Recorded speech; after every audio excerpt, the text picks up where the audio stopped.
The left's new golden boy Twitch streamer doesn't even try to hide it. 34-year-old Hassan Piker not only hates America, he's hinting at a civil war. A noted far-left influencer is declaring the Republican Party the biggest terrorist on earth. Brett, good evening. Hassan Piker is unapologetic for his controversial comments on a range of issues. An anti-American far-left commentator who is named Hassan Piker. Now that he's being highlighted, Democrats are flocking to him. She's not out there on Hassan Piker's show, right? For example, right? The man to his left is a very controversial guy. Hassan Piker insults just about everyone. Where if you go back and listen to some of the things that he says, Carl, this guy's not going to wear well. Their so-called Joe Rogan of the left, Hassan Piker, is back in the headlines, this time for calling Republicans terrorists. Piker has a controversial history, and we've been showing you this all week. You don't give somebody like Hassan Piker this kind of attention, this kind of platform. It only rewards the kind of rhetoric that I just described. Hundreds of students lined up and packed into these rallies, and they ate up the anti-war, anti-capitalist, and anti-establishment messages. That's him, Hassan Piker. They should stay away from him. That's right, they should. What's going on, everybody? I hope everyone's having a fantastic evening, afternoon, pre-noon, no matter where you are in the world. I'm Hassan Piker, and this is the House of broadcast coming to you live from not so sunny but gloomy California, Los Angeles, folks. We're live and live, and I hope all the boys, girls, and MBs are having a fantastic one because today's a beautiful day. Today's a wonderful day. Today is Tuesday, folks. That's right. It's Tuesday. It's Tuesday, May 12th, 2026. Coming to you live from stolen Tongva land here in Los Angeles, California, West Hollywood. 62 degrees and cloudy here in California. We got it all. Honduras Gate explained. Honduras Gate explicado con Legos. Okay, thank you. Red Canal. Canal Red, America Latina. Thank you. Thank you. I don't know why I got so Latino. All of a sudden from the start. The suit game is on point. What's the signature cologne of choice? I don't really have anything, but Unk is in color, looking fresh. Thank you. That's right. This is the fit. This is part of the broadcast where I tell you about my personal news about what's going on in the world of Hassan Piker in between the time period where I press the stop streaming button and press the start streaming button. So help me God, that's what I'm going to do. I'm going to tell you all about it. Yes, we'll talk about Lamine, how do you say his name? I don't want to mess it up, but Lamine Yamal waving the Palestine flag. We'll talk about Le Sweep, getting sweep. This is what happens when LeBron comes out as a Zionist. That's all I'm going to say. And a lot more. Have you seen this mega vid on your haters? The real judge me by my enemies thing? Yeah, I know. I have seen it. I haven't actually watched it, but I've seen... I know of its existence. I've seen bits and pieces of it all around the internet. It's actually a very comprehensive look on the Hassan bad mentality that has swept the commentary sphere and how it's made them unbelievably lazy, stupid, and right wing. So much so that even my former haters have now realized that maybe these people were just fucking lying about me this entire time. It's you know what's funny? It's a 4-hour video. And it barely scratches the surface of the insanity of the Hassan bad mania, right? I like big lapels, and I cannot lie. Hell yeah. This is my red carpet fit that I wore a couple years ago. Now I'm just fucking putting it on for a goddamn stream. I don't like how we came to the conclusion with no evidence that you probably shot Kaya, ruined the whole video for me. Okay, you guys, it's fine. Who cares? All right, move on. So, ladies and gentlemen, place. What I was going to say is there's some good news. There's some very, very good news. Funny because that guy that made it is asking for an unban. What is the username? I banned them on June 21st, 2025. Or no, the request was denied. Are you white? Are you white? Are you white? Yes. Why is this the new meta? I always say I'm white. Okay, I always say I am fucking white. And it's always the motherfuckers who are like, he's not white. He's a goddamn terrorist. He's a goddamn goat fucking Islamist fundamentalist terrorist that will then be like, oh, are you white or are you not white? Oh, depending on who you're asking. You know? Have you seen me dance? I'm white as fuck, man. Yeah, that's the new meta. I like that the new meta is like some of the most racist motherfuckers being like, Hassan switches between white and not white. You didn't cover the New York Times piece on abusing Palestinians? No, but I will. I will today, especially because there's been a tremendous backlash to it because the New York Times actually did good reporting.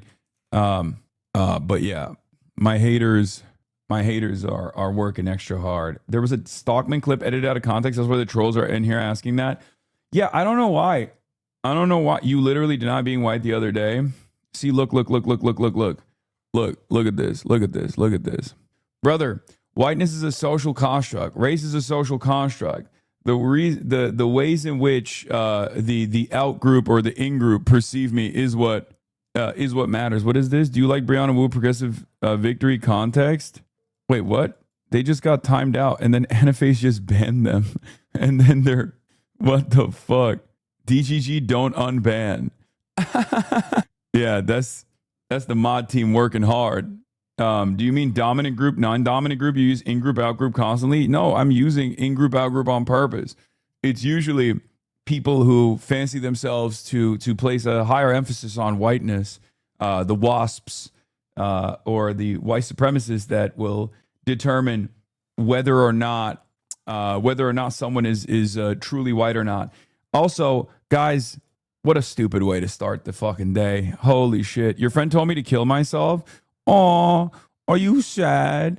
Oh no, someone was mean to you on the internet? Welcome to being on the internet, chatter. You came in here to fuck shit up, to start drama.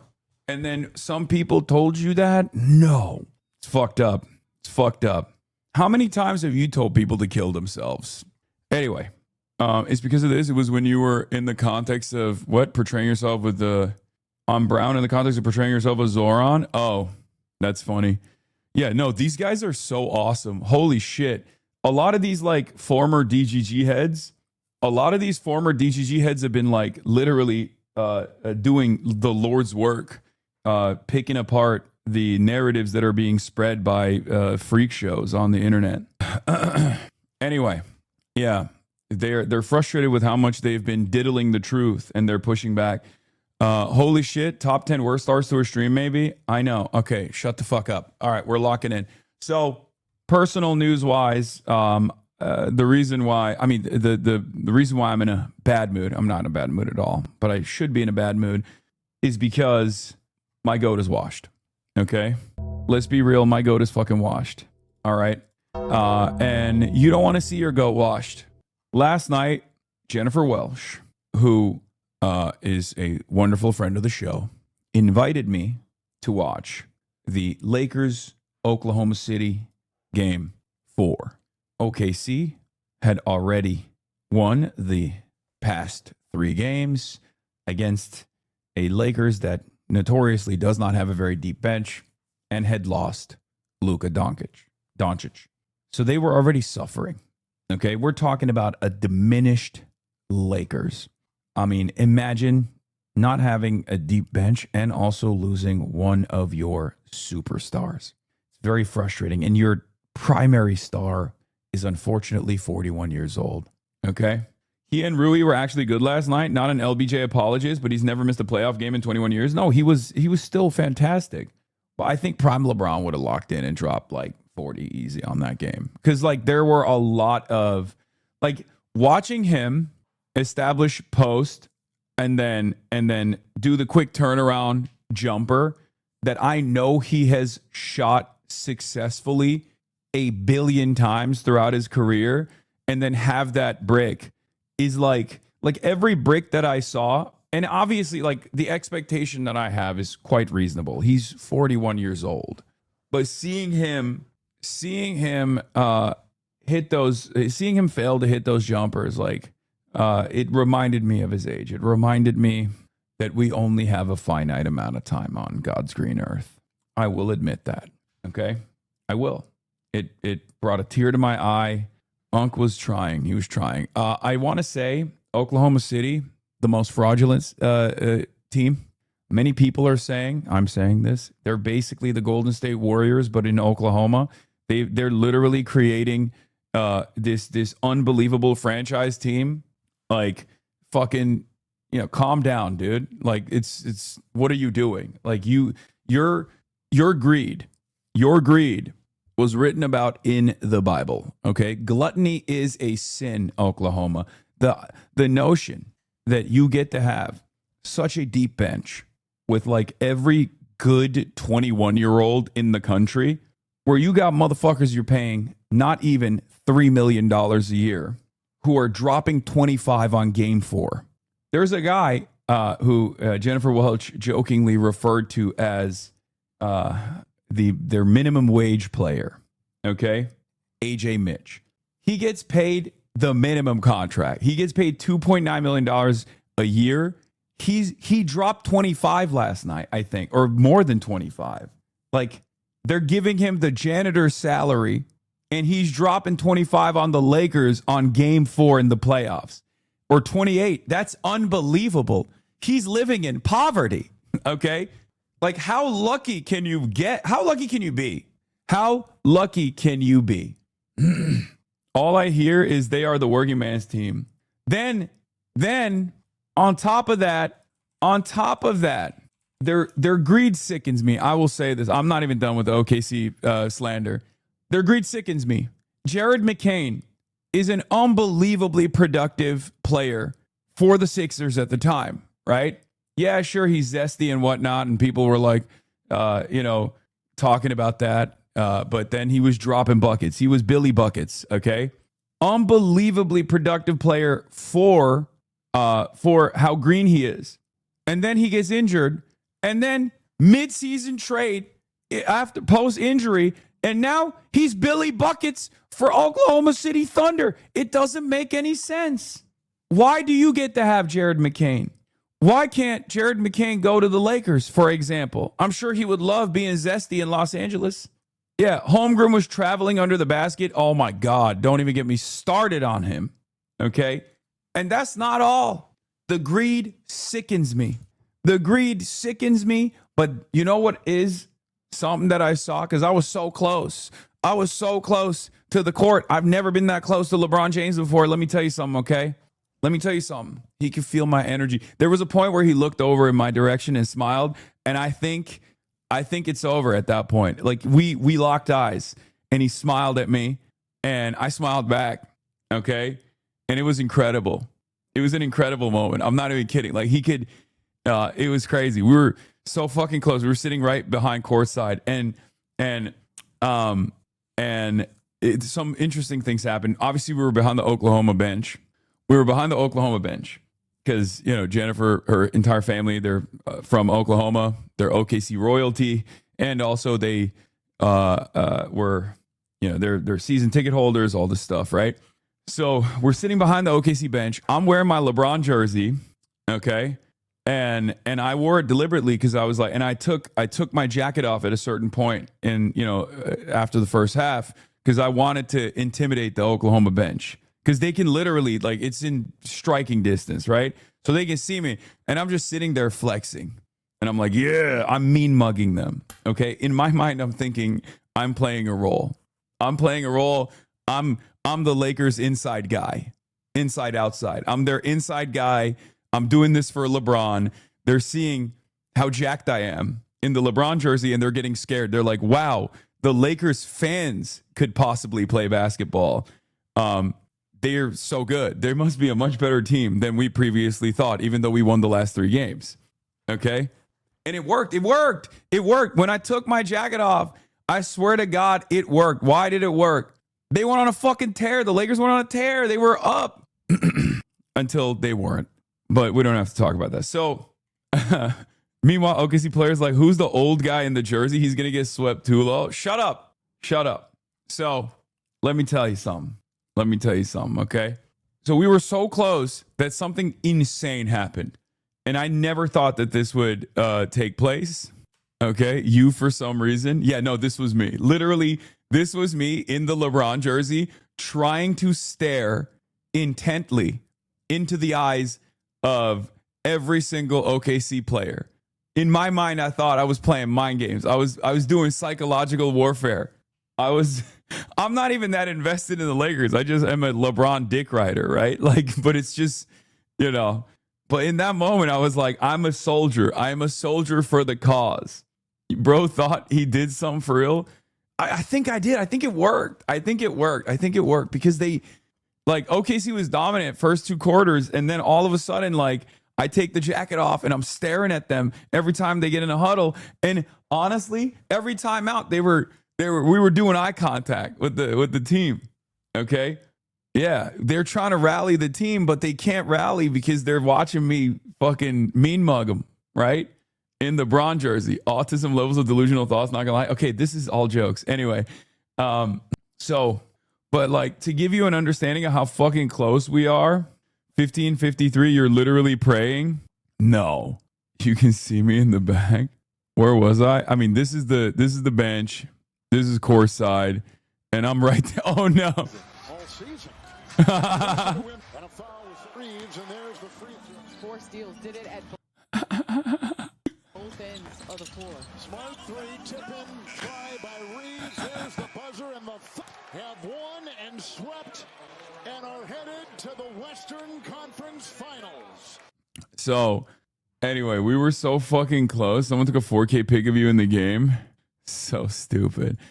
But yeah, I'm gonna tell you guys like how close we were. Okay, so in front of us were some OKC retirees. Okay, some old heads, all the way from Oklahoma. Okay, these guys, and one of them, like literally 2 minutes in, LeBron is taking a free throw shot, and he's yelling at LeBron. He's like, LeBron James, you're a bitch. Like, LeBron James, you fucking suck. And LeBron hears it, and then he points to this kid who is sitting, hears it. And then he points to this kid who is sitting courtside, and he's like, what the fuck did you say? And I'm watching this take place. I'm like, oh my God. LeBron accidentally thought that this kid in the court, in the front, was the one who was talking shit. And the kid's like, no, I didn't say nothing. He's like, yeah. LeBron's like, yeah, I bet you were fucking worried. Like, I bet you now. Oh yeah, the guy, the old head is, oh my God, you caught it. Yeah, that was me being like, I don't know. Kind of seems like Lakers are doing well. But basically, that guy was the one who was like being a fucking menace. Okay? He was being a goddamn menace. And LeBron points to this kid. And bro, apparently when you sit there, they give you a card. They're like, you have to actually behave. Because like the players can see you. The players can hear you. You literally have to fucking behave. Like they tell you ahead of time. But this guy was not behaving. Okay? And what's interesting about it is that LeBron thought this kid wasn't the one who was behaving. So then security comes and they fucking eject the kid. And everyone is like, no, it wasn't the kid. It was the OKC fan. It wasn't the kid. So they eject the kid, but then he comes back. Like imagine that's 25 bands, right? 25 bands for like a courtside seat. So this kid gets ejected because the security thought that like he was the one who was talking shit to LeBron while he was like shooting a free throw. And then we tell the security figures out that it wasn't the kid at all. Nobody gets ejected at the end of the day. The kid comes back. LeBron actually runs up to him, dabs him up. I don't even know how he knew. Okay? LeBron actually ran up to him and dabbed him up. And I was like, wow, this is why you're my fucking GOAT. This is why you're my GOAT. It's incredible. Like he knew, he said no harm, no foul, you know? What a nice guy. And I fucking felt the aura. I did. I felt the aura. And honestly, at that point, I was like, maybe we should eject this kid because maybe they should give me that seat. Maybe I should be the one dabbing up LeBron. Maybe he should recognize my contributions to the game, to the science of basketball, to the sport, really, and to the science of glazing LeBron, honestly. So that's what I was thinking in that moment. I was a little jealous of this teenager, this little child who was sitting courtside. But basically, that's my story. But yeah, we watched it unfold, and unfortunately, the sweep took place regardless. What is this? Good Hasanabi moment, 4-11. Yeah, I'll be honest, when I first came in, Like when I first came, I was not thinking. Look at this zoom in clip I got of you on an instant replay. What is this? Where? Oh, that's me. You're so dumb. Will Neff was mad. Yeah, I didn't buy the tickets, man. I was invited. Where's Walt ass bitch right here? Jen is regretting this immediately. Look at how little personal space she has because he's so large. It's like when you draw the extra super large dude on the airplane and you see him like stop at your row and you're like, oh, all right, okay, here we go. He's just mad. He's mad. He's mad. Y'all acting like the Swifties when Taylor Swift went to the Super Bowl. Yeah. You were on national TV and it wasn't Fox News. Yeah, that's true. Finally, for once. Will Neff hates you now. Like 4 rows back with... We showing her and he what took copy. Jennifer Welsh? Kill him. Yeah, I didn't choose this. Okay. I did not. I was fortunate enough that Jennifer asked me to come. Anyway, he even brought a replacement Will Neff. Yeah, Jack Cocherella. We even have a replacement Will Neff. You this whole stream so far. Okay, it's not me. It's chatters who keep sending me links. But yeah, I was there with Jen's whole family. It was awesome. Newsmax is really mad at you for going. You idiots don't see the irony in sitting $5,000 seats with a communist. Fucking got him. I'd pay $5 million to see my goat thrive. Okay. Fox News clipped you saying 2.9 mil is poverty. Here's another week to coverage. Oh, when I said the 2.9 million is minimum wage salary. Yeah. In any case, fun experience overall. What a night. What an incredible game. I mean, it was very close in the end there. It sucks that the reverse sweep, which many people were saying was going to take place, not me, but many other people were saying there was going to be a reverse sweep here, you know? They were going to go from 3-0 to 4-3, right? They were going to run it back, and Luka was going to come back as well, and you know, he was going to come back skinnier and less injured than ever before. He was going to be more athletic. I will say Austin Reeves is great at finding little corridors to go in and take these shots, but god damn, bro, the Lakers cannot fucking bring the ball up to save their motherfucking life. Their top talent is LeBron James on the court. Rui Hachimura had to show up, and he was ass for most of his fucking career, and now all of a sudden in the playoffs, he's like the 3-point lights out shooter out of nowhere. And it's like, when that happens, like when I was watching it up close, I could not comprehend how these guys literally could not bring the motherfucking ball up to save their goddamn life. They were doing turnover city over and over again. Austin Reeves kept passing the ball to the sidelines. I don't even know who he was passing to. I mean, he was obviously, he dropped a lot of buckets himself, but like, it's clear he is not. He's a shooting guard. He's not a point guard. They need a fucking point guard. It's crazy. Bro, Rui is not ass. What are you saying? He's a mid-range bucket machine? No, he is. He's good. He was fantastic during the playoffs. I'm just saying, you're talking about a guy who is not supposed to be a fantastic player all of a sudden showing up. And the reason why he has to show up is because, let's be real, the Lakers bench is not exactly deep. Okay? It's not exactly deep. Bronny should have started as point guard. Okay, dude. Now, there's one more thing that I also have to mention, because I talked about the greed. I talked about gluttony, which is a sin, by the way. Oklahoma City, you're supposed to be a godlike, a godly Christian team.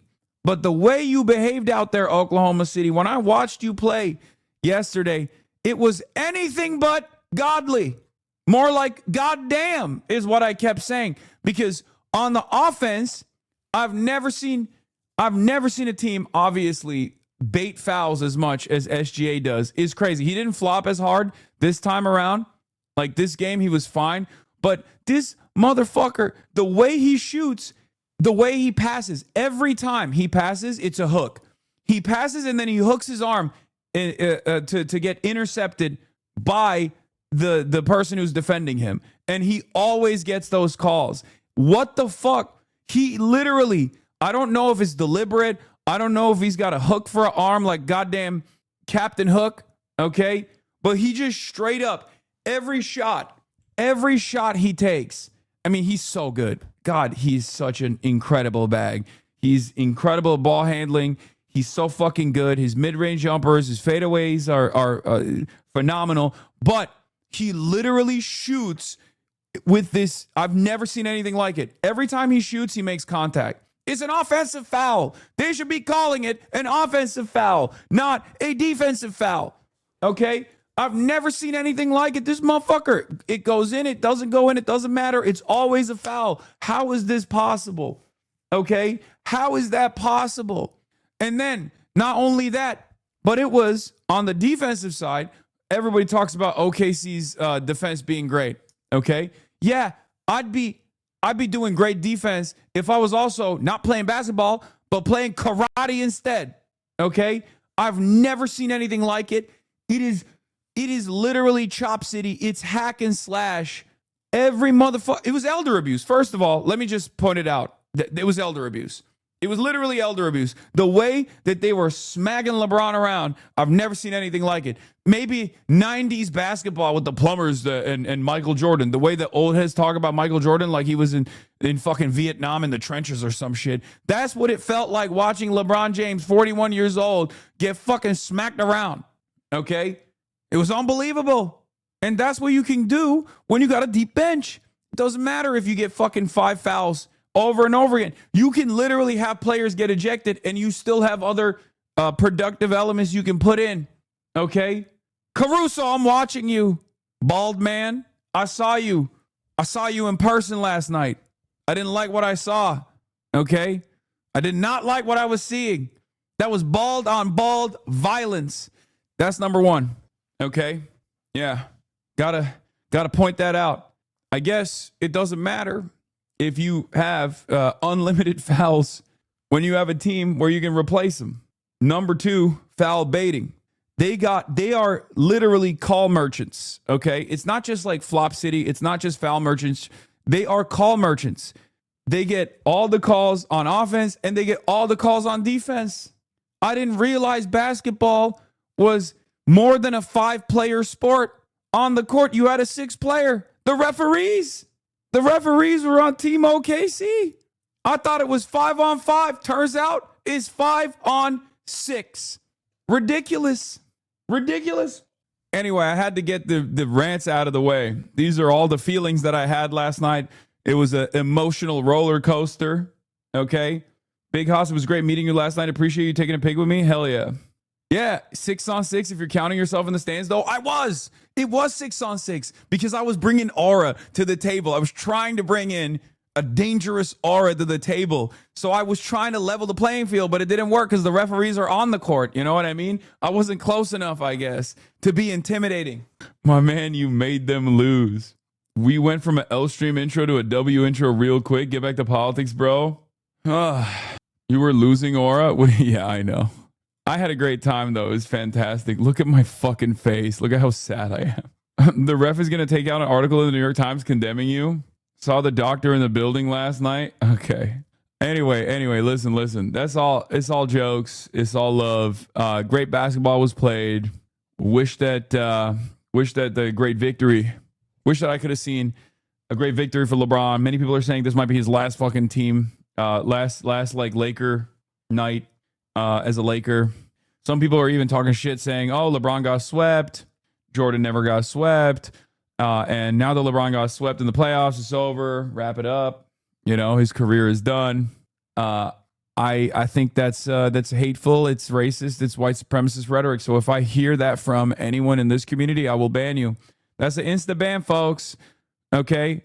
We do not traffic in white supremacy around these parts. Okay? I don't want to hear that. I don't want to hear that white supremacy. Get that bad, bigoted opinion out of here. Okay?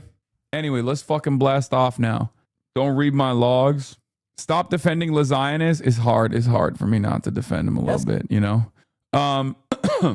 Yeah, I lost my voice a little bit. Jordan got swept 2x. Okay, whatever. Let's blast off. Let's get it twisted. Let's get it started. Let's get it going. Okay. Great report draws the ire of Zionists. Get in now. Okay. Did I download these photos? No, I didn't. Yeah, that's it. That was my night. That was my interesting experience, and I really enjoyed it. And I hope that was a fun recap of the events that took place. I feel like I'm I gotta do more like cool, fun stuff in the real world so I can have some funny experiences to share with you guys. I never do anything because I'm a fucking chud ass loser usually. And that's the reason why I never have any like fun stories to tell you. Podjon going in on third way. Yeah, I saw that. We're obviously going to talk about this fucking edit of your Dr. Jihad segment. We are going to learn. All right, I got to pee. Pussy. This, I'll be back, is an ambulance. It's a type of a car. Okay? It's a type of car. This is a police car. It's also another type of a car. Okay? When one car falls in love with another car, they have a baby car, sometimes a bus. Now, in the car cinematic universe, the fact that there are female cars and male cars and also baby cars implies that these cars have a cussy, which is, of course, a car and a pussy. Okay? Car plus pussy equals cussy. Now let's talk about Car Universe 9/11. This is a Fox News special report. And what I think this is symptomatic of, Harris, is a desperate attempt to connect with online, particularly male audiences. There are no normal male Democrats. We've talked about this a lot. If you look at the overall breakdown of gender, Democrats are hemorrhaging support with young men. And so as a result, they're recognizing that they have an issue. The problem is, I don't think they're addressing why they have that issue, which is they turn their back on the idea of traditional masculinity. And so they are sort of desperately flailing to try to connect with an audience they don't really understand. At least 8 people think this is real. No, a shit ton of people think it's real, and I keep retweeting it. It's also because Fox News has been talking about me nonstop. It's just very funny that it is believable. Like under different circumstances, you'd be like, "What? Why would Fox News talk about a random Twitch streamer talking about cussy?" But because these last 3 months have been so crazy. Apparently, there's a DSA-SF chapter leader trying to beef with you on Twitter. Yeah, I already followed them. I'm gonna talk to them. Don't fucking get involved, okay? Local news article. Anyway, obviously our top news story of the day is Abdul El-Sayed. You guys know him. We all know him, and hopefully the people of Michigan, now that they're getting to know him, are liking what they see. Dr.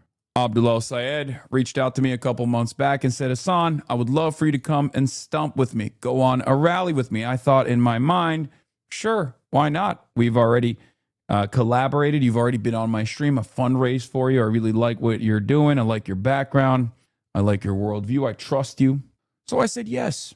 But what I did not realize was that stumping for a candidate and doing rallies was actually very different than having the candidate come on your broadcast. Now, what's interesting about that is when I came out and said I was going to do a rally with them, a bunch of advocacy organizations that are pro-Israel got very mad.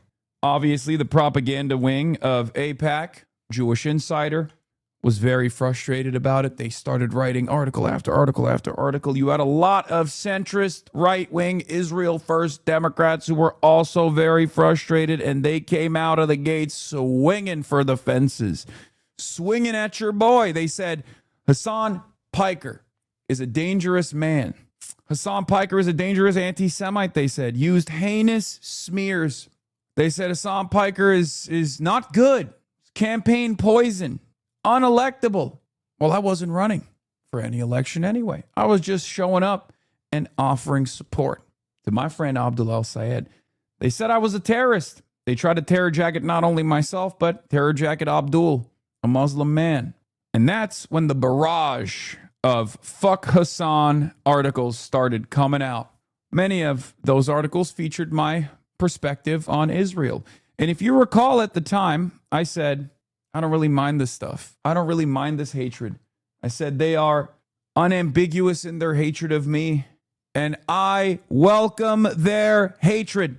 They drew their line of demarcation. Unfortunately, they drew it on the wrong side of a 90-10 issue, and you don't want to be on the wrong side. Unanimous in their hatred of me. Shut up. United, unanimous, unambiguous, whatever.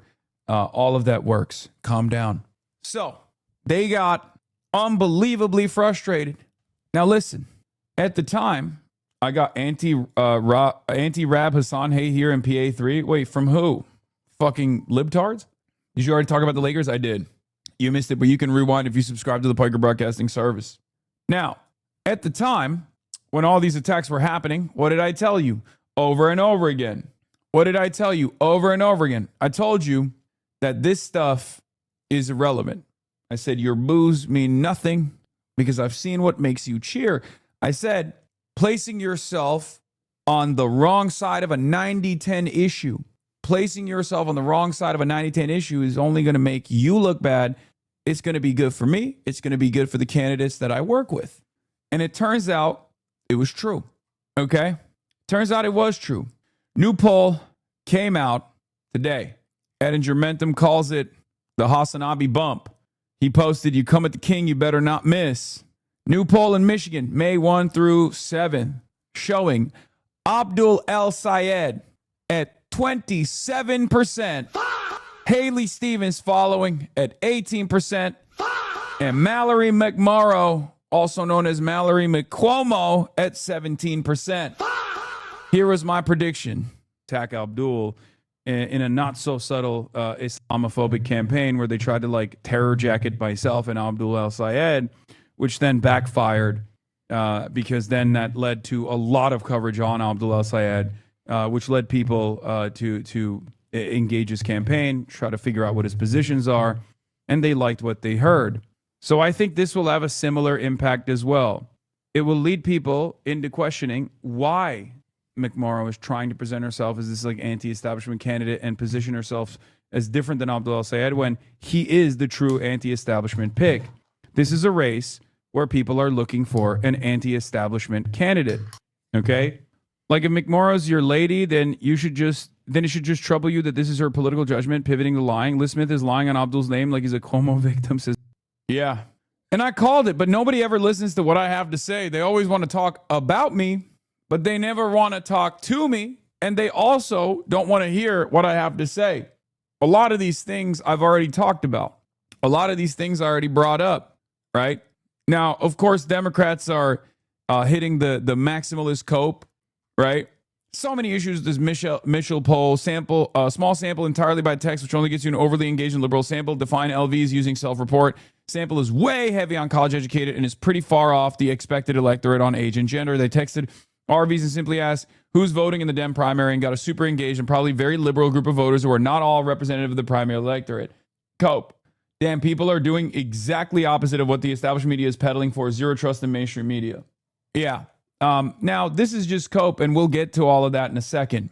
But there's a lot I want to talk about with this. Now, jokes aside, the poll itself quite literally features myself by name. Like, it literally says it was the Hassan Piker bump. I don't think that's the case. Okay? Now, the reason why I say that is because it is virtually impossible for me to be a kingmaker for a bad candidate. Okay? That's just, I'm not being humble. I'm not being humble. I need you to understand. Abdul is a great candidate. He is a stud. He has spent most of his life advocating for Medicare for all. He worked in public health in the state of Michigan. He's a doctor. He's a Rhodes Scholar. He's jacked. If Abdul was a shit candidate, aligning with someone like myself wouldn't actually do anything for him. Okay? It wouldn't help.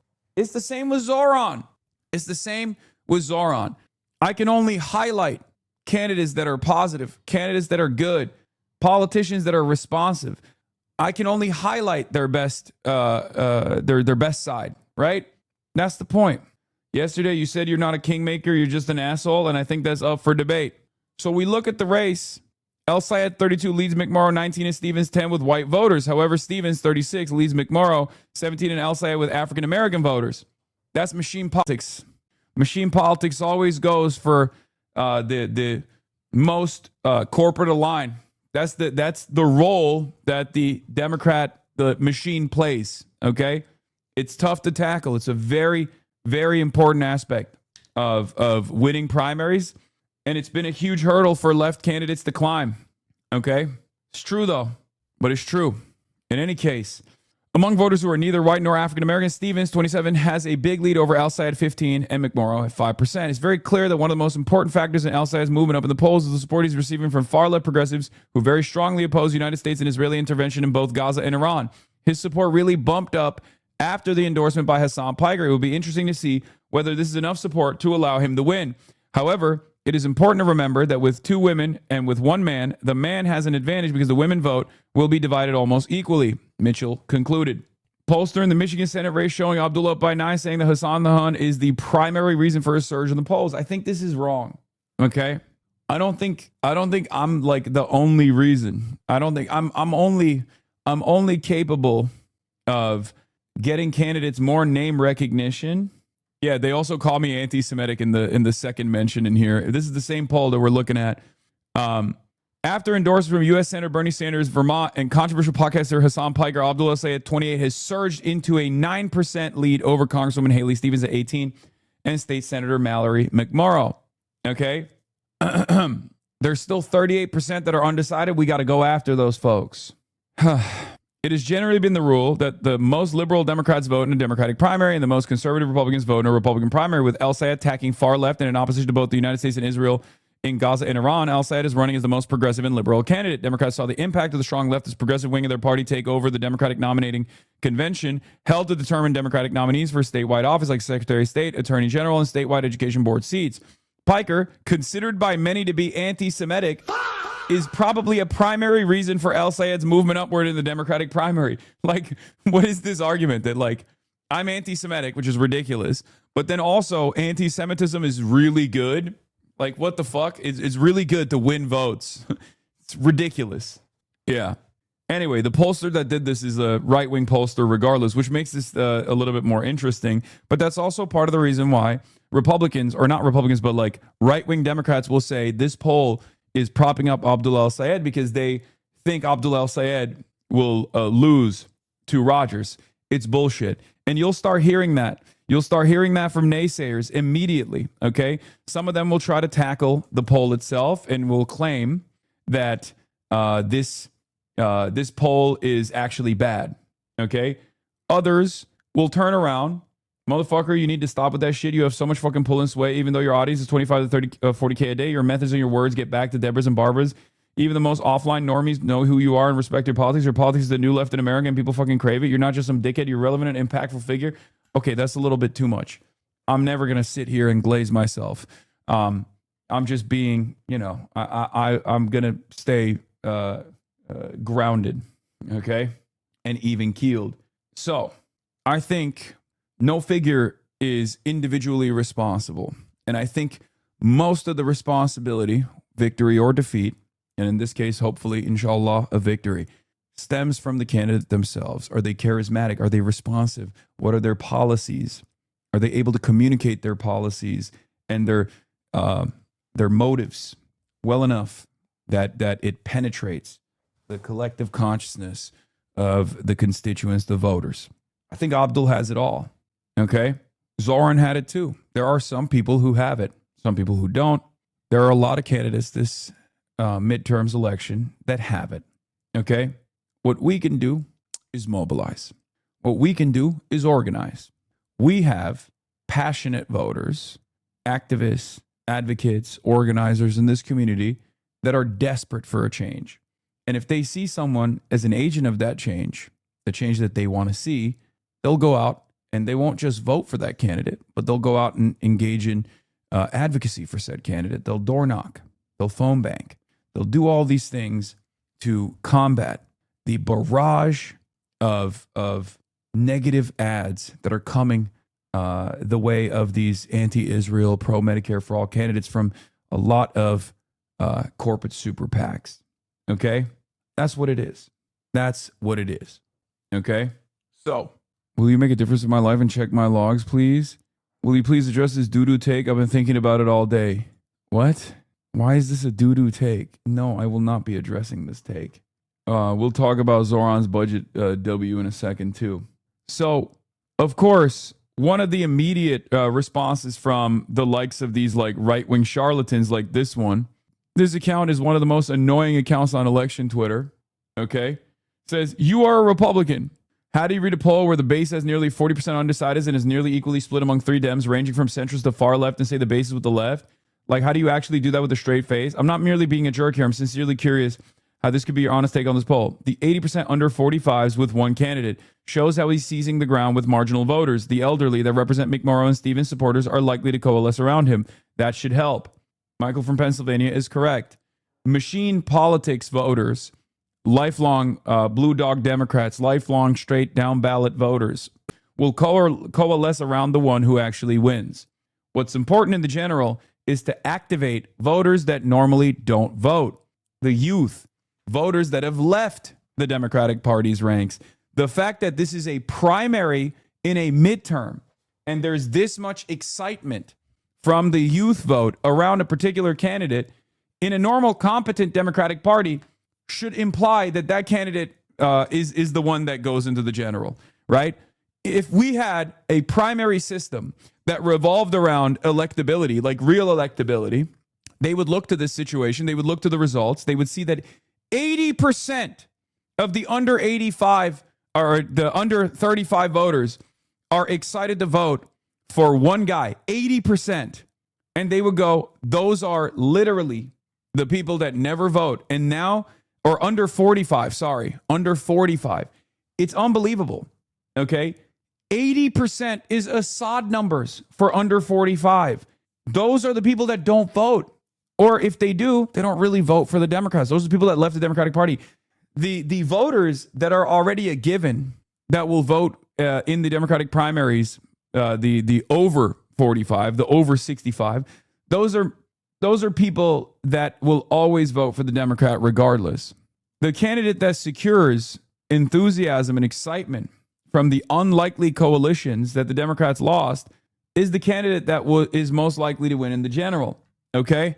Abdul El-Sayed is that candidate. A competent party would say, all right, clearly these polls show that he has the momentum in the general. He's most likely to win in the general. And yet we don't have a party primary system that is actually designed for electability. We have a party primary system where we weaponize false arguments of electability to present the only adequate choice as the most moderate one. Okay? Because the goal of the primary system is not to actually put forth the best possible candidate. The goal of the primary system is to put forth the most corporate-backed candidate. Corporate-backed, but still somewhat exciting to the base. That is what they're trying to do in the primaries. Nathan says you're a Republican, and of course he shows that everyone is losing to Mike Rogers, which is bullshit, by the way. I would bet my life on it, okay? The idea that Mike Rogers is going to fucking win against even McMorrow, honestly, is ludicrous. The only candidate that Mike Rogers could potentially win against is Stevens, and this is the one where this C-rated Glengarriff poll says Stevens has the highest likelihood of coming closer to Mike Rogers. Okay, 44 to 42, 43 to 41, 45 to 40, saying El-Sayed is the least likely to he's the worst performing against Mike Rogers. This is bullshit. Okay, it's complete bullshit. There is no shot. Okay, the real battle is happening in the primaries in this election. It's not going to be in the general. Mike Rogers lost against Slotkin. Mike Rogers is not winning against El-Sayed, and certainly not winning against. Is certainly not winning against El-Sayed, and possibly not even winning against McMorrow. I'll be honest. He might have a better shot at defeating Haley Stevens. Mike Rogers just ran in 2024. He had tens of millions pushing his name recognition. Exactly. And that is the only reason why the polls look this way. Rogers just did a major statewide campaign in 2024. This is simply a name recognition artifact. Stop being stupid as fuck. I know it's hard for you. So Hassan did absolutely fucking nothing to help El Sayed with his fucking dog shit numbers against the guy who lost to Elisa Slotkin. She's Zionist and evil, by the way, in 2024. Wow, not only am I shocked, I'm amazed that Hassan is that irrelevant. I like that losers like this are so singularly focused. Like, this is supposed to be an election Twitter autist, okay?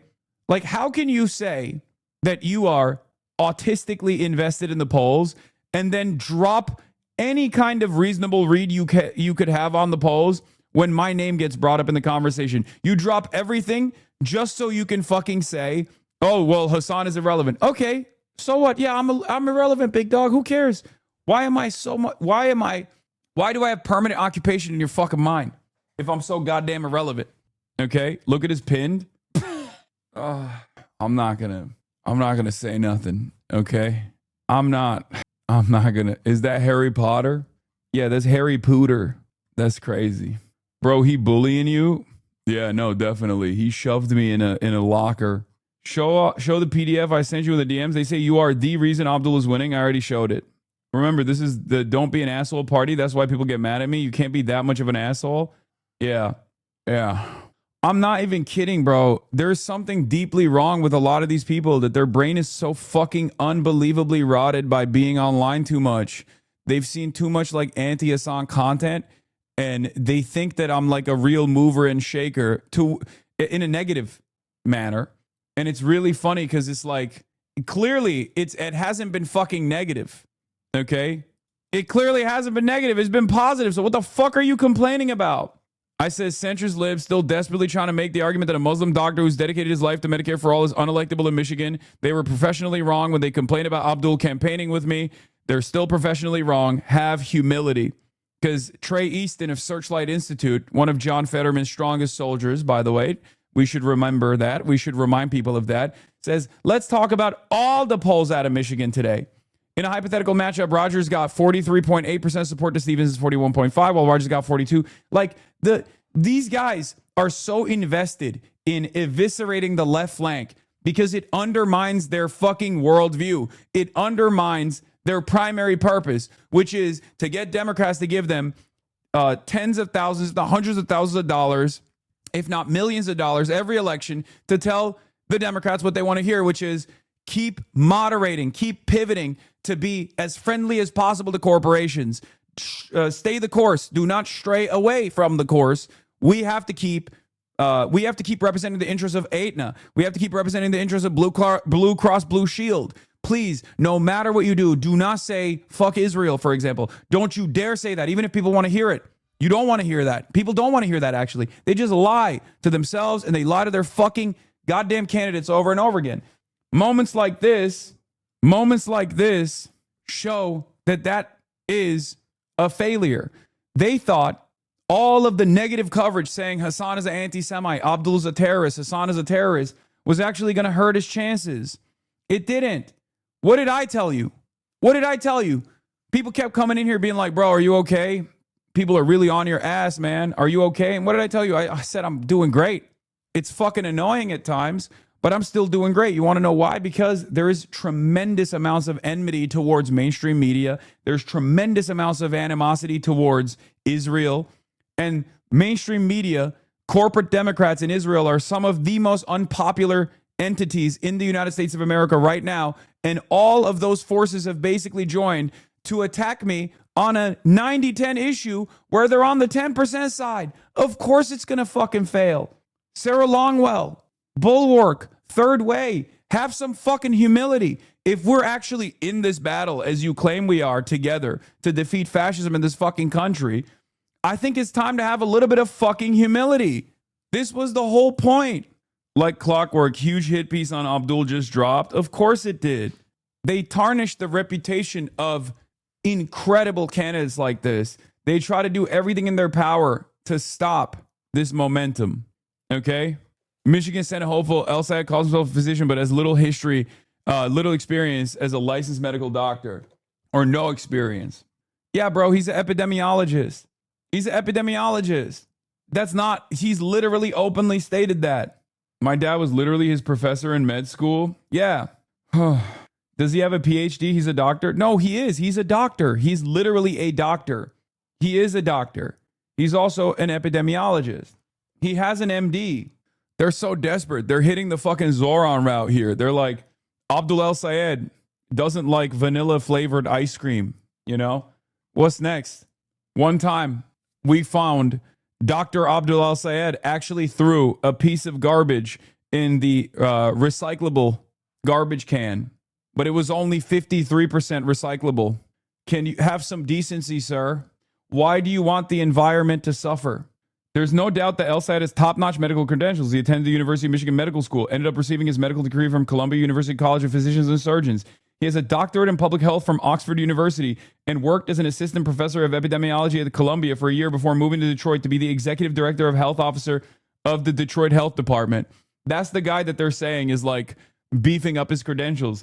If anything, saying that you are a fucking licensed physician would be a downgrade from the amount of experience he has in the field of public health, which, for the record, he doesn't fucking present himself as a physician at all. So what the fuck are you talking about? He's a goddamn Rhodes Scholar. That's from the hit piece. That's how insane this guy's credentials are. Yeah. Abdul didn't clutch around during promotion and call it in Counter-Strike one time. Is he capable of winning an election if he can't win a promotional round in Counter-Strike? Anyway, so he has more relevant experience for government than he would as a normal patient-focused doctor? Yes, of course.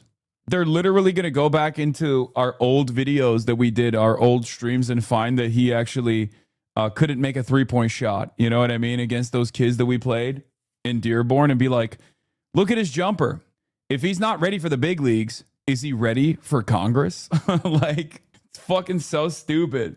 Dave Weigel with a not-so-charitable take once again. Third way's anti-Assad push, probably the biggest backfire of the cycle for Dems, right? It's an attention economy. That was the cue to say, pay attention to Abdul, who confidently grabbed the attention to say things liberals like and agree with. Part of this, it got Abdul more Fox and conservative media hits. And the internet, the interest in that media right now is getting him the nomination because they think he's an easy kill, which they could be wrong about. This is why I said it's not very charitable. So we got 2026 Fetterman coverage, not 2022 Fetterman coverage. The idea is like, oh, Fox News is doing the Pied Piper strategy. Okay, well, since we know that the Pied Piper strategy was an abject failure when Hillary Clinton did it against Donald Trump, let it happen then. Let it fucking happen. Actually insane. Every candidate in the country is going to be trying to get Hassan the campaign with them. Yeah, look at this, dude. Voters age 18 to 44. El Sayed, 80%. The voters heard what was going on and said, that's my guy. I'm a numbers guy. Okay? Okay, this is valuetainment. I'm a numbers guy. I say, let's ChatGPT it, let's grok it. Okay? I grokked it, I ChatGPT it. I'm a numbers guy. It turns out voters love, under the age of 45, voters love Abdul El Sayed. Yeah. To our non-binary emperors, female El Sayed +1, male El Sayed +13, non-binary El Sayed +100, ages 18 to 34, El Sayed +76. I ChatGPT'd it, I grokked it, I never clawed it. I did not clawed it.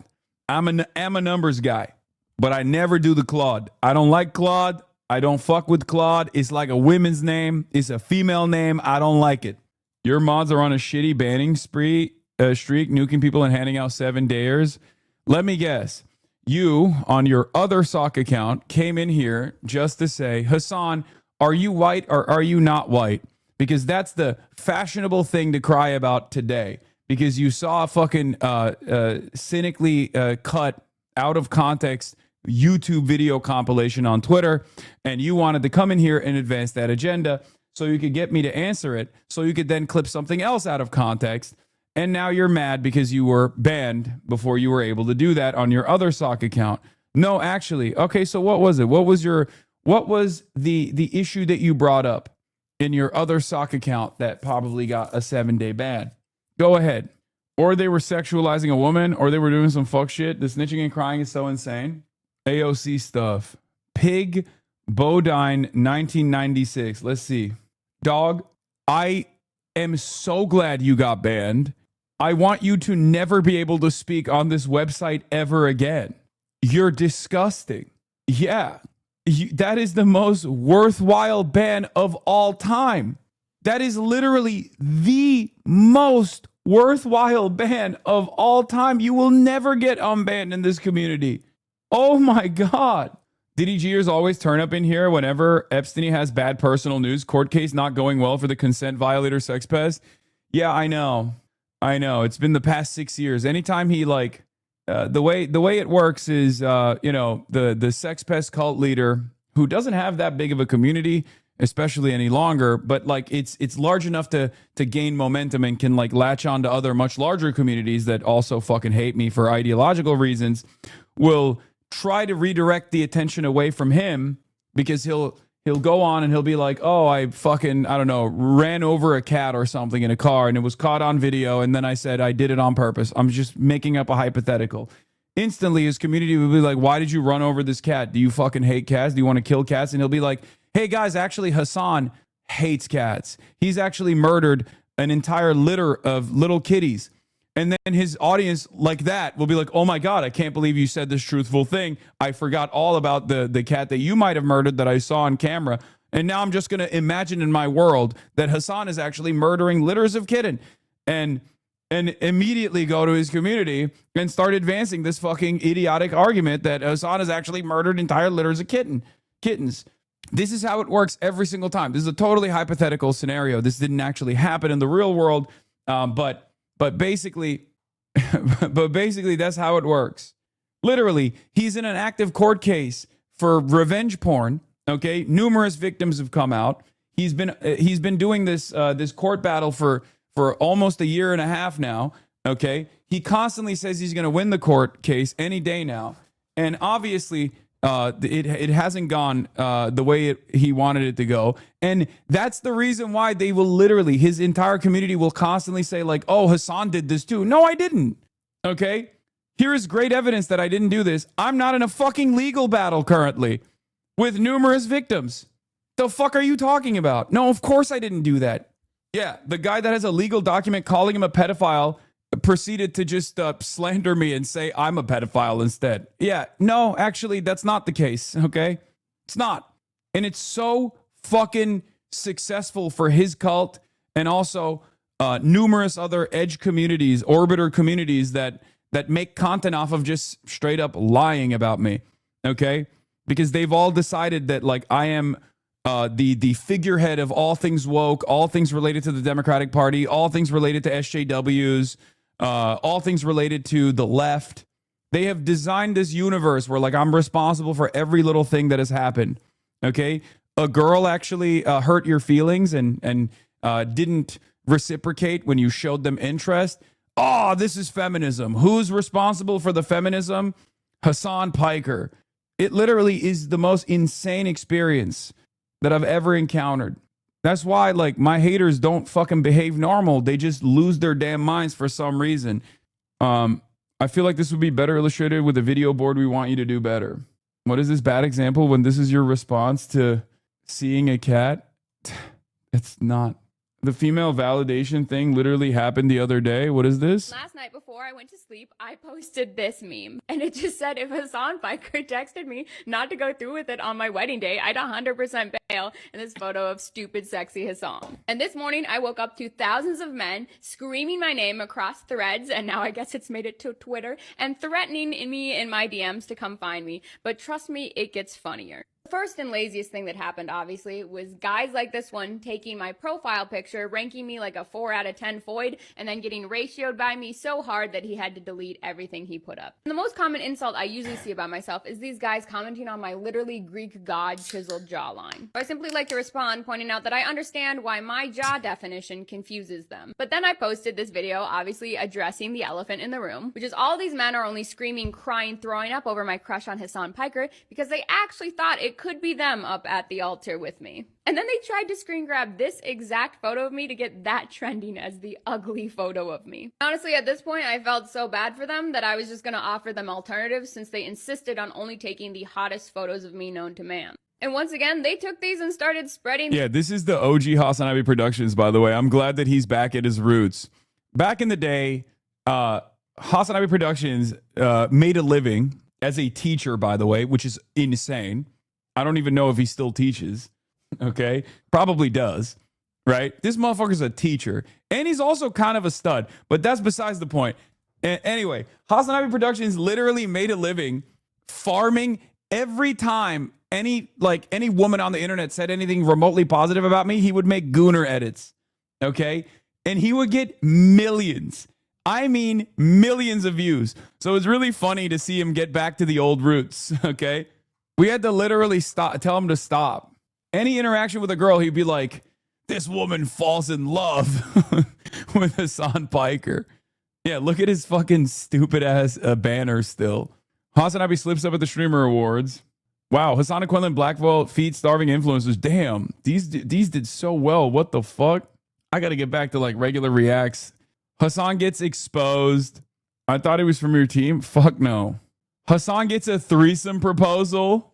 600,000 views 4 years ago. Get back to your roots. Oh, this one. I had e-girls carry me in Warzone. 571,000 views. That's to this day the highest performing gaming video of all time in all of the content that I've done across the board. This is the clip that made me charitable to you because I too wanted Riz, and now I'm farming fish in offline chat. Fuck my life. The Hasanabi Haas Mods compilation is crazy. 5 years ago. Anyway. You say that every time, and all we get is situation monitoring. We need reacts to regular crimes. Like, when was the last time we watched a car chase live on stream? Yeah. Okay. Anyway, let's finish this video. So I don't actually think you hate me as much as you all claim you do. You're in my DMs threatening me because you're actually so delusional. You believed that you could have had a chance at being up at that altar with me someday, and I had to shatter that by making a joke about how I will always choose Hasan above you. Hasan has this open on one of his tabs right now, and he'll probably cover it later. That's crazy. Y'all are ops. Anyway, let's get back to the situation at hand. Okay, that used to be the type of content that we would pull off here. Nowadays, not so much. Okay, nowadays, not so much. Okay, nowadays we're doing situation monitoring, straight to Hormuz, no gay of Hormuz, just Hormuzi. Is it open? Is it not open? Is it porous? Is there oil? Is it oiled up? That kind of thing. Okay.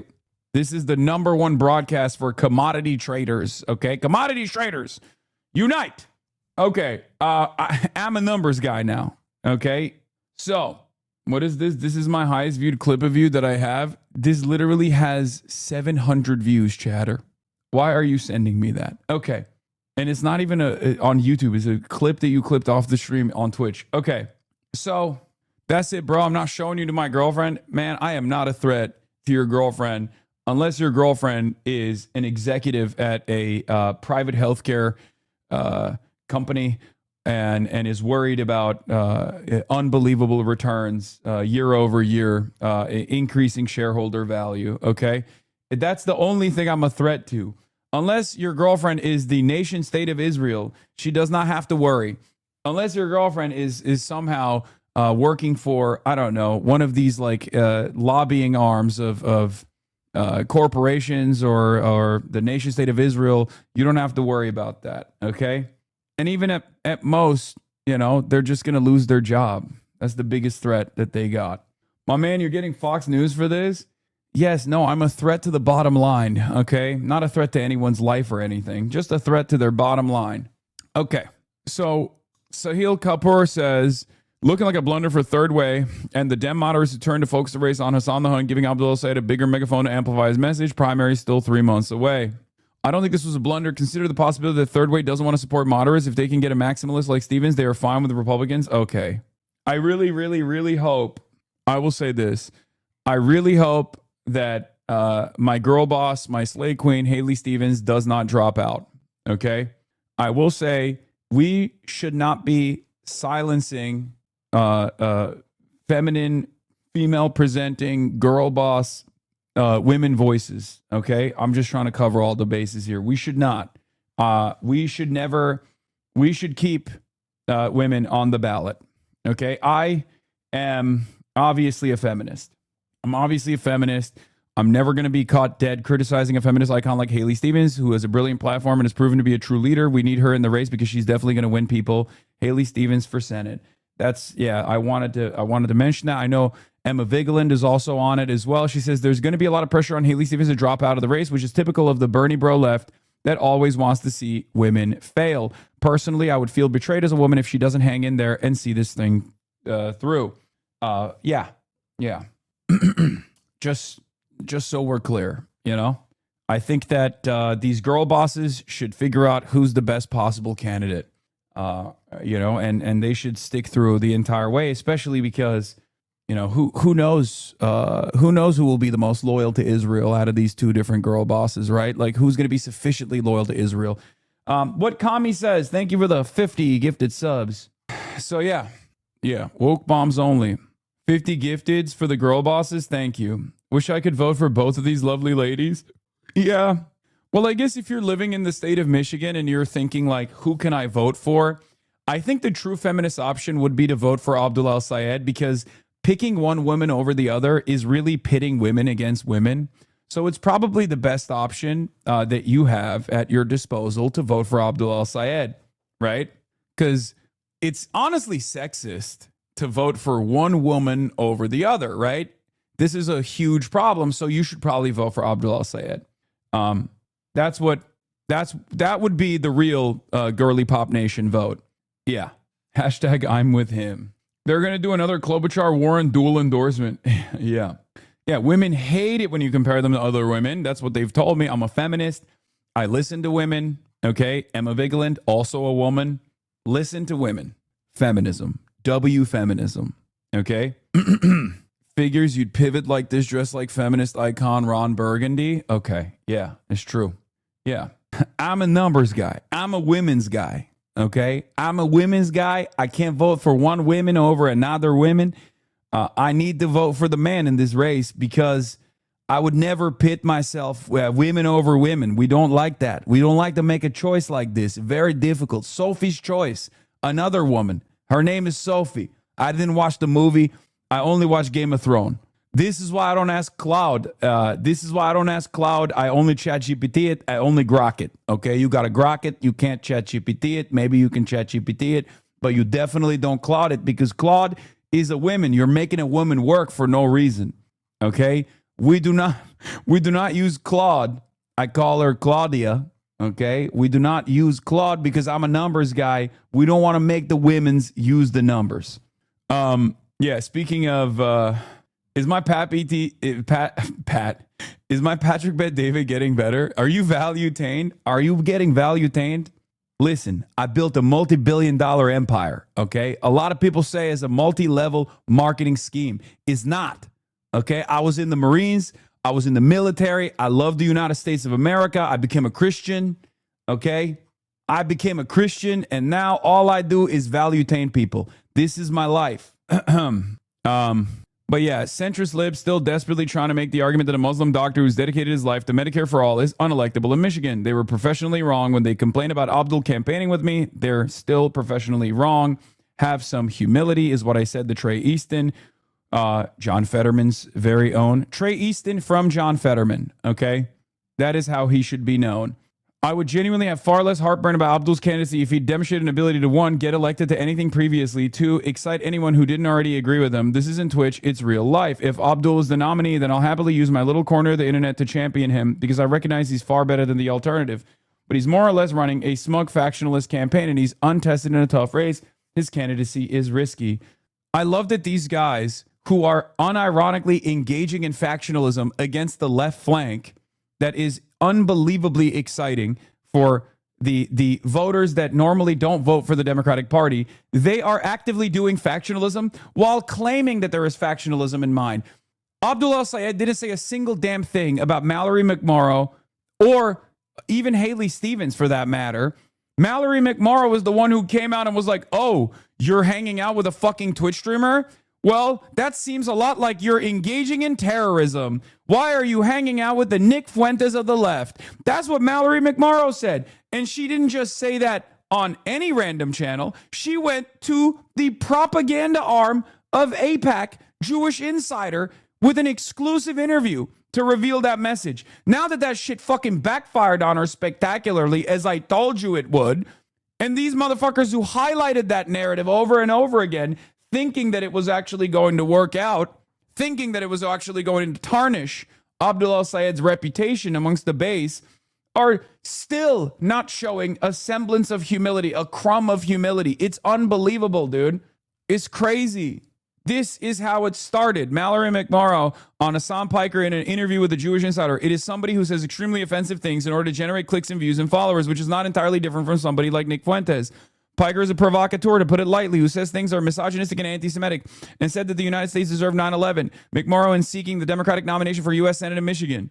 I had no smoke for McMorrow before this either, by the way. I didn't.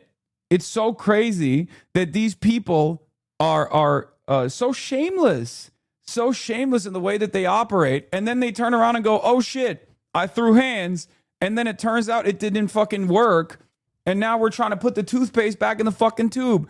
What was Trey Easton doing when this came out? Highlighting this message. And the funniest part about it is they genuinely don't even want to recognize that this failed. Okay, they're still looking for alternative reasons as to why this campaign spectacularly backfired. And now people don't want to, and people actually heard about Abdul al-Sayed for the first time, and they were like, I actually like what I hear. I like what he is bringing to the table. He's exactly my kind of guy. He's very exciting for young voters, voters that left the goddamn party, young male voters.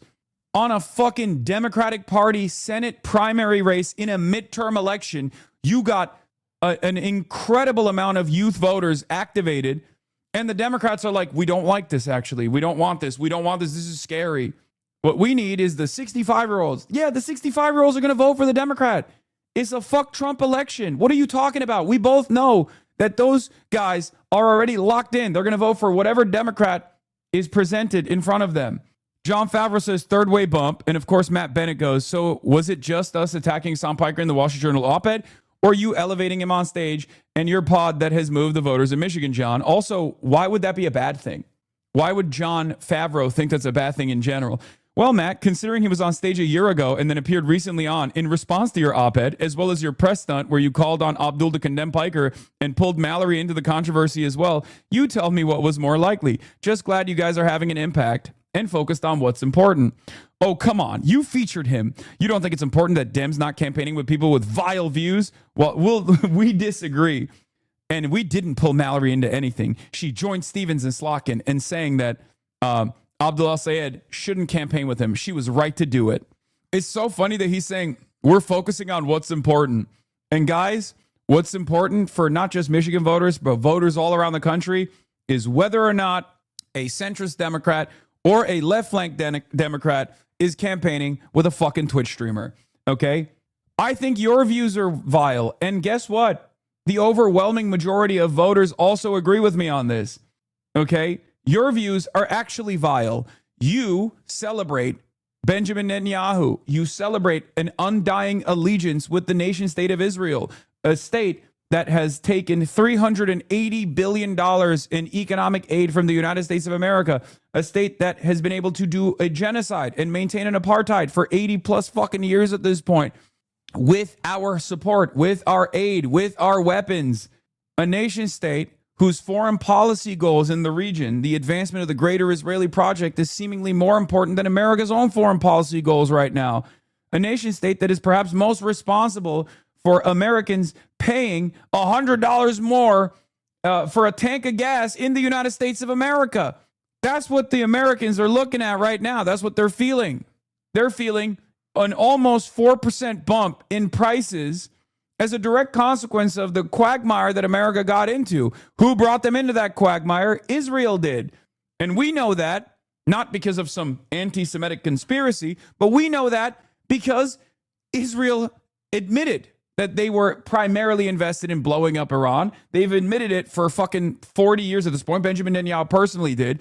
And so did Marco Rubio, Donald Trump, Lindsey Graham, and numerous other Republicans. Michael Penis, Mike Johnson, Speaker of the House. He also said, yeah, we're going into the war with Iran because of Israel, because they thought that this was going to be a quick, rapid fire, in and out campaign. It failed. And now everyone knows the truth.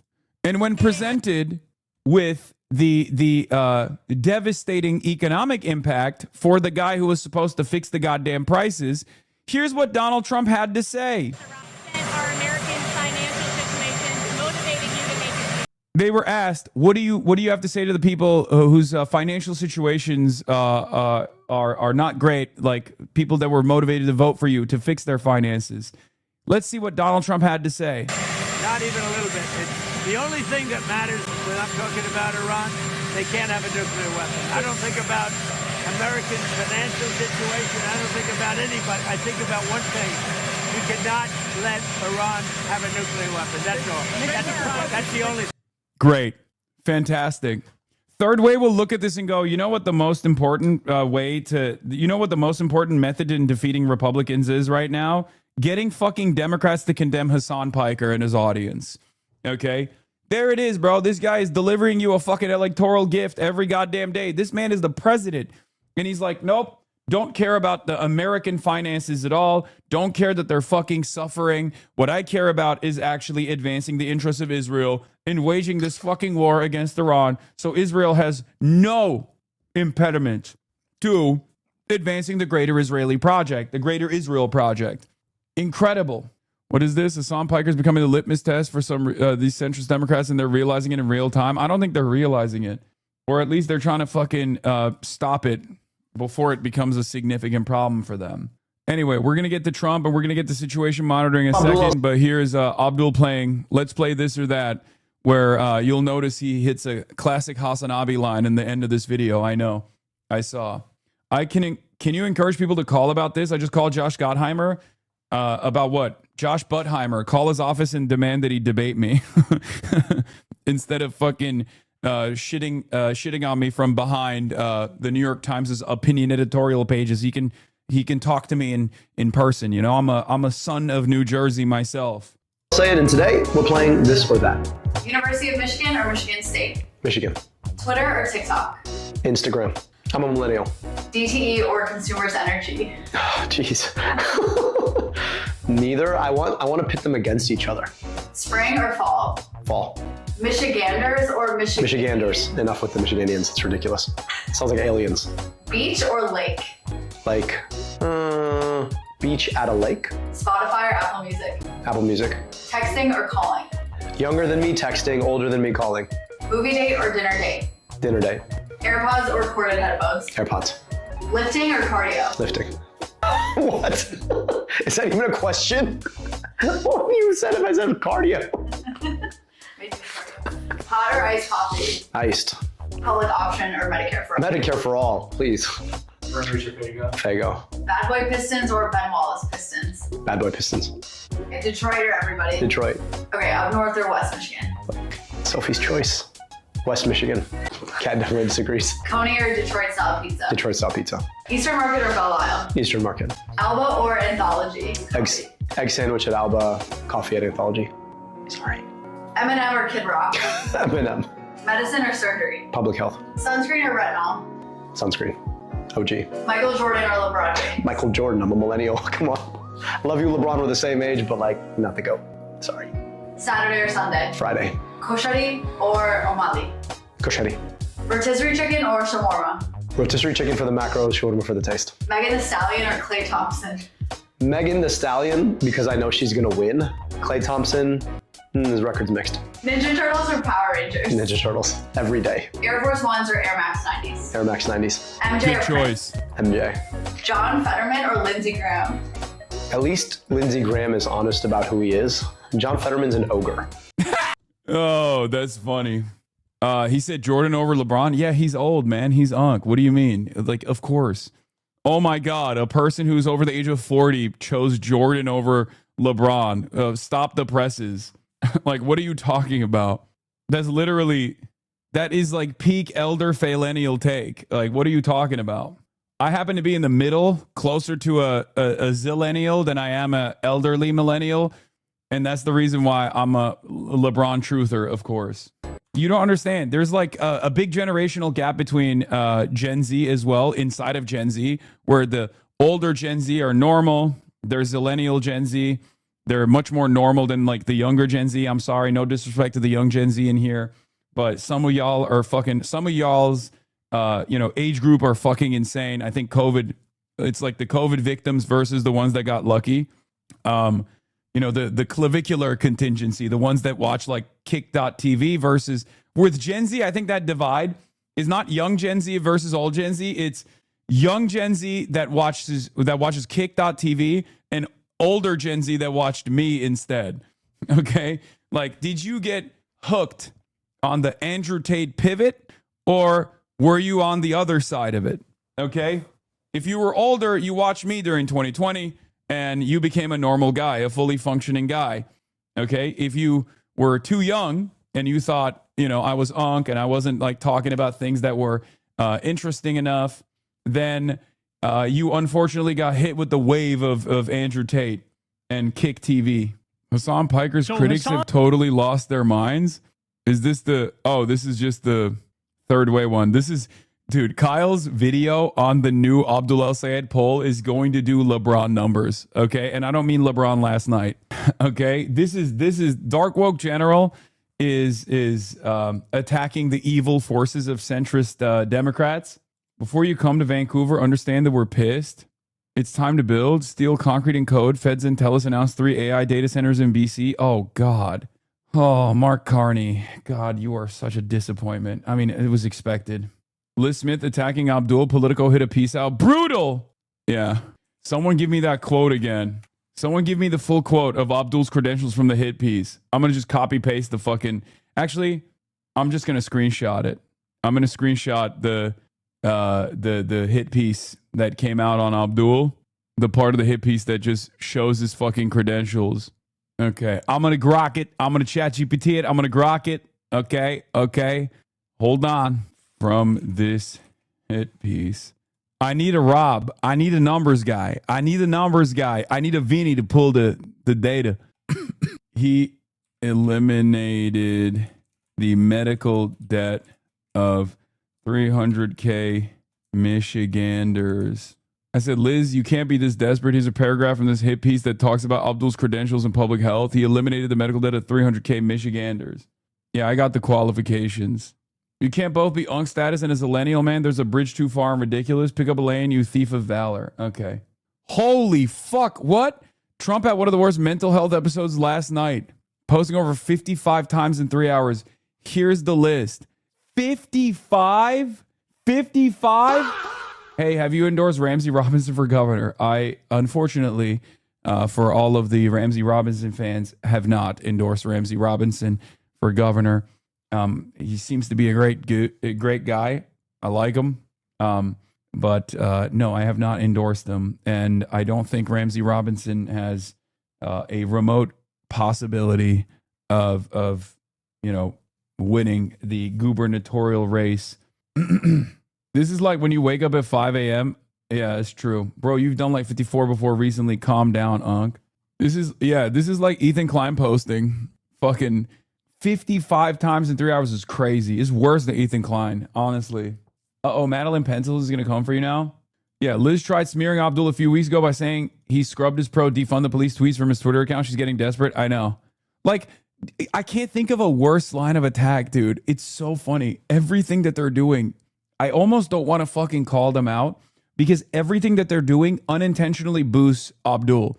First, they were like, oh, he's aligning with this like very prominent critic of Israel. Isn't that dangerous? And everyone was like, well, I fucking hate Israel. I like this guy now. Now they're literally saying this guy who is a fucking Rhodes Scholar, who literally is a doctor, who went to a very prestigious medical school in the state, University of Michigan, okay, who then went and got a degree, a PhD in fucking public health as well on top of that from Oxford University as a Rhodes Scholar, who then also worked for the Detroit Health Department, okay? Like, why are you boosting his profile? It's so funny. I know the idea is never interrupt your enemies when they're making a mistake, but it's just so funny that they just keep cooking these things up. What's next? Abdul El Sayed is only capable of bench pressing 3 plates, not 4. Is that what we're going to do next? We're going to be like, Abdul El Sayed is only capable of doing 3 plates on the bench press. Is he even strong enough to defeat Mike Rogers? Okay, how many fucking plates can Mike Rogers bench? It's so funny. They just keep literally using the worst avenues of attack. In 2020, I thought you were a pussy. Post October 7, 23, been watching you every day and steadily becoming more pussy like you, which is good because it's the way, Mandalorian style. Okay. However way it rocks your boat. I will say one thing about like being called a pussy, by the way. A lot of these guys, well, first of all, it's toxic masculinity. Okay. First of all, let me just say that we're not pussies here. We're pussy too. And pussy too. That's right. Okay. Pussy so good, we invented a second type. And pussy too. Okay, so that's number one. Number two, and pussy too. Okay. A lot of these guys on the right will be like, oh, the left is so soy. The left is so soy. You know what I think is fucking soy? Constantly complaining about cancel culture. Okay. For the longest time, I was thinking about this. This is a shower thought from earlier. I was thinking about this. So many of the biggest content creators and so many of the biggest comics, beloved comedians, beloved podcasters, especially ones that have like firmly planted themselves as fixtures of information and maybe even misinformation on the right, Joe Rogan and the like, have made careers off of crying about cancel culture for the past decade. I think at this stage, I've received a Joe Rogan level cancellation, a Joe Rogan level, quote unquote cancellation. Now I'm putting air quotes around the cancellation statement for one good reason. And that's because I think it's totally fucking fake. Okay. It's just annoying, right? It's just annoying. Cancel culture is fucking annoying. And yes, there are opportunities that are taken away from you when you are yelled at by mainstream news, by mainstream media, by all these like, prestigious institutions. But I've been literally up and down the ringer in ways that Ricky Gervais never did, right? What's the worst way to be canceled? It's to be smeared as an anti-Semite. Anti-Semitism is the only kind of woke that is acceptable. It's bipartisan wokeness, okay? It's the only DEI that the Republicans are on board with, right? And I've been getting called an anti-Semite, a fucking terrorist, an Islamic terrorist for years at this point. And now it's not just Fox News that's calling me an anti-Semite. It's even CNN that's calling me a fucking anti-Semite, right? And what have I done? Have I cried about it? Do I go, oh my God, I'm canceled. How could they do this to me? No, I just tell you how it is. It's fucking bullshit. They have no emotion. Just say the goddamn truth. Meanwhile, all these other guys that have presented themselves as tough guys on the internet, all they've done is fucking cry. All they've done is fucking cry about cancel culture. That's how they farmed such massive audiences. Real people get canceled all the time in ways that are significant. Comedians and podcasters don't. Or even if they are quote unquote soft canceled, hard canceled, or whatever, they have a much higher runway to recover from. Okay? Sure, maybe they get some endorsements revoked in the process. Sure, they make, $9 million a year instead of $12 million a year. Boo fucking who? You know who actually gets goddamn canceled? The guy who works at fucking Jiffy Lube. Okay? That's the guy who actually loses their job, and sometimes for good reason, and sometimes not for such great reasons, right?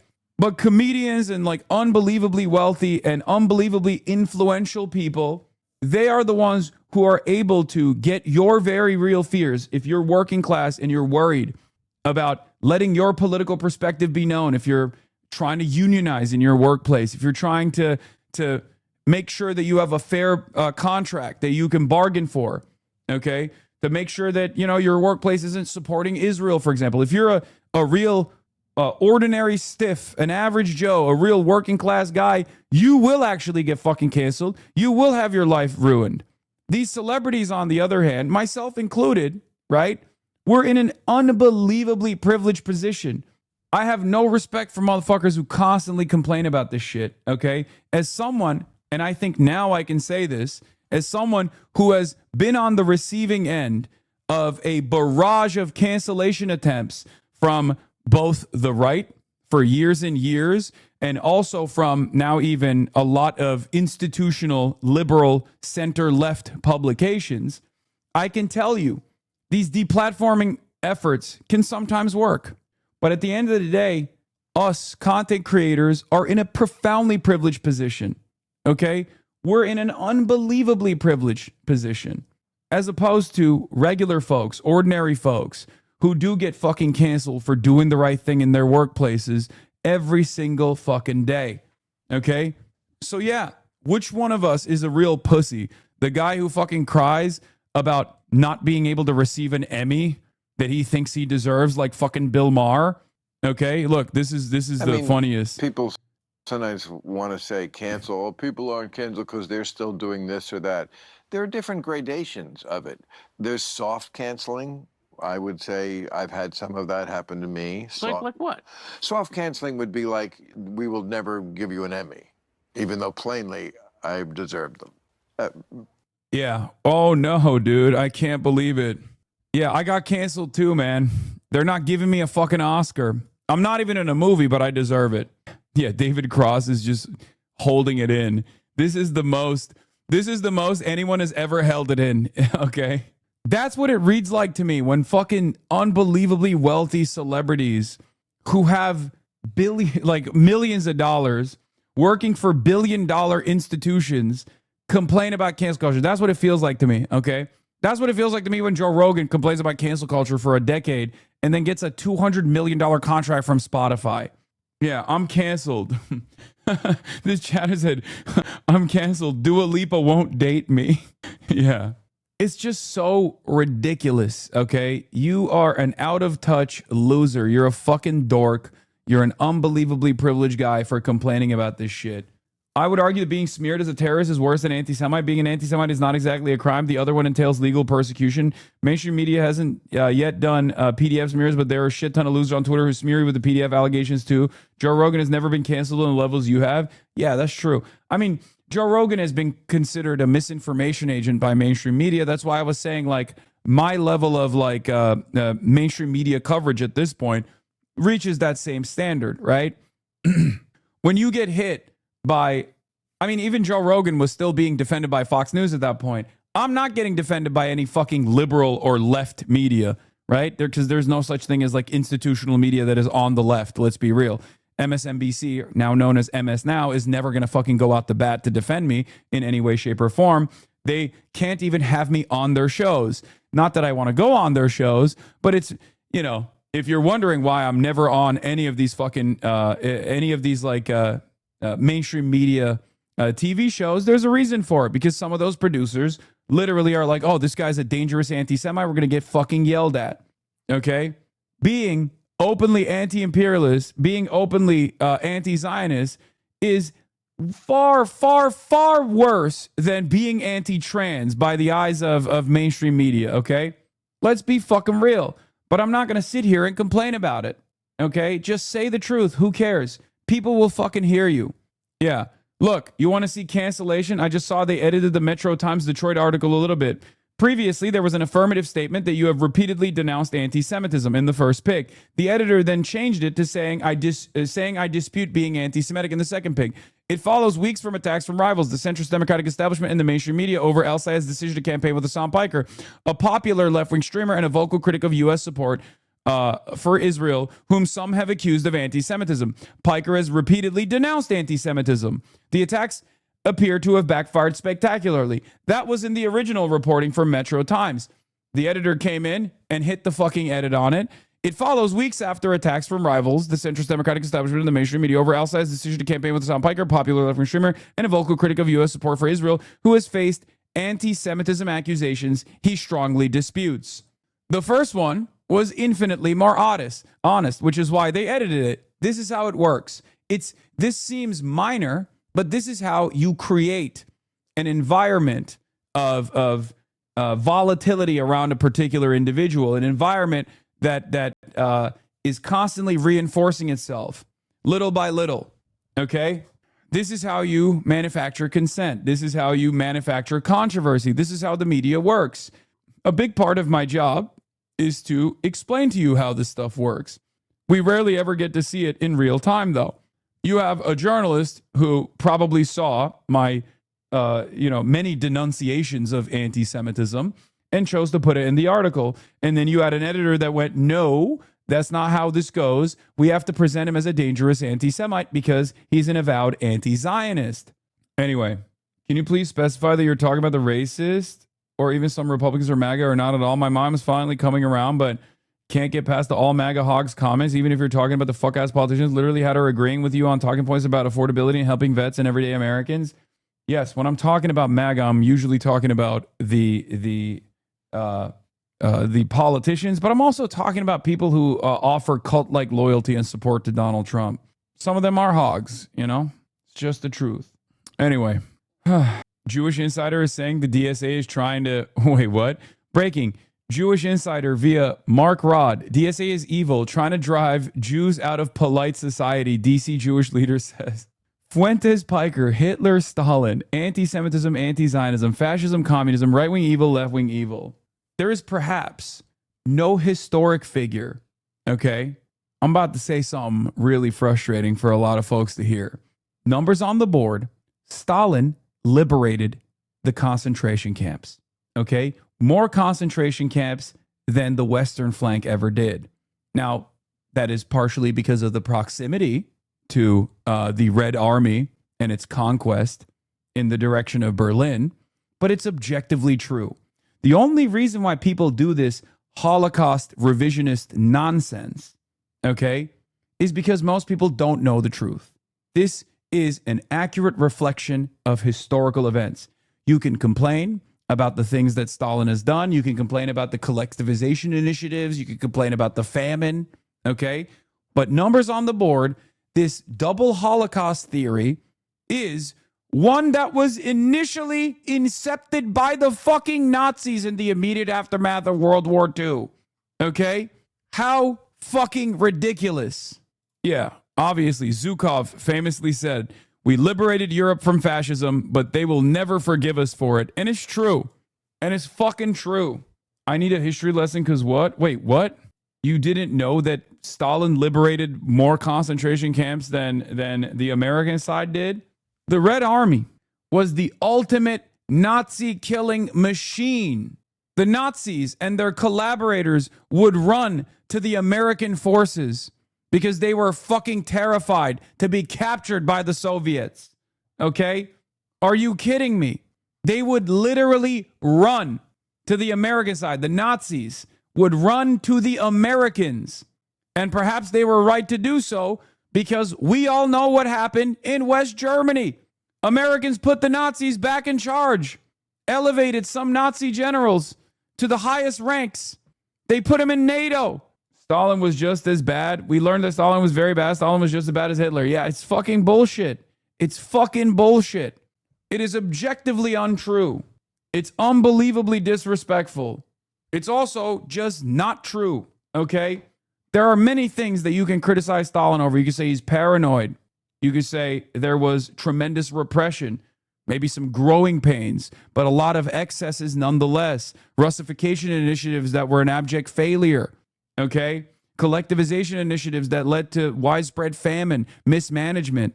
But there's one thing you can never say about Joseph Stalin, and that is that he was in any way, shape, or form the equivalent of Adolf fucking Hitler, okay? He was the great Nazi annihilator. Never forget that. That is the truth. Do not be afraid. I'm the colonel in the Soviet army and a Jew. We have come to liberate you. You know what the funniest part about it is? The Nazis would always say, this is cultural Bolshevism or Judeo-Bolshevism, not cultural Bolshevism.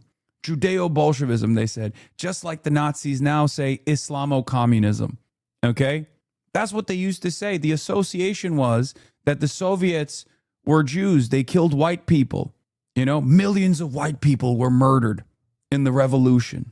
The modern version of Judeo-Bolshevism is cultural Marxism. That's the way that these reactionaries now refer to it as. Or they say Islamo-leftism in France, Islamo-gauchism, or they say Islamo-communism, things like that.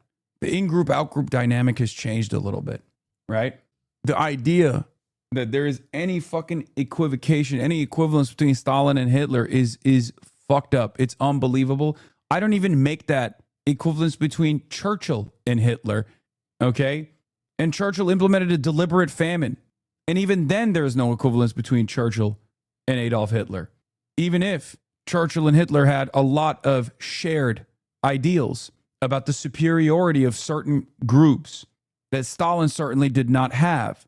And even then, there is no equivalence. There is no equivalence whatsoever between Adolf Hitler and any in the Allied front. Okay?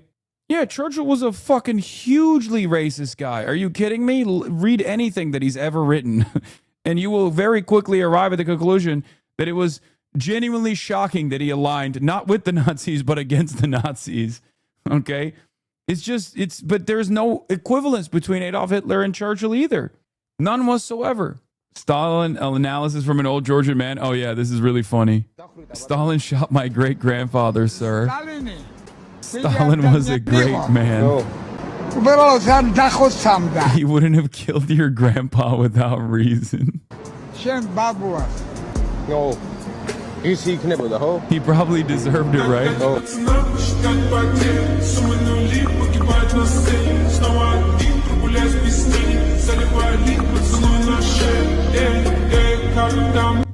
Listen, again, this is not a defense of the excesses. I'm not doing that at all. I'm just simply talking about the comparison between Adolf Hitler and Joseph Stalin. There is no comparison, okay? Oh, I saw this clip. Finkelstein comparing Abe Foxman to Hitler. I'm not going to do that right as Abe Foxman died. I'm not trying to get on fucking Fox News, okay? Norm is the son of Holocaust survivors, okay? He takes certain liberties that I myself as a man by the name of Hassan, who was getting called an anti-Semite, a vicious anti-Semite, cannot take with my language. Yeah. Norm is in some ways the OG edgy poster. In many ways, actually. You drew Bibi as Hitler? Yeah, I mean, I can do that. Yeah, that's endlessly more appropriate. So, yeah. How the fuck do we get to Stalin liberating the camps? Oh, because I read one reply and it bricked me. So yeah, let's move on from this. We'll look at Trump's manic posting in a second. Later, we looked at Abdullah Syed's attack ad or attack hit piece from Politico that says he's incredibly credentialed, perhaps one of the most credentialed Democrats to ever exist.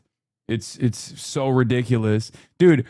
Some of the candidates that I'm like promoting are such fucking studs. Like Hamawi is another one where it's like, yeah, good luck, dude. Good luck shitting on Adam fucking Hamawi. Okay, guy who has consistently put himself in the line of fire to save the lives of innocents. Guy who saved the life of Tammy Duckworth. Okay, an absolute fucking lion of a man. Good luck. Good luck saying, oh, you haven't served your country, Adam Hamawi, as a combat medic who saved the life of Tammy Duckworth, okay? It's incredible. You are promoting more America lovers than you? Yes, because I love the promise of America, okay? At the end of the day, that's what it is. I love the promise of America. I love the opportunity that America could show the rest of the world. I hate that we squander that opportunity because we are so primarily invested. We are so primarily invested in advancing the interests of corporations. Okay? It's very frustrating. It's also obviously very frustrating to see so many of these people say, oh, patriotism is when you are hateful to your neighbor, when you're hateful to your fellow man. Patriotism is when you engage in reactionary ideals. That's what patriotism is supposed to be about. Okay? For far too long, I think the reactionary movement has hijacked the concept of what America could be. It's unbelievably frustrating. It's hypocritical. It's untrue. Just like they've hijacked Christianity. Just like they've hijacked religion. It's always the same. Reactionaries get to own this space. They get to be the loudest fucking voices when the overwhelming majority of religious people are unbelievably kind people. Okay? I've met many people, many religious people, pious people who just want to help their neighbors. They're kind. They always extend a helping hand, even when they don't have anything, even when they have little to give. And then the only thing we learn about how religious people operate is these psychopathic evangelical Christian Zionists whose only expression of being religious is harming others. Okay? The same goes for loving America, okay? America is the land of opportunity, but it's also the land of squandered opportunity. And part of that is because those who claim to love America, the loudest voices, they love the violence. They love the system that currently exists that ruins the lives of so many people. These people don't love America. These people don't love Americans. These people just want power, or at least they want to be a part of a movement that they believe has power. Because at the end of the day, that movement also fucks them over as well, right? You think the guy living in a trailer park in West Virginia that hasn't had a good job since the mines closed has any power? No. So why is he on Team Republican? He's on Team Republican because that makes him feel powerful. It makes him feel powerful when he's harming those who he believes have less than he does. Okay? That is the underlying principle of bigoted belief. That is the underlying principle of reactionary thought. Constantly punching down to reassert your dominance over those who you feel you have power over. It's very frustrating. That's why I stand by my statements when I say Republicans are the number one America haters. If I hated America, I would vote Republican every election. Okay? If I hated America, if I hated America and Americans, who does more damage to Americans, material damage to Americans, than the Republican Party? No one comes close. Republicans are the biggest terrorists on the planet. Hassan, you don't respect God. Buddy, my own personal beliefs play no role in this if you're talking about respecting religion, okay? I don't respect charlatans. I don't respect reactionaries. I just literally explained to you that I know many people who are very religious and very kind people. I don't respect people who bastardize religion, okay? I've never seen you be disrespectful of people's faith. Of course not. I defend people's religious liberty, even if I don't believe it, okay? I grew up in Turkey with a fairly reactionary point on Islam, okay? A fairly reactionary position on Islam. I always jokingly refer to my younger days as being a r/Reddit atheist, right? And my attitude has shifted quite a bit since then. I'm very empathetic to those who believe in different things than I do. As long as they're not hurting anyone else, as long as they're not using their religion as a justification to harm others, then, go ahead, believe whatever you want to believe. I don't care. Anyway, what you did just now is really good. Always start with the body of the statement and then insert the expletives in the end, then do dead air for a few seconds. This way mainstream media can't clip you out of context. Keep it up, King. Thank you. I didn't do it on purpose, but sure. All right. So we're going to do a brief hit on UK politics, Oibrov politics, and then we're going to move on to diplomatic talks with Iran. So basically, it's back-to-back failures. First, the failures of Keir Starmer, also known as Kid Starver, in the UK. UK Prime Minister Keir Starmer faces calls for resignation from his own party. And then we'll talk about the devastation in the Strait of Hormuz to the energy markets. Party repeated this morning that he will not resign. Keir Starmer is being blamed for big losses in local elections last week. There was talk he would be challenged at a meeting this morning. That didn't happen. Chris Livesay has more. Prime Minister Keir Starmer led Labour Party to a landslide victory in 2024. But less than 2 years later, Britain's economy is still struggling. Prices remain high, taxes are up, and people are unhappy with the performance of public services like the National Health Service. That frustration showed up in recent local elections where Labour lost support. One of the biggest winners, Nigel Farage and his anti-establishment Reform UK party. Starmer has also been bruised by his appointment of a longtime Labour figure with past ties to Jeffrey Epstein. I should not have appointed Peter Mandelson. I take responsibility for that decision, and I apologise again to the victims of the paedophile Jeffrey Epstein. And Starmer has faced criticism from President Trump, upset by his reluctance to support the Iran war. This is not Winston Churchill that we're dealing with. This week, Starmer acknowledged the voter pushback. I know that people are frustrated by the state of Britain. I know I have my doubters, and I know I need to prove them wrong, and I will. The prime minister still has a large majority in parliament, but that doesn't equal support from the public. So he probably won't survive, but to be honest, I don't really care. Nothing ever changes, so yeah, good luck to him, I guess. Now, in the UK parliamentary system, sometimes the biggest threat to a prime minister can come from within the prime minister. UK folded. They're heading a multinational task force in the Gulf. Oh my God. Keir Starmer is doing suicide, career suicide, 100%. Oh my God. He's going to commit the UK Navy to an endless battle and then fucking resign right after. These people will literally dive on a grenade for Israel. Okay. Oh my God. He picked up marginal steam because he was at least standing in opposition to Donald Trump. I swear to God, they don't care about anything. I don't know what to say. It's insane. Oh my God.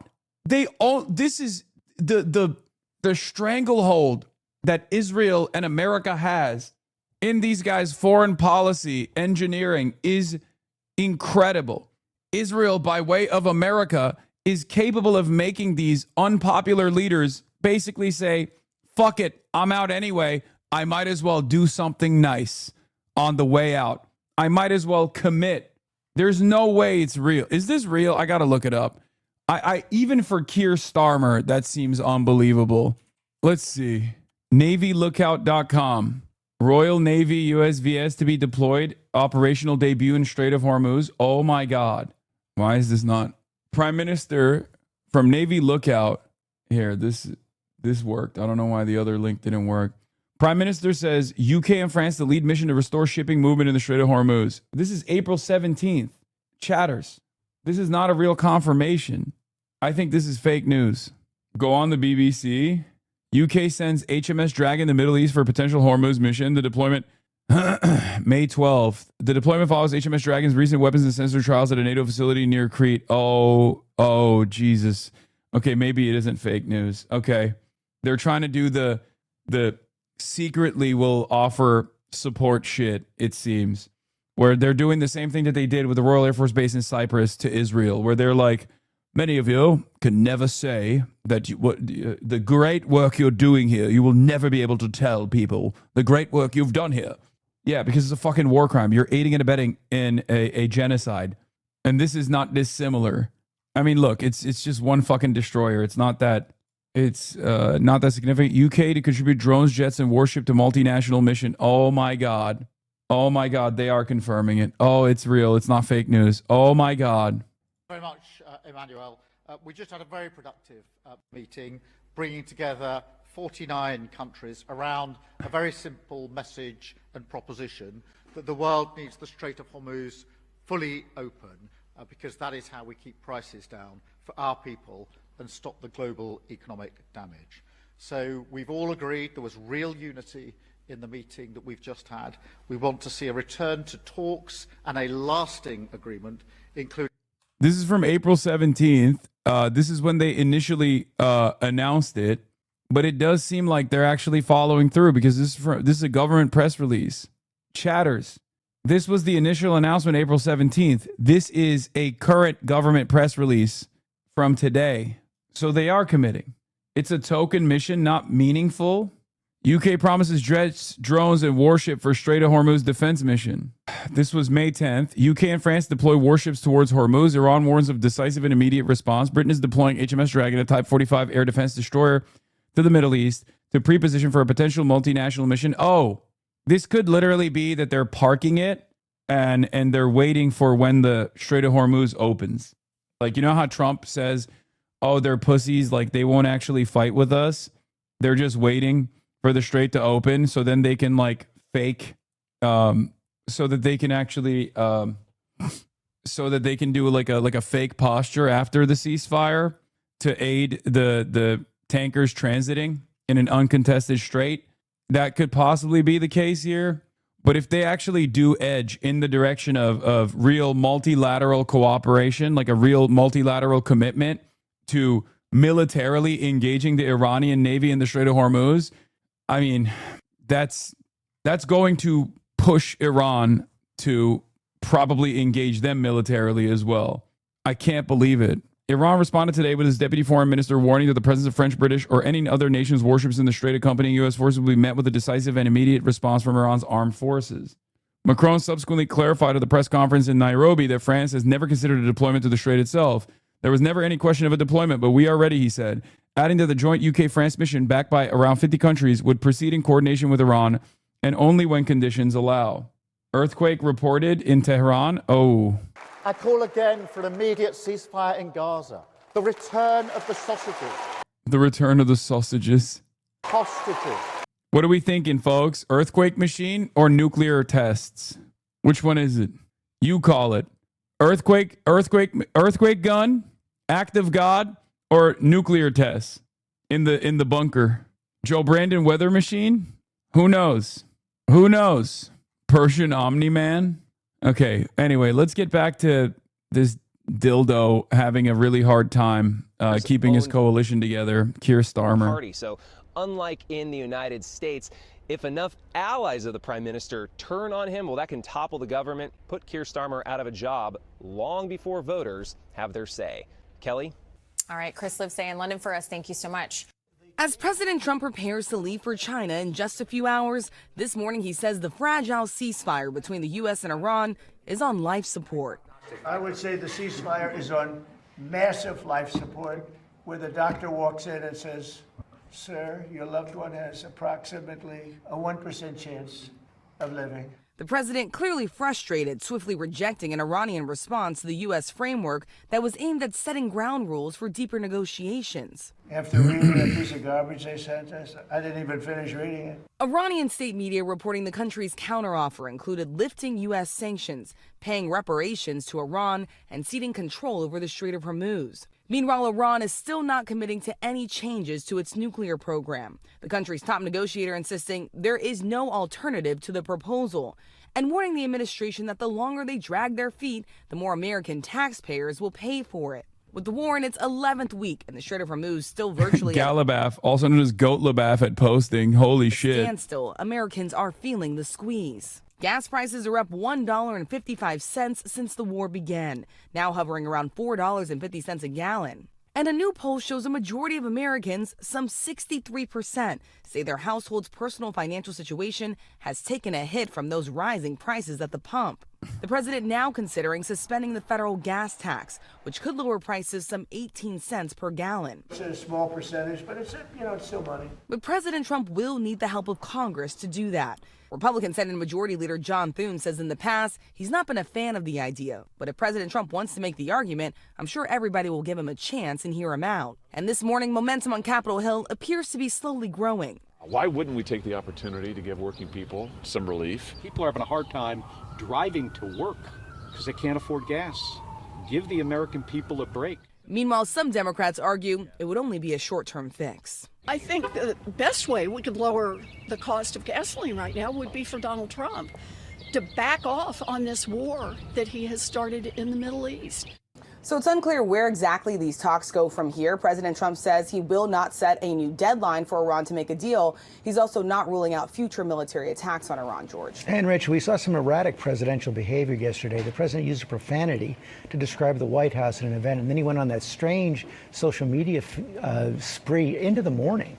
Yeah, this stretched late into the night, into the early morning, George. The president posting or reposting on social media more than 50 times by our count, and nearly all of these posts focused on false claims or conspiracy theories. The president at one point responding to someone calling on the DOJ to make more arrests, just as he reshared a post with an unfounded conspiracy theory calling on former President Barack Obama to be arrested.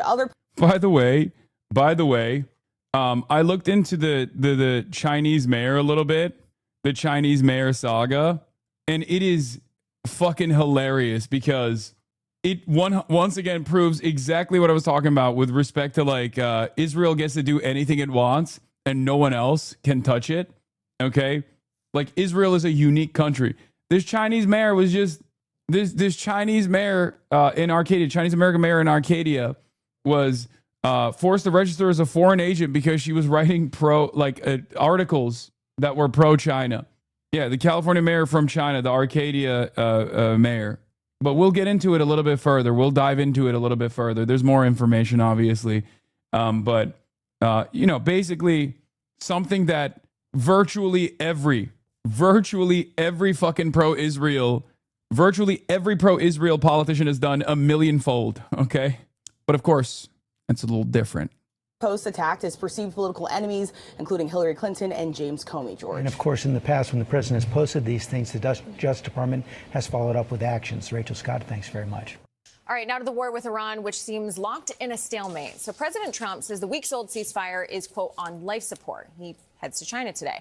With gas prices topping $4.50 a gallon, the president told Nancy Cordes he's in favor of suspending the national gas tax. Nancy's at the White House. Nancy, good morning.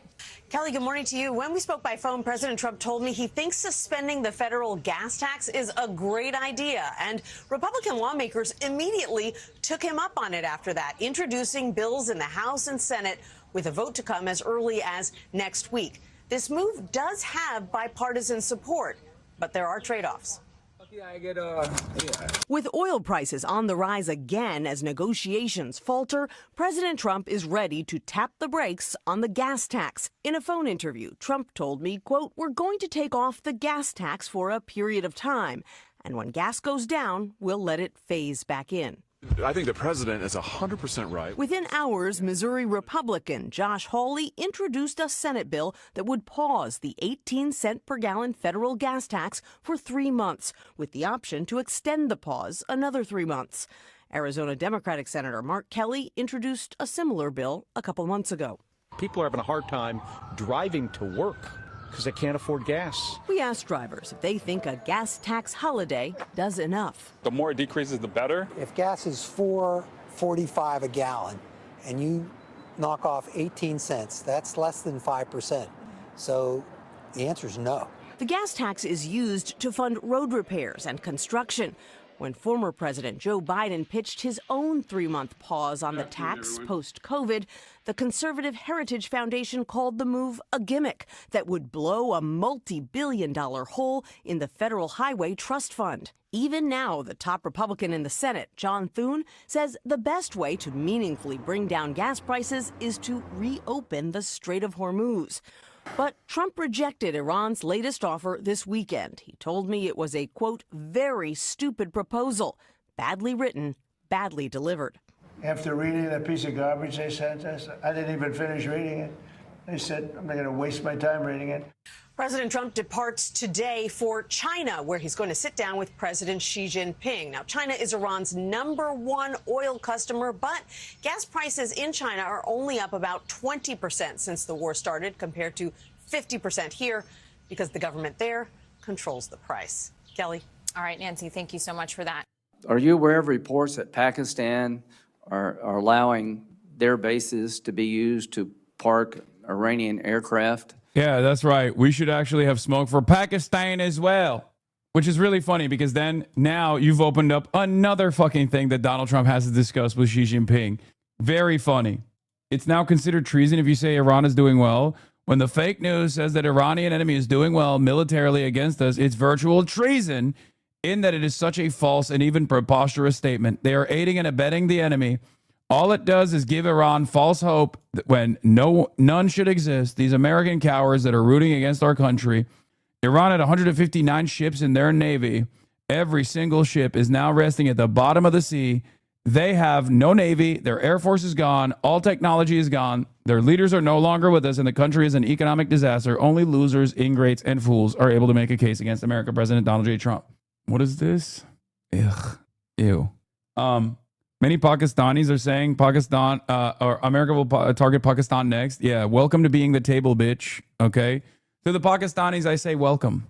Welcome. As a Turkish American, let me welcome you to being the table. Okay. Pakistan Zindabad! But also, Pakistan is the table. And when you are the table, Israel wants to blow up the table. Okay.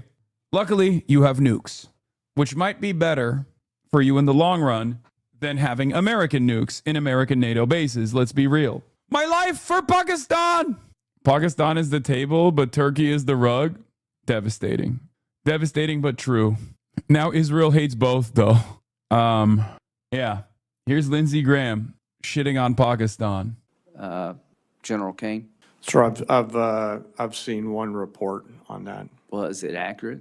Sir, I think based on the variety of classification matters. Let me just say, do you agree if it is accurate, that is sort of inconsistent with it being a peace mediator? Sir, I wouldn't want to comment on that based on the ongoing negotiations and Pakistan's role. Secretary Hexton, if the mediator is allowing reconnaissance aircraft in Iran to be parked in Pakistani air bases, do you think that's consistent with being a fair mediator? I wouldn't want to get in the middle of these negotiations. Yeah. Peace, like, dude, shut the fuck up. Dude, come on. There's literally ceasefire talks happening, dude. My boss is in China right now, bro. You're fucking the bag up. Pakistan is basically China's own Israel, okay? What the fuck are we talking about here, dude? Come on. I do. I want to get in the middle of these negotiations. I don't trust Pakistan as far as I can throw them. If they actually do have Iranian aircraft parked in Pakistan bases to protect Iranian military assets, that tells me we should be looking maybe for somebody else to mediate. No wonder this damn thing is going nowhere. So, I appreciate all you've done. I'm very supportive of it. But when it comes to Pakistan and China, enough already. Thank you. Day 74 of the war and the standoff between the United States and Iran continues. Of course, the politics behind that goes backwards and forwards. But from a military perspective, it's relatively simple. When a country goes to war, really goes to war with another country, it tries to attack the political center of gravity of the enemy, either to destroy that political center of gravity or to bend it to its will or to force it to do something which it wouldn't otherwise have done. And when this war started, Israel and the United States began a bombing campaign, and they conducted apparently 21,000 attacks across Iran up to the 7th of April. But it clearly didn't work. They tried to decapitate the IRGC, the Islamic Revolutionary Guard Corps, but they didn't. They tried to destroy the center of decision-making in Iran so there'd be no alternative to the Iranians but to surrender, but that didn't happen either. So attacking the political center of gravity was a failure by the 7th of April.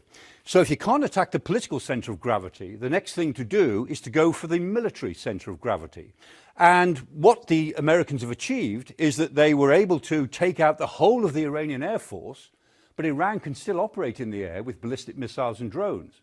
The Americans took out the whole of the Iranian Navy, but still the Iranians are able to operate in the Strait of Hormuz with small craft and drones and robotic ships. They're still able to be a sea power of sorts. And the Americans gravely damaged the IRGC and the Iranian ground forces. But if the Americans were to land on any of the islands in the Gulf, or still less, any part of Iran itself, it's a pretty fair bet that they'd end up fighting pretty quickly. So the Americans have got plenty of facilities in the area. They've got air bases in Qatar, they've got air bases in Saudi Arabia, air bases in the UAE, all of which could be used. They've got other air bases too. They're not short of air power, nor are they short of naval power. There are no fewer than 2 carrier strike groups in the area and 2 Marine Expeditionary Units, plus a brigade of the 82nd Airborne, ready for all sorts of operations. They're not short of military power at all in the area. But that military power is essentially about 400 or 500 miles away from the Strait of Hormuz. And that's the Americans' problem. The real center of military gravity for the Iranians is the Strait of Hormuz. And although the Americans have got plenty of military hardware in the region, it's quite a long way away. So what they've tried to do with Operation Freedom, which only lasted for a day, remember, but is still on the stocks, President Trump has said maybe he'll go back to doing it. Operation Freedom was an attempt to use 6th generation warfare, not to move into the Strait of Hormuz, but to use drones and missiles and AI and intelligence in order to pressurize anything the Iranians did while all of the ships that are trapped in the Strait of Hormuz come out. And that's the Americans' main problem. 6th generation warfare. Maybe it'll work, maybe it wouldn't. It was only tried for a day. If the Americans were to go back to 5th generation warfare, what they would do is they'd move their big carrier strike groups towards the Gulf, into the Gulf of Oman, and they would take control, physically take control of the Strait of Hormuz. They'd fight a battle for the Strait of Hormuz. And if they fight that battle, they would win it. But if they win it, they would also almost undoubtedly take some losses. And that would be the main problem for President Trump. This is the USS Abraham Lincoln. Very hard to imagine the Iranians could ever sink that, but they might damage it. they might be able to do something. They might be able to kill or injure some of the personnel. And that, even a damaged Abraham Lincoln, even a damaged destroyer, would actually be a political tragedy for President Trump, which you find very difficult to live with in terms of American public opinion. And so here we are back at the standoff. The Iranians obviously calculate that they can live with the material damage of this war longer than he can live, President Trump can live, with the political damage that the war is doing. And the Iranians are saying now, they say, if the Americans attack us again, we've got all sorts of surprises up our sleeve, with all sorts of things that they won't expect that we can do. Maybe they have, maybe they haven't. But the fact that they're saying that is a very good example of the nature of the warfare we're into. We may be in a world of potentially sixth-generation robotic warfare, but the politics of asymmetric warfare still apply, and they apply in this. Is she about to dog walk Trump? Yes. There is literally no. This is something I'm very confident about. Iran may also be putting. Given the amount of leverage that she has and the amount of spectacular fuck ups that Trump has committed, leading up to this Beijing summit. I mean, the very fact that he actually had to push the summit back is indicative of who holds the cards here too. All of that combined leads me to believe that this summit is going to be very favorable to China's goals, China's interests. They will probably offer some benefits to America to make Trump look good domestically in exchange for tremendous foreign policy goals that they will accomplish. I assume one of the major points of contention is weapons transfers to Taiwan. Okay, America has steadily increased the weapons that they're shipping to Taiwan. Okay, this obviously is very threatening for Xi Jinping. Americans present this as like, oh, we're invested, we're committed in defending Taiwan. But obviously, nobody wants missile bases of a foreign adversary, 90 miles off their coastline. Cuba being a great example of this, right? And China wants reunification, peaceful reunification. That's their goal. That's been their goal, and they're committed to that goal, right? America wants to fuck that up to the best of their ability by claiming that this is the demands of the Taiwanese population. So Trump is going in incredibly weak. You have the Iran war. Strait of Hormuz is still closed. You have the tremendous leverage that Xi Jinping has already had, that he demonstrated in the tariff war that took place. Two different types of leverage, one being the manufacturing hub that makes it incredibly difficult to decouple the rest of the world from China, right? So that's one card that he already had. The other is complementary to the first card, which is the fact that they are a monopoly they're a monopoly procurer for rare earth minerals, right? Rare earth minerals are necessary for all matter of defense. Not only do they make the components, but they also procure the rare earth minerals, which is obviously unbelievably important for American defense manufacturing. Oh, damn. Detroit Metro Times. Top article is the original. Second is the edit. Metro Times. Any explanation? Our intention was not to smear us on. However, we see how the wording in the previous version was better. We appreciate the free feedback and reverted to the original version. Oh, shit. God damn. Big W's today, man. Little W's, big W's. Let's go. Let's freaking go. So, as far as the leverage that China has, China's leverage is not only endless, but it's also apparent. Okay, we saw how this stuff unfolded in the tariff side when Donald Trump tried to engage the world in a ridiculous tariffs war that he wanted to engage China with. The rest of the world was suffering as a consequence of the ridiculous demands that Trump was making on Liberation Day. And China showed that it was a stable partner, a reliable partner in international trade in the process, and then basically forced America's hand to back away, right? So this was the first failure. Liberation Day, if Trump was correct, was going to lead to tremendous economic activity on U.S. soil, rebuild a manufacturing base on American soil, fix the trade deficit with all these other countries, while simultaneously pushing countries away from China, right? Pushing countries' reliance away from China to other secondary markets, India potentially, and all these other places, and maybe even in the long term, the United States of America. Now, of course, that was a laughable goal. We don't have centralized planning in the United States of America, and therefore it's virtually impossible for us to build this robust, competitive industrial base on U.S. soil. So when these are all the factors that you need to consider when thinking about Donald Trump trying to regain some kind of leverage.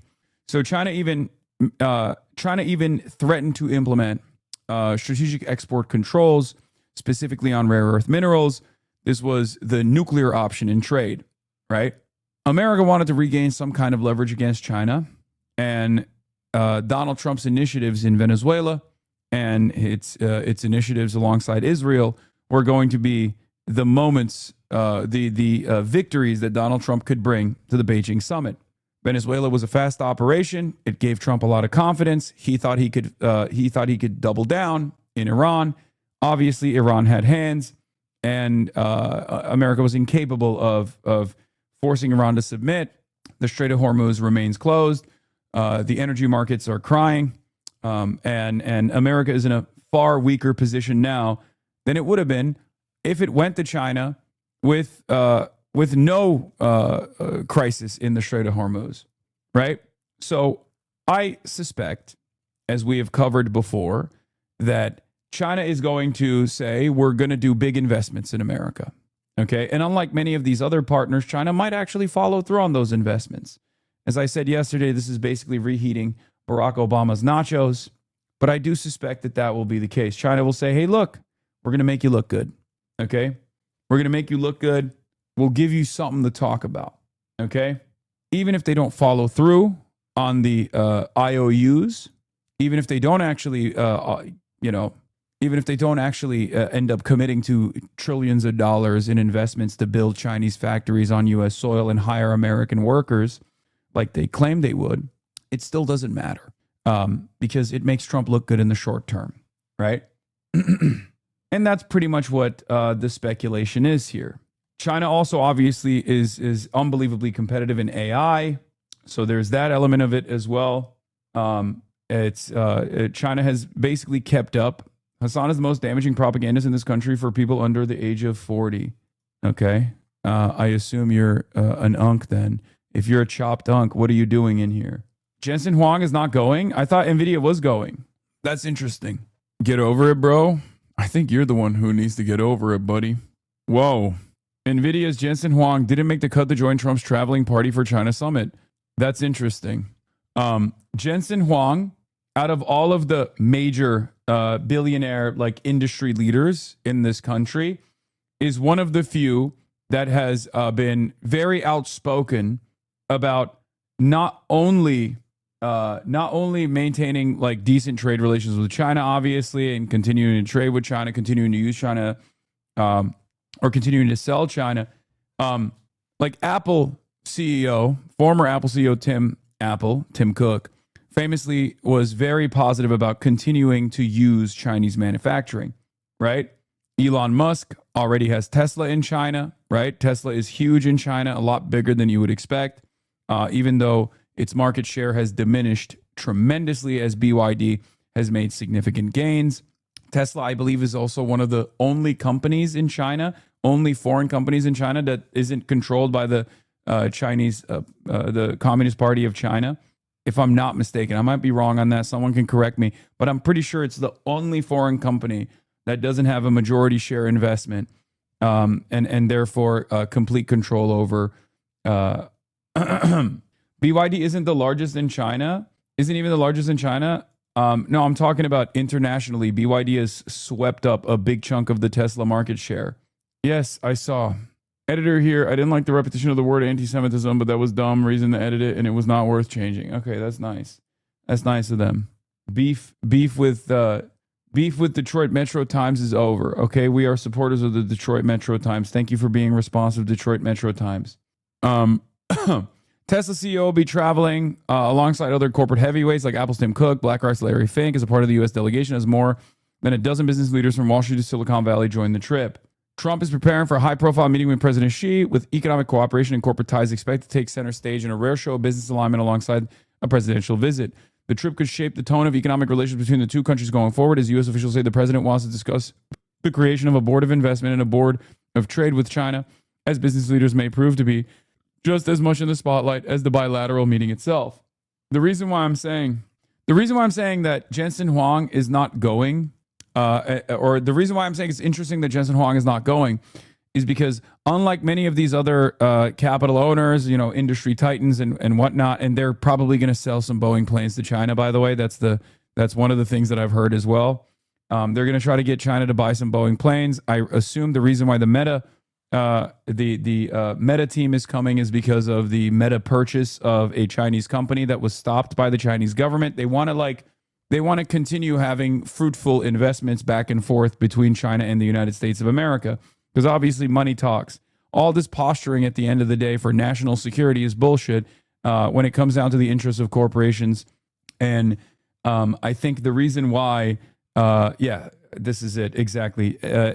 NVIDIA is lobbying to soften chip export restrictions, arguing it will lose markets to Chinese competitors. And I think that's the reason why Jensen Huang is not going on this trip. Because Jensen Huang said something very interesting on the podcast of that one guy that I actually listened to, because I'm such a fucking insane person. I'm a chud-ass loser who only listens to podcasts, but I even listen to fucking podcasts on Twitter, okay? And Jensen Huang went on the podcast of this guy. He's like a hot Indian dude who's like a brolic. He got a New York Times puff piece written about him too recently. What's his name? Do you guys know who I'm talking about? Yes, he's a Twitter podcast guy. But he, Dwarkesh. Yes, Dwarkesh. That's the guy I'm talking about. So Jensen Huang went on Dwarkesh's podcast, okay? And on that podcast, he literally argued against Dwarkesh, saying like, why would you want to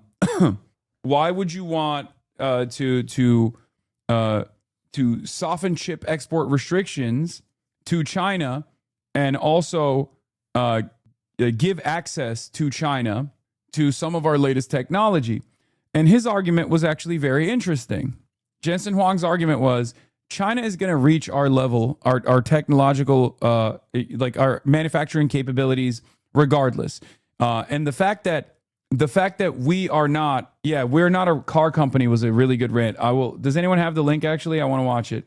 I'll just, this will be much better to listen to here. So this was a pretty interesting take that I heard from Jensen Huang. Another interesting take from Jensen Huang was when he was like, I'm a fucking billionaire. I don't give a shit. I'll pay the billionaire tax. Who gives a fuck? Everyone needs to stop complaining.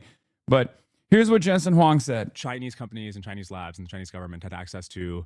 Was I wrong, by the way? He is hot. I think saying the hot Indian guy who has a Twitter podcast is a pretty apt description of this dude, okay? The AI chips to train a model like Claude Mythos with these cyber offensive capabilities and run millions of instances of it with more compute. The question is, is that a threat to American companies, to American national security?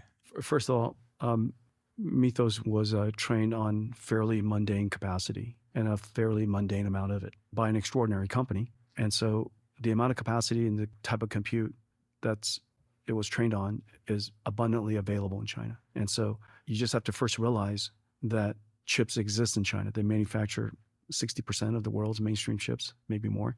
It's a very large industry for them. They have some of the world's greatest computer scientists. As you know, most of the AI researchers in all of these AI labs, most of them are Chinese. They have 50% of the world's AI researchers. And so the question is, if you're concerned about them, considering all the assets they already have, they have an abundance of energy. They have plenty of chips. They got most of the AI researchers. If you're worried about them, what is the best way to create a safe world? Well, victimizing them, turning them into an enemy, likely isn't the best answer. They are an adversary. We want the United States to win. But I think having a dialogue and having research dialogue is probably the safest thing to do. This is an area that is glaringly missing because of our current attitude about China as an adversary. It is essential that our AI researchers and their AI researchers are actually talking. It is essential that we try to both agree on what not to use the AI for. with respect to China, we want to have, of course, we want the United States to have as much computing as possible. We're limited by energy, but we got a lot of people working on that, and we had to not make energy a bottleneck for our country. But what we also want is we want to make sure that all the AI developers in the world are developing on the American tech stack and making the contributions, the advancements of AI, especially when it's open source, available to the American ecosystem. And it would be extremely foolish to create two ecosystems, the open source ecosystem, and it only runs on the Chinese foreign tech stack. Bro, this is what I mean, by the way, when I say these motherfuckers do not, at the end of the day, these motherfuckers don't care about anything but their bottom line, okay? Like, I don't even think he's wrong necessarily, but he's basically saying, look, man, China's going to get there with or without us. We might as well sell them some shit, okay? That's literally what it is. Billionaires are stateless regardless, but he's straight up saying, look, they have gotten there over and over again. Sure, they sometimes follow us. They trail behind on some of the more sensitive technology, some of the proprietary tech that's like virtually impossible to recreate. Obviously, the machines that make these fucking semiconductors is one example of this. But it's very clear that even if we try to cast China aside, even if we try to force China out of having access to this proprietary tech, they inevitably get there, and they find ways to do it in a much cheaper manner, right? We saw this with DeepSeek, obviously, which was what, like fucking $5 million total or something? It was unbelievable, and it put a dent initially in America's AI dominance. So he's, yeah, the Huawei chips aren't even better than NVIDIA. They're just more cost effective in ways that matter, okay? So he's just saying that, like, we can think that we can stop China's rise in this field, but it's very fucking clear that they're going to get there eventually, right? So at that point, as a billionaire, my job is to keep making money.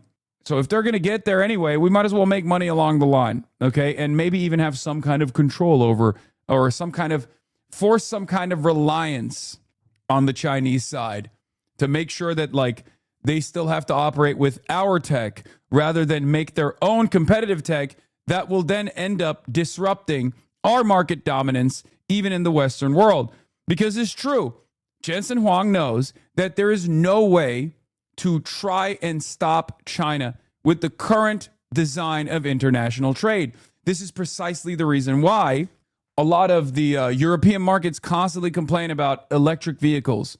They say that China is not trading, China's actually cheating. Why is China cheating? Because they have a similar system that we do with market subsidies, except their subsidies are far more comprehensive, and their subsidies don't get distributed to the fucking CEOs and the shareholders. Their subsidies are used to engage in overproduction and to make cost-effective and unbelievably affordable market competitors that end up displacing the domestic markets.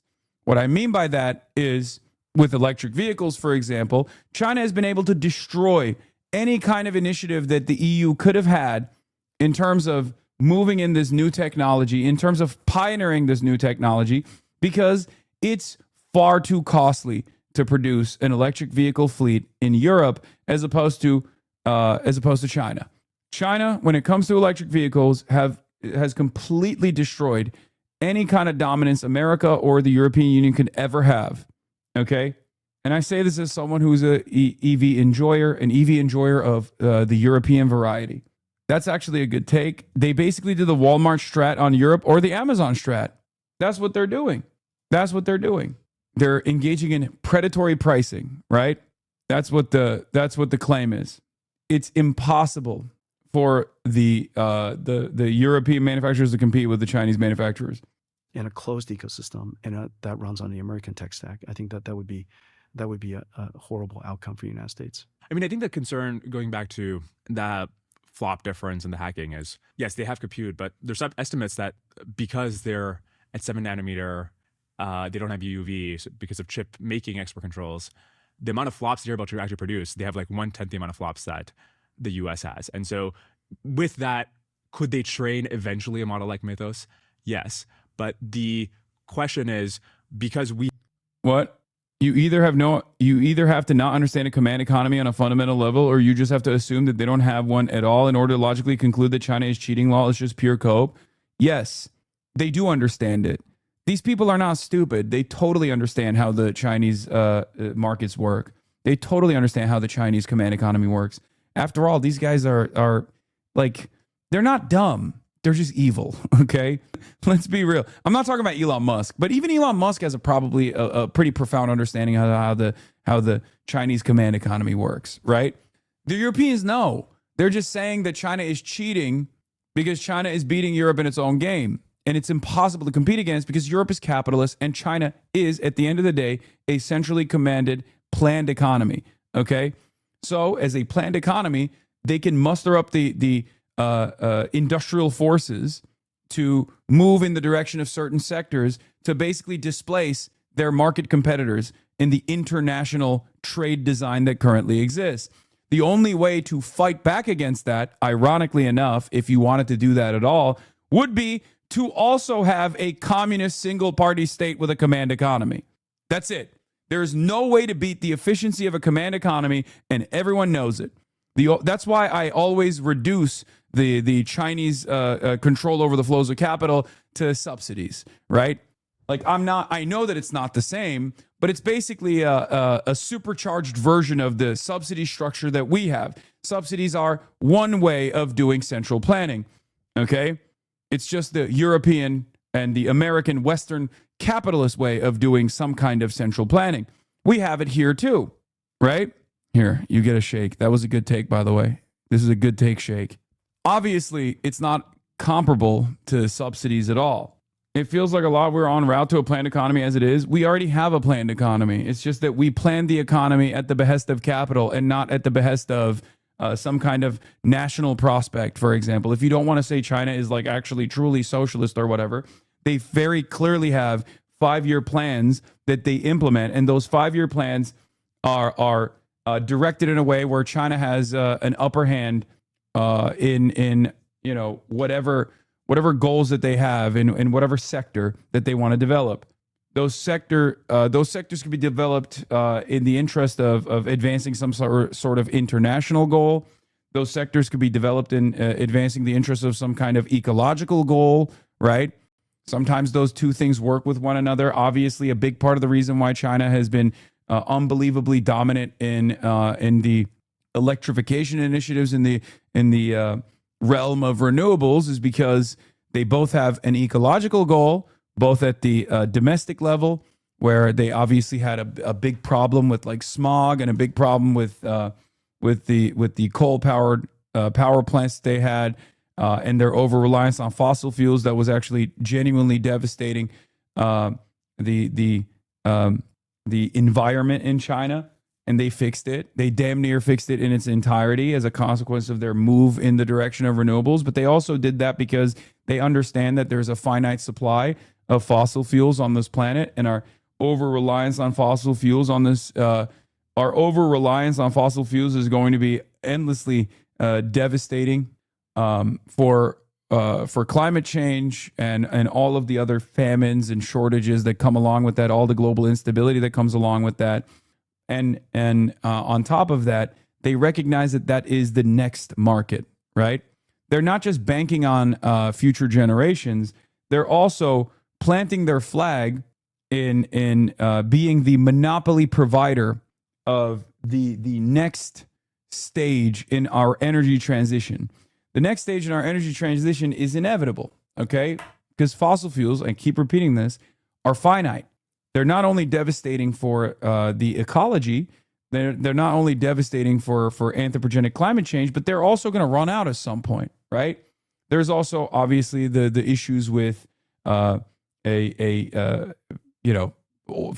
fuels being a consumable good, and therefore there needs to be constant transiting of oil tankers, and we're seeing that there are some limitations with that as well, as opposed to when you put a fucking solar panel down, you can't really block out the sun, right?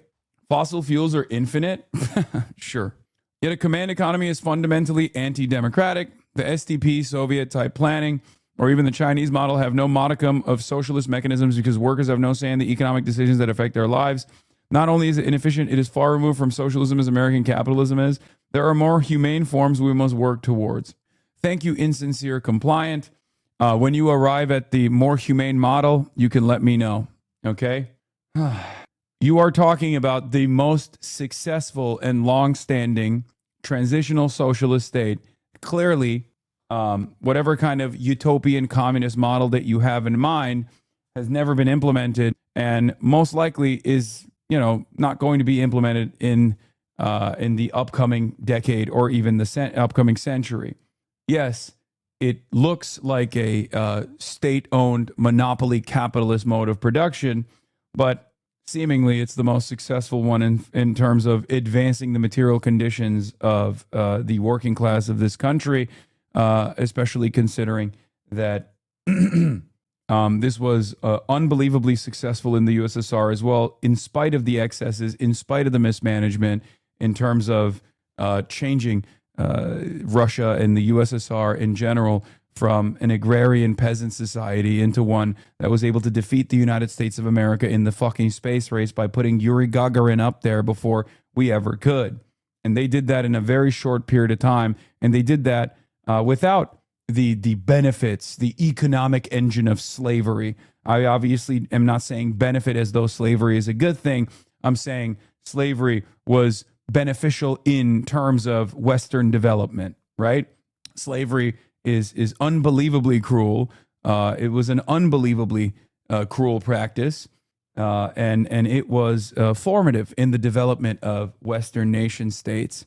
So, Russia did that without the colonial exploits and also by enslaving populations overseas. So yes, there were a lot of excesses, there were a lot of failures, but clearly the results are the results. And the same goes for China. Participatory economics is a clear example. China has made great progress in modernization and improving the material conditions of the workers.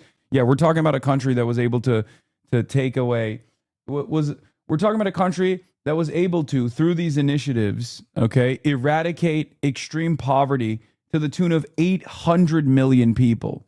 Slavery is probably pretty good for profits when you're so uncreative that you can only raise profits by cutting wages. True. Another good take.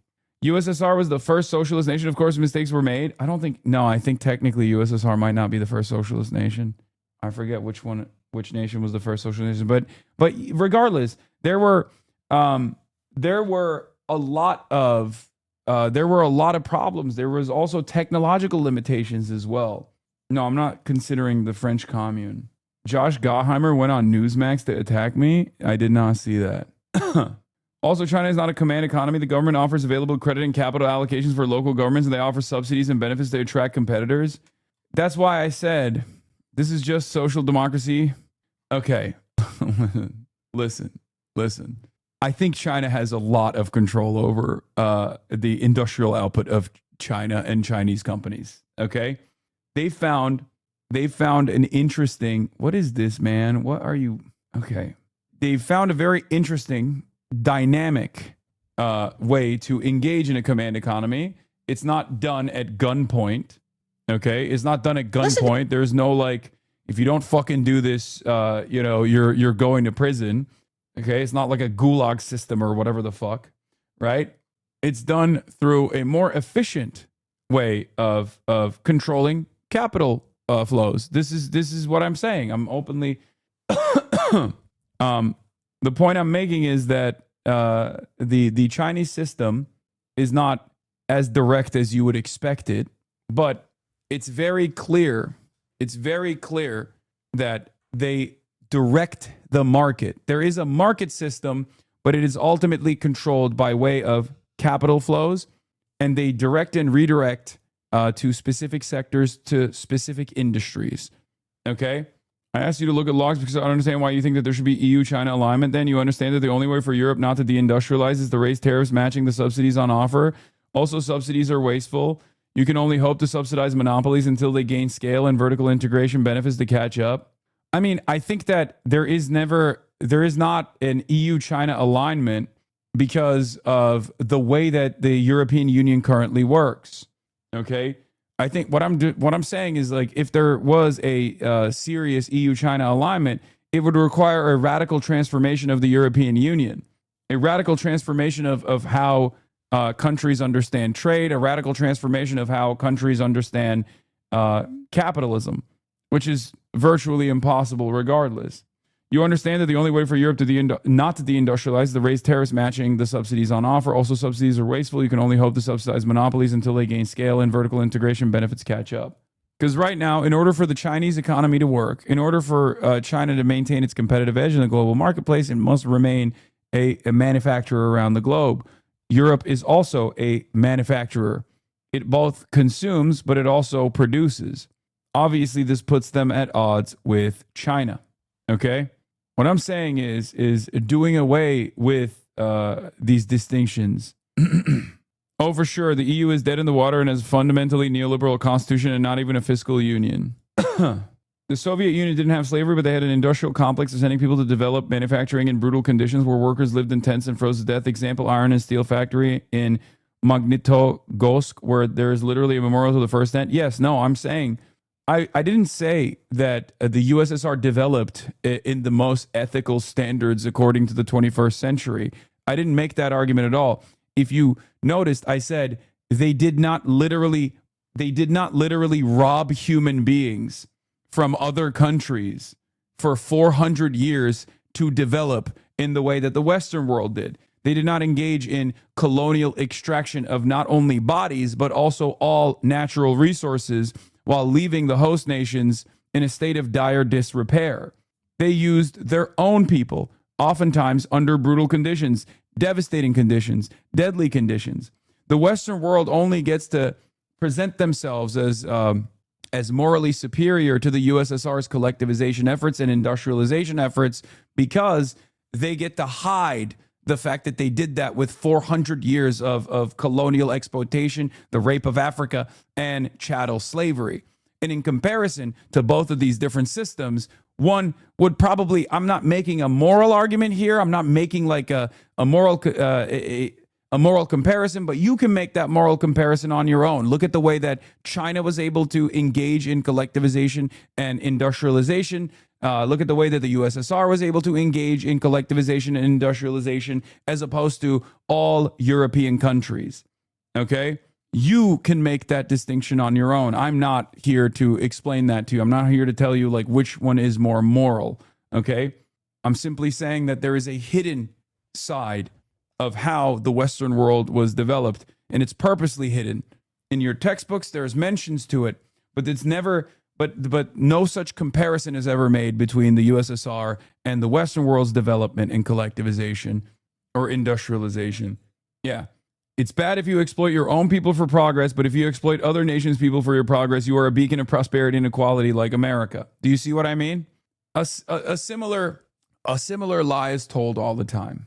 When people say, oh, widespread famines in the USSR and China led to the deaths of hundreds of millions of people. Now, obviously, the number is exaggerated, but no such consideration is ever given to the fact that we currently exist in a global capitalist system, and yet in the age of abundance, when there is a food surplus in the world, there are still 14 million people that die due to famine and famine-related diseases before we even factor in the number of those who die due to war, before we even factor in the numbers of those who die due to anthropogenic climate change, okay?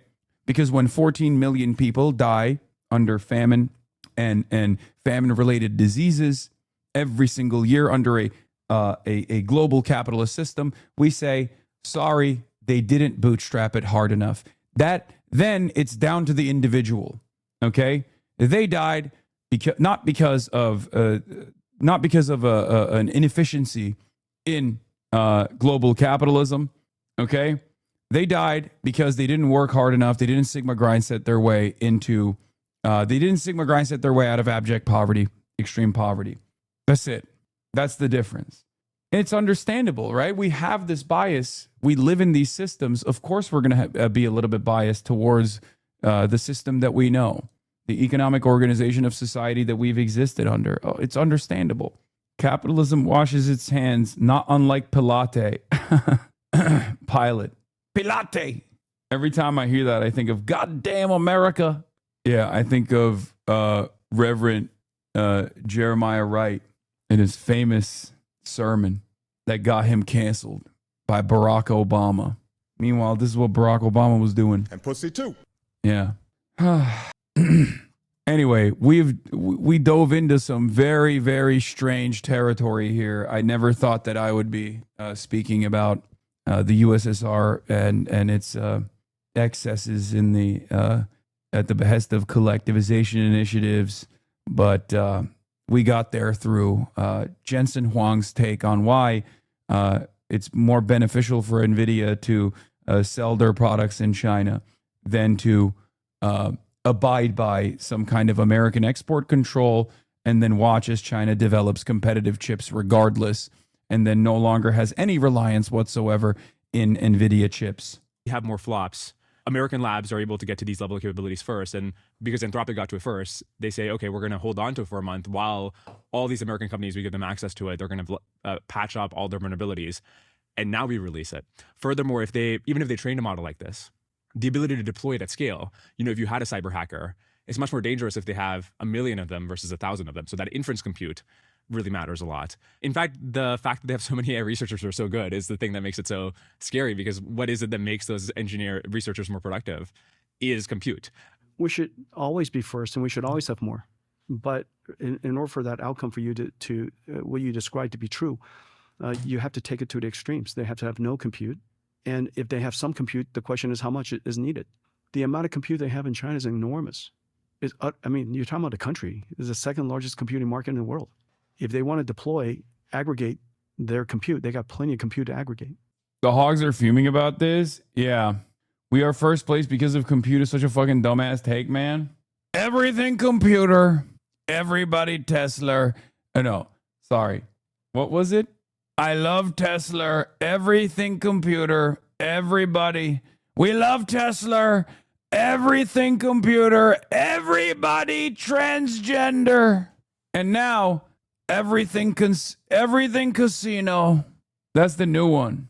The whole world is casino. Mallory is spreading Adam Wren's smear of Abdul. Yeah, it doesn't matter. And also, yeah, that came from Liz Smith. What is this? You have no idea of the Soviet Union? It's hard to say, but you would sit in the Soviet gulag with your open opinions. You have no idea of the Soviet Union, says Maze Mazin. As a German living in Australia, it's ridiculous. America's discovering Hitler. Lol, I break down. As a German living in Austria, it's ridiculous. Österreich. Yeah. Austrian anti-communists make me so mad. And you know why. I've already done the fucking rant. You get to sit in affordable housing in Red Vienna due to the tireless work of the communists that came before you. Okay? It's unbelievably hogged up. You literally are one of the few developed countries. You're one of the few developed nations that actually has like a decent level of control over the housing market directly as a consequence of the tireless work of communists that came before you. And you still fucking complain. You're like, oh, you don't know about the Soviets. They're so bad. They are so bad. Yeah, meanwhile, the dudes who were like, we love the fucking Soviets. We wish we could be a part of the fucking Soviets ourselves, are responsible for you sitting in a fucking government-controlled, publicly funded housing that is sitting on top of these beautiful fucking building blocks where you get to have a gym in your goddamn publicly owned housing unit that you live in, where your rent is like fucking $300 a month or whatever the fuck. And you're like, oh, it's getting so expensive here. Meanwhile, travel to any other fucking country and see what it usually looks like, okay? Yeah, affordable housing in Vienna. Yeah, here. We're not going to do this again. I do this too much. I do this too frequently, okay? 65%. 65%. Remember that number. 65% of all available housing inventory, in the city of Vienna, also known as Red Vienna, is government housing. Okay? 65 motherfucking percent. And I still hear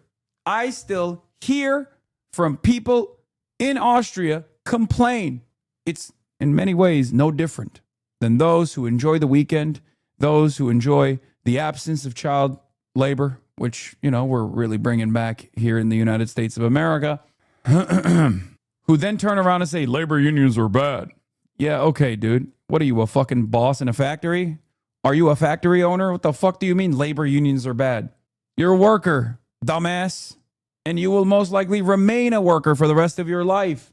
So you might as well make sure that you get to reap the benefits of your productive output. And labor unions are only one way, but perhaps one of the most successful, in the short term especially, ways of achieving those results.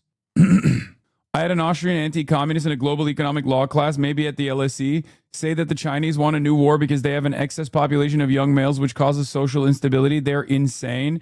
In front of our lib Warrenite trade law professor.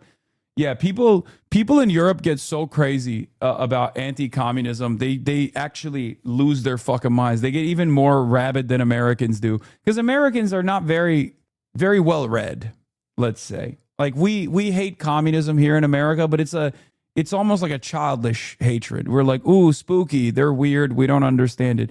Europeans also understand it. It's like they studied it better so they could be more efficient in their hatred. It's the same principle with European anti-Semitism versus American anti-Semitism, right?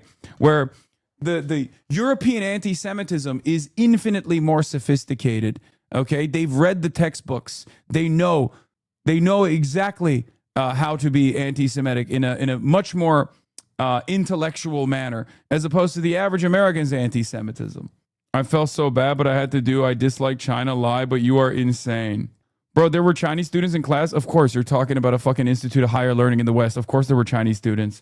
I've talked to them when I was in China. That's why they have a pretty deep understanding of the fucking hatred that the West has towards China. More so than like the average Chinese person that's never been to the West who thinks, oh, it's awesome. I love the fact that Americans are here. Yeah, it's midwit hatred versus dim-witted hatred. We really don't do anti-communism propaganda anymore. We rely on our parents and grandparents freaking out when we bring it up. Yeah. This is the exact issue this video addresses. Attempt number 5, lol. A critique of Western Marxism. Okay, stop. You want me to watch that so bad. It's still here, by the way. I still have it right there. I have that video ready to go. I've had it up. Dude, you guys are driving me down a fucking tangent no matter what I do, huh? No matter what I do, you're like, no, we need an additional tangent. Fuck monitoring the situation. Do not monitor the situation at all. We do not want you to monitor the situation. You must go on these rabbit holes, okay? You must defend central planned economies right now. Trump heads to China for high-stakes summit. Let's keep going. The U.S. in an awkward position when it comes to China. So as we mentioned, President Trump leaves today. Living the dream, by the way. Like you hate to see a different queen thrive, okay? I'm sorry. Oh, I'm not glad that happened to you. It should have happened to me instead, okay? That's how I feel about this. And I'm going to be open about it. I'm going to be honest about it. Because he was talking about how wonderful of a show that the Chinese put on every time the Americans get there. And I was thinking in my head, I'm like, fuck you. You don't even deserve it. You don't even fucking deserve it. You don't deserve the Chinese showmanship. Okay? They're going to roll out the goddamn red carpet. You don't deserve it at all. For a high-stakes visit with Chinese leader Xi Jinping. Anna Coren reports China could play a role in helping end the conflict if it gets concessions from the U.S. As President Trump prepares to depart for Beijing for this year's most consequential bilateral summit, the Iran war will loom large. Trump had postponed the trip back in March, expecting the conflict to be over by the time he met with President Xi. Instead, Nope. Didn't happen. It's following him to China. Hormuz has not been open. You know, U.S. really need exit, and this exit is in Beijing. I think. Chinese analyst Henry Wang says Beijing has leverage over Iran as its largest trading partner. He believes Xi could provide a much-needed off-ramp for Trump, but it's likely to come at a price. Xi wants a reduction in tariffs, removal of export controls on advanced semiconductors, and sanctions lifted. But what he wants most is Taiwan. And that would involve the US changing its position on the self-governed island and reducing its decades of military support. If Trump changed US policy on Taiwan, what would Xi give in return? No, I think China can really build up the consensus and actually give U.S. a hand in really getting U.S. out of this mess, this crisis in Iran, and open Hormuz for the whole world. And that is what Trump really badly needed. It's almost 9 years since Trump was last in China, and a lot has changed. This country of 1.4 billion people has become a manufacturing powerhouse, as we witnessed last week, when we visited a dark factory operating 24 hours a day, 7 days a week, run by AI and robots. It's a very different landscape, and Trump is no longer holding all the cards. Well, President Trump will arrive here in Beijing tomorrow before meeting with President Xi on Thursday. Now, the fact that these two leaders are coming together is an achievement in itself. It's an opportunity to reset and stabilize relations after years of turmoil. Matt. I'll take it from here, Anna. Thank you. President Trump leaves today for Beijing for a high-stakes summit with Chinese President Xi Jinping, and the war with Iran is over. Again, it should have been me. Sorry. I don't know what came over me. Just think. He's going to have the best food. He's going to have the best food. He's not even going to like it. He's going to be like, why is there no McDonald's? Chinese McDonald's, not good enough by my American standards. It's just fucking annoying. Okay? He's going to sit in a fucking, he's going to sit in a high-speed rail I think Xi Jinping has like a special train that they roll out for, it's a high-speed rail that they roll out for like foreign dignitaries and shit. He's going to get in that and be like, oh, I don't want to bring this to America. I will never bring this to America. I hate it. Oh, you know what the best method of travel is? A Ford F-450. Fucking annoying, dude. Freaking annoying. Freaking annoying. Foreshadowing and perhaps influencing what would have been the major issues at play, trade tensions and China's designs on Taiwan. The president says the ceasefire with Iran is on, quote, life support. The Strait of Hormuz remains essentially closed, and Iran has not conceded to the president's demands for peace. Let's get right to CNN's Elaine. Just to be closer to Xi Jinping, I'd become president of the United States. I'd run just for that goal. A Treen at the White House. You know, this trip has been on the calendar, actually moved, but for some time, a lot of desires to get things done here. But what does it play now? Yeah, look, I think initially the White House, John, really wanted this to be a visit about trade and the economy, and also, you know, almost a watershed moment for these two leaders of these superpower economies. But so much of it is being now overshadowed by the war in Iran and also this longstanding dispute over Taiwan. But I do want to get into a little bit about what the White House wants this to be about. We know, of course, that really this bruising tariff fight between the U.S. and China has really dominated much of last year. But President Trump and Chinese Xi Jinping did agree to almost like this fragile truce. We need BYD. We need BYD. I think BYDs are, they're all right. I want a Yangwang. I want the jumping car, the supercar. The young one, what is it, U9? Oof. Oh, baby. Oh, baby. I want a Huawei phone. Oh, my God. Oh, that'd be so sick. Huawei! Last fall, and the White Wait, Yangwang and his BYD? Wait, which one is the one that I like? That literally is a BYD? Yeah, I don't know. I don't know the fucking Chinese companies. Okay, give me a goddamn break. The Xiaomi SU7, I think that's the one I was thinking of. Which one's the one that just broke the records? Oh, it is the Yangwang. It is BYD. Oh my God. Yeah, no, I was thinking of the U9. I was thinking of the U9, not the Xiaomi SU7. I was thinking of the U9, bro. It's like Toyota and Lexus. Look at the Gyat. Where are you jumping to? Bro, I need this, okay? Do you want to know why I need this? I need this more than anyone else, okay? If you've ever driven in Los Angeles, California, you know this is an absolute necessity.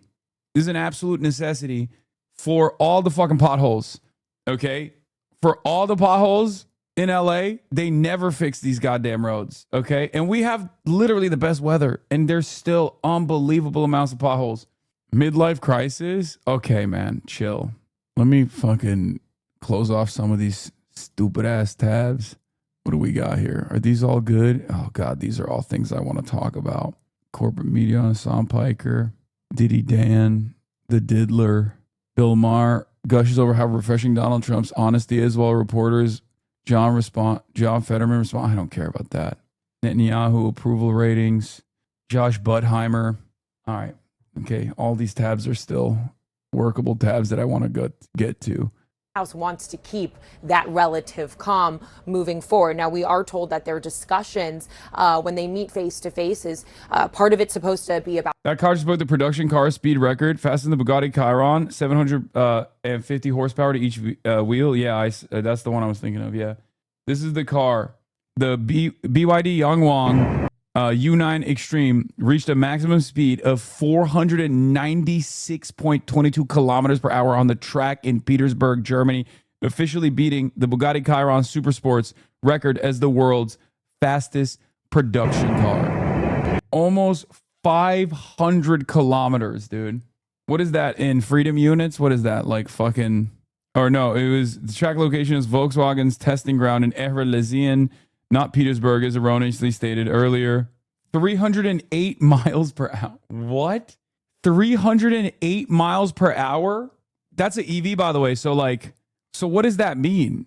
As an electric vehicle, what is it? Like fucking, the battery goes out in like 10 minutes? Is that what it is? Like, cause that's Amtrak top speed. Yeah, you have your own high-speed rail, dude. Bro, you know how we got 0 to 60? They're going to start tracking zero to 200. How many minutes does it take? How many seconds does it take to get to 0 to 100? 200. To be fair, a fuel car also finishes nearly a tank at those speeds in minutes. U.S. intelligence shows Iran retains substantial missile capabilities. Dude, you know what this is, right? By the way, this is literally the CIA begging Trump publicly to fucking get a ceasefire negotiation out there. Okay? The only reason why mainstream media keeps reporting on how good the Iranian predicament is for Iran is literally because his generals have given up. The CIA has given up. The entire intelligence community has basically given up talking to Trump directly. So that's why they're going to the public. This is what it is. This is what's happening. Okay? 30 out of the 33 missile sites along the Strait of Hormuz are still operational. They're like, dude, please, what the fuck are you doing? I swear to God, we're like, I'm not going to say it. Never mind. I'm just going to stay quiet. But we are nearing very interesting times in terms of what the CIA could do if they wanted to get creative with it. It seems. I'm not, fomenting this. I'm not advocating for it. I'm simply saying that there's only so much historically that the CIA and our intelligence community has, allowed presidents to fucking, molest the money or make interesting decisions that they were not on board with. Yeah, to be fair, they've already tried it with, what's his face, the Butler guy, and it didn't work. It only made him stronger. It only made me stronger. Did you see Friedman begging NATO to stop Trump? They're losing it. Robert Kagan is going to become a communist if this continues. Okay? Robert Kagan is going to be like, I disavow everything that I've done for my entire career. I actually realized the only way to stop the United States of America is with a coalition of the willing. You are molesting the money too hard, Mr. President. In order to save capitalism, we must end capitalism. I'm Robert Kagan, the godfather of neoconservatism, and I approve of this message. Butler was a hoax, but it was the CIA and he missed is my new favorite theory. Yeah. We're going to talk about Babadabi in a second. I watched a video with Larry Wilkerson. He had a very different read on that Kagan article. He said he knows Kagan and that Kagan wrote that article as a challenge saying we have to do a ground invasion to save the embarrassment. Really? I mean, I trust Larry Wilkerson's take I trust Larry Wilkerson a lot more than I fucking trust Robert Kagan, but I'll still use it. I'll still use the assessment or the takeaway from many people to my advantage because I don't want war. You think Butler, if you think Butler was real, you think ears grow back. Oof. Listen, guys, I'm not, I'm never going to dispute you. Okay. I don't care enough. I am so unbelievably agnostic when it comes to whether or not Butler, Pennsylvania was a real assassination attempt or it was staged or if it was the CIA or if it was Mossad or if it was BlackRock. I don't give a fuck. Believe whatever you want to believe. Okay. It's great. I believe all of the theories. Okay. You could say aliens and I'd be like, probably. I am an equal opportunity enjoyer of all conspiracy theories as it pertains to the many assassination attempts on the president. I enjoy them from afar. Of course, the customary. Yeah, call me Sarah Longwell, the way I'm centrist on the issue of whether or not Trump's assassination was staged. Haggling over potential Chinese purchases of American products. That includes commercial jetliners and soybeans, and also proposal for a joint board of trade that would bring government oversight to a lot of the commerce between these two countries. We're also known they're expected, of course, to talk about tariffs and how to adjust them as they remain at a very high level. But again, a lot of this is also going to be dominated by what is happening in Iran. I'd remind you that China has seen a lot of high-profile leaders come to the country recently. We saw the Iranian Foreign Minister Abbas Araghchi met with his Chinese counterpart last week. Russian President Vladimir Putin is expected to travel to the country just days after President Trump departs. So a lot that is going on here for, global geopolitics as well. And I think when it comes down to the Iran war, what's going to be very interesting is I spoke with a lot of my sources here at the White House yesterday about the latest of, the president saying that this war, or the ceasefire rather, is on life support. I mean, it'll be interesting to see whether or not the president is going to ask for Xi Jinping to almost aid in bringing the Iranians to the table. We know that. American media. Words you never want to hear coming from the mouths of the State Department-backed American media. President Donald Trump is asking for aid from Xi Jinping. Hello, I really fucked up this time. Please help me. The Chinese have been very close in communicating with the Iranians throughout this entire process. So that could be another key part of this. We're just going to have to see. I am told as well that the president, who in recent days has been contemplating moving back to major combat operations with Iran, more than he has so in weeks, he is not expected to make a decision on how to proceed with the Iran war before departing for China. So a lot at stake here. And an Iranian spokesman and advisor to the supreme leader apparently trolling the president ahead of that Beijing trip, saying, and I quote here, Mr. Trump never imagined that by taking advantage of Iran's current calm, you will be able to enter Beijing triumphantly. What are you hearing from the White House about how, what is expected from this Beijing trip and how Iran might sort of feed into the narrative at this point? Well, according to an administration official this weekend, they are going to bring pressure on Beijing when it comes to the war. Of course, they could serve as an effective interlocutor with the Iranians to try to drive them to the table. And a former senior official said that it is almost inevitable that Trump will be asking Xi Jinping for help on next steps. Now, of course, this is likely to overshadow a lot of this trip. Trump, of course, wanted this conflict to be wrapped up already before he went on this trip. He already had to postpone it once due to the war. Another former official said this is... All right, I've seen enough. Roll the fucking tape! 我在北京. Okay, this is not even the aura edit. God damn it. All right, give me the aura edit. Someone. Yeah, we need the funk edit on this. I'm going to run it back. Yeah. Okay, are you ready? We're going to run it back like we didn't fuck this up the first time, okay? Likely to overshadow a lot of this trip. Trump, of course, wanted this conflict to be wrapped up already before he went on this trip. He already had to postpone it once due to the war. Another former official said this is likely to suck up a lot of the social capital that he would have wanted to. All right, I've seen enough. Roll the fucking tape! 我在北京。老天保佑金山银山全不远，老天教唆别管江湖路。老天保佑金山银山全不远，老天教唆别管江湖路。老天保佑金山银山全不远，老天教唆别管江湖路。老天君主。This is still, to this day, the most aura-inducing photo that any fucking global leader alive has taken.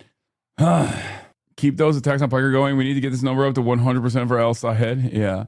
Where's your aura? I got no aura, man. I'm sitting at home wearing a fucking suit covering people that don't deserve to shake Xi Jinping's hand from afar, thousands of miles away, as I'm duking it out with some of the dumbest ops of all time, like majority Dems.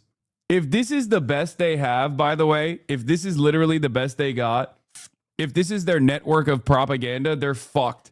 I can solo these motherfuckers, man. Look, I'm not going to act like I have, tremendous clout or whatever, but I can definitely solo these motherfuckers. This is a real, look what it takes to mimic a fraction of our power moment, You need to get an aura suit from this Chinese tailor next time in Shanghai. My suits are about to be delivered soon, by the way.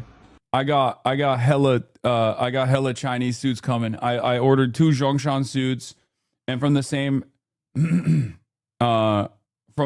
tailor I got. Wait, what is this? I thought you were there with Xi. It's true, I was.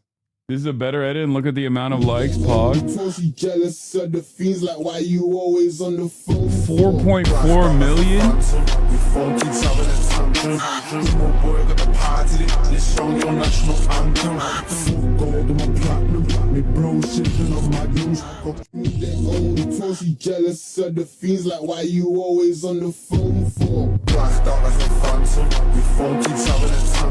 Me and she have the same suit, by the way. Low key, low Kirk-entually. You know what I mean? Like, you think Donald Trump will get a Zhongshan suit?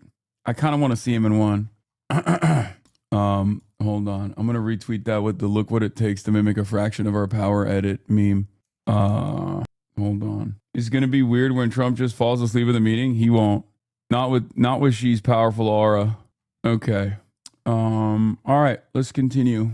I'm done with the Chinese aura edit, Chinese century aura edit. This person says, in retrospect, this is definitely one of you guys that sent me your own fucking tweet. In retrospect, I suppose that those neocons who now surprisingly oppose the Iran war, even if they remain generally pro-Israel, were more believers in an American liberal empire than they were Israel-oriented ex-Schmatmanites. I don't know what that means, but no. I guess maybe. It doesn't really matter. I think it's more so about how much you want to lean into Israel in engaging the American empire. Go in and speak to Xi Jinping about other issues. However, this is, of course, the most pressing one on the table. Now, in the lead up to his departure later today, we have seen the administration imposing sanctions on Chinese entities and individuals for what they say is support for the Iranian regime. China has been helping Iran when it comes to revenue and dual-use items. CNN also reported last month, if you remember, that intelligence was indicating that China was preparing to potentially ship defensive materials to Iran. So there is going to be a lot to discuss here and a lot to watch in terms of how much the president does push Xi Jinping to try to bring Iran to the negotiating table amidst all of these other deals that he is saying he wants to make while he's there.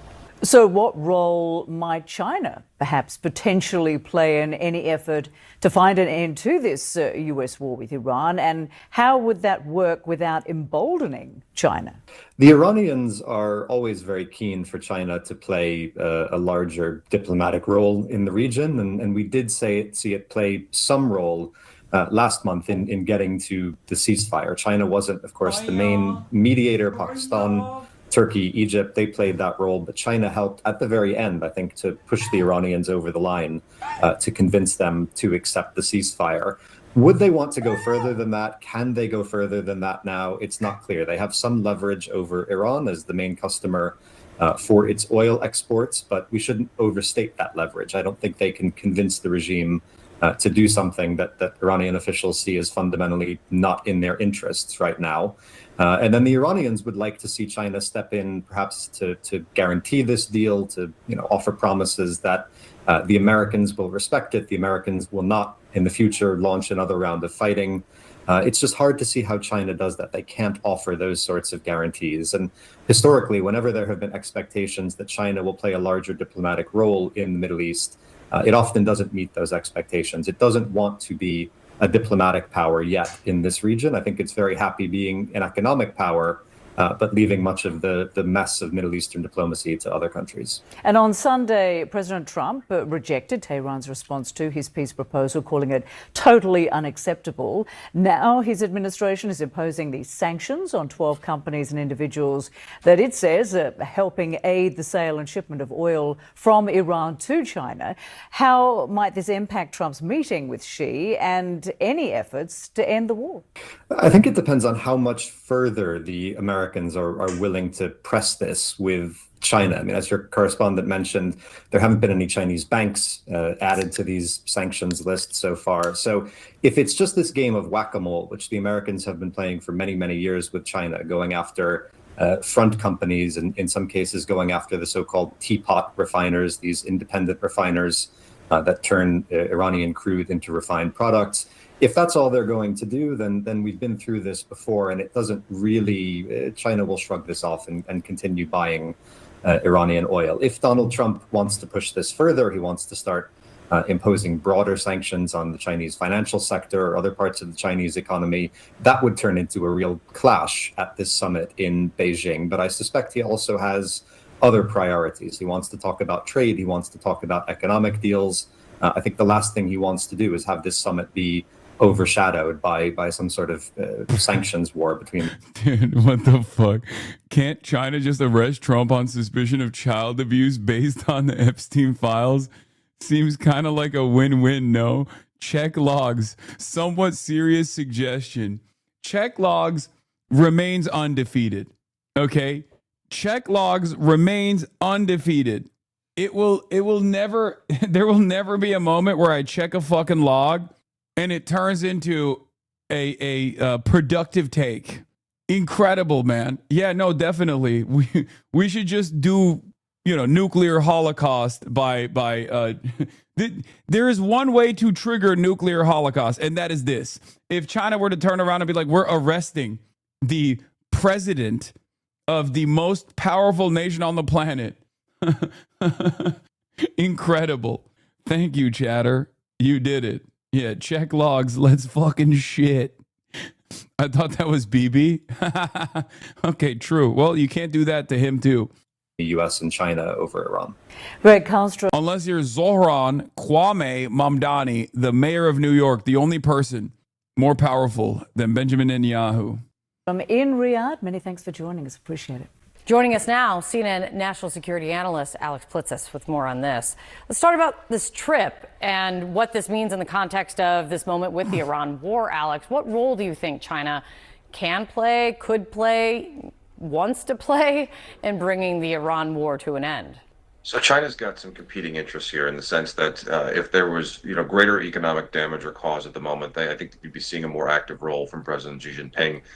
Made it clear from interlocutors in the region that the Iranian foreign minister speaks to his Chinese counterpart on a pretty regular basis. China imports a lot of oil, it does a lot of business, and so it becomes a question of when they intervene and if they do and why. So with the United States being tied up, we've also seen Chinese, precursors for weapons and things of that nature that have been coming in by ship. So it almost favors China to see if they can leave us there as long as possible until there's an economic impact, because we're expending a lot of munitions and things that may be needed for contingency operations in the Pacific.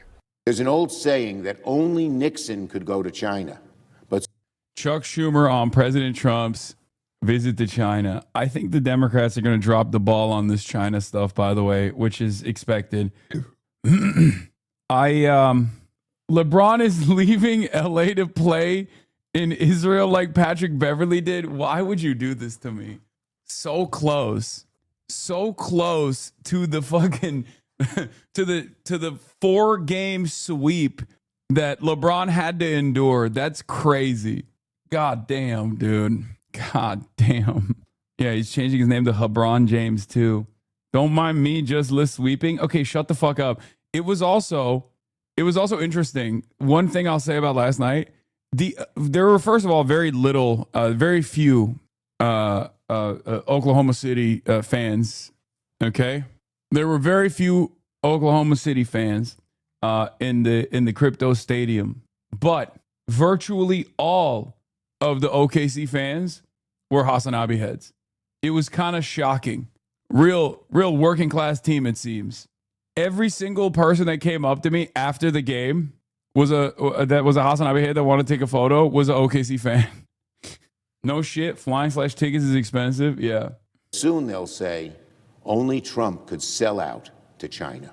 Xi Jinping has Donald Trump salivating at the prospect of $1 trillion Chinese investments in America that would threaten America's supply chains, threaten economic independence, threaten national security, strengthen China at the expense of American strength. Donald Trump wants a deal with China so badly. Dude, this is bad politics and bad policy, which is expected from the Democrats as always. It's bad policy because it's objectively good to normalize relations with China instead of fucking posturing like we're going to go and do war with a country that is responsible for 30% of all of our trade. Okay? And it's bad politics because you look like you're at odds with Donald Trump bringing in like $1 trillion investment into the country. What happens if there is a fucking Chinese factory that opens up? The best possible way to communicate here is I don't think Donald Trump is competent enough. He has very clearly made China out to be this ultimate villain. And therefore, I don't think that Donald Trump is going into this deal with any leverage. And he would have had a lot more leverage if we just continued with the JCPOA, for example. If the real fear here was Iran having nukes, which we know wasn't real fear at all, wasn't a sincere fear at all, according to Donald Trump's very own intelligence community assessment, that waging diplomacy rather than war would have been the best possible outcome. Depressingly, many Democrats are even more hawkish on China than Trump. I mean, this makes sense. The ban of Chinese cars, a demand for ban of Chinese cars is that's not bad politics. Let's be real. That makes sense. If Chinese manufacturing was happening on U.S. soil, it would destroy Ford. It would be over. I mean, Jim Farley has openly admitted that. He went to China. He literally has one of the only Chinese cars that he uses as his daily driver, by the way, which he openly admits is an incredible ride. And he straight up said, I went to China. I saw their capabilities. If Chinese cars come to U.S. soil, it's over for Ford. There will be no more Ford. So, yeah, if you care about one of the only remaining American manufacturing sectors that isn't building baby murder machines, the automobile industry, then, yeah, you have to do trade protectionism like that. What about Tesla? Tesla can suck my dick. Does the song cover global events anymore? Or is it just American news? We're literally talking about a Beijing summit that's taking place. That is that's number one and number two most powerful countries meeting. You know, it's straight up global events. I mean, virtually everything that America does is global events, but this is the most global of global events. He could sell out on American manufacturing. He could sell out on chips. He could sell out on Taiwan, which produces many of these chips. He could sell out on AI and on any number of grave issues that will determine who dominates the 21st century. Right now, again, to get his photo in the newspapers and try won't work to raise his very low poll numbers. He's going to sell out to China. We can't let Trump willingly give China our superior American technology or allow him to serve Taiwan to the Chinese Communist Party on a silver platter just so he can get the satisfaction of saying he made a deal. I just don't think Democrats should ever come across like the more militant party, because it just doesn't give them any benefit whatsoever. The base doesn't care about it. The base doesn't want it. And the broader electorate never will see you as the more militant party. Okay? It's unbelievably stupid. It's the same on immigration. You should never be the we're going to be marginally less racist but still racist party when it comes to immigration. It's so fucking stupid. Street, really. Tiananmen Square to the left. Why are you a protectionist? Buddy, I'm a socialist. What do you mean? If you have trade to protect, it's understandable to engage in a little bit of trade protectionism. The fuck? I know. I mean, as a consumer, I would love for a Chinese electric vehicle. Okay? But, you know, as an American citizen who cares about the hundreds of thousands of jobs that would go away if there was no automobile manufacturing, of course I care a little bit about trade protectionism. Yes, why do you hate us? You don't own Ford stock? It doesn't matter. It's not about owning Ford stock. I also have the capacity to purchase whatever platinum healthcare coverage I want to fucking purchase for myself, but I still want Medicare for all, right? It's called empathy. The Forbidden City to the right. I mean, look, I've lived here sort of 3.5 years, and every time you come here still, you get a sense of how impressive it is. Yeah, a haunted history, of course. 1989, with student protests here. Okay, they fucking opened that shit up, dude. Holy shit. Remember when we were going to Tiananmen Square? Remember when we went to Tiananmen Square, chat? It was not that easy to travel across Tiananmen Square. God damn. I wonder if it was because it was like the flag raising ceremony or something. God, it's so beautiful. It's so nice. It's so warm, probably. They're biking. They're living my dream. Hundreds. Nobody's quite sure of the exact figure. They probably took a train there or back. Stop! They probably did. Oh, God, the fucking high-speed rail between Beijing and Shanghai. Oh, my God. Oh, my God, take me back. Fuck. Oh, my God, I'm getting fucking psychic damage right now. Oh, I'm in Los Angeles, California. I'm not in Beijing. I'm not in Beijing on a high-speed rail train route to Shanghai. Oh, eating decadent Chinese meals, ordering off my telephone. Oh, my God. Massacred by the authorities. That's right.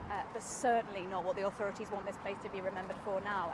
And look up here. This is actually the Great Hall of the People. And it's where the big decisions get made. And crucially this week, it's where the serious meetings will happen between Xi and Trump. Consequential. Superpowers at the crossroads.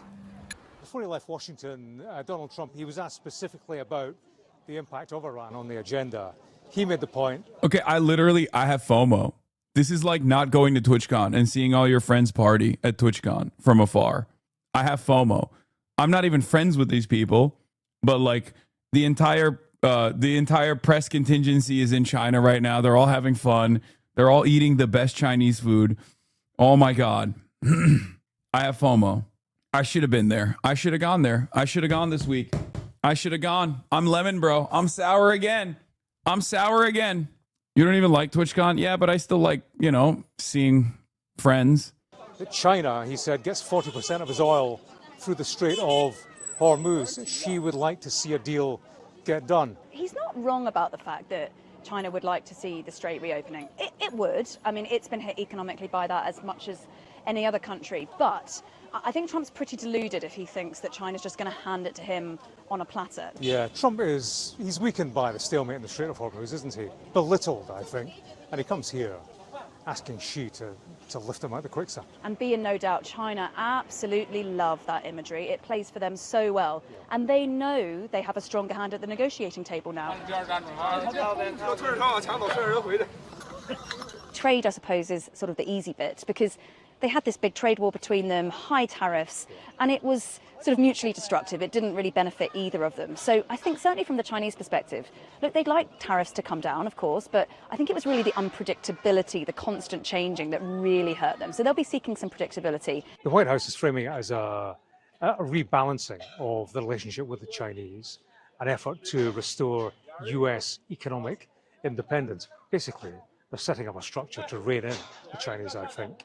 That doesn't have confrontation at the heart of it in the way it used to. And look, I think the Chinese will make a few purchases to please Trump. It's quite easy for them to do. Yeah, everyone knows Everyone knows the game is up, by the way. It's not even, I feel like I'm not even capable of offering unique analysis right now because the situation is so obvious that like you're hearing Western press basically have similar takes to myself. Normally, there's there's usually some significant disagreements, some big differences in the way that Western press approaches the issue of China, and someone like myself will approach the issue of China, and it's kind of glaringly obvious that Trump has no leverage coming into this fucking meeting, and Xi Jinping is going to offer some niceties along the way, maybe some investment, maybe like some factories that they'll open, and that's it. And America is probably going to cave on a lot of stuff with regards to Taiwan. The real unique thing here is normally Western media would find a way to talk about this as like talk about this as though it's like unbelievably sinister, right? Oh, they're going to offer some they're going to offer some benefits, but then they're going to try to do it Chinese style. Ooh, they're going to wage war somehow. And it's interesting that they've just given up. They'll buy some soybeans, they'll buy some Boeing aircraft, but economically, I think the real biggie between them is the rare earths, right? China dominates it, the US needs it, and I think Trump would like a bit more guarantee that they'll be able to access those crucial materials. And look, it's a guarantee that I don't think China will necessarily give. Do you hear this? Do you know how insane it is to hear this kind of commentary from Western press? For the last decade, when I said anything similar to this, where I just like any sort of like accurate reporting on what China was intending to do and what America was trying to get out of like whatever deal with China, you would get hit with a fucking beam of, oh my God, you love China so much. You're a China glazer. You're a China dick rider. Fuck you. You hate America. You want America to die. Bro, you were saying this a month ago? Of course I was saying this a month ago because PBS, Piker Broadcasting News Service, is sponsored by you, the people, and it's always for you, the people. PBS, for tomorrow's news today. PBS, Piker Broadcasting Service, will never run ads. The only way to support the show and to support independent media is by using your Twitch Prime account or by gifting a sub or by subscribing for $6 a month. PBS, for tomorrow's news today, for next month's news today.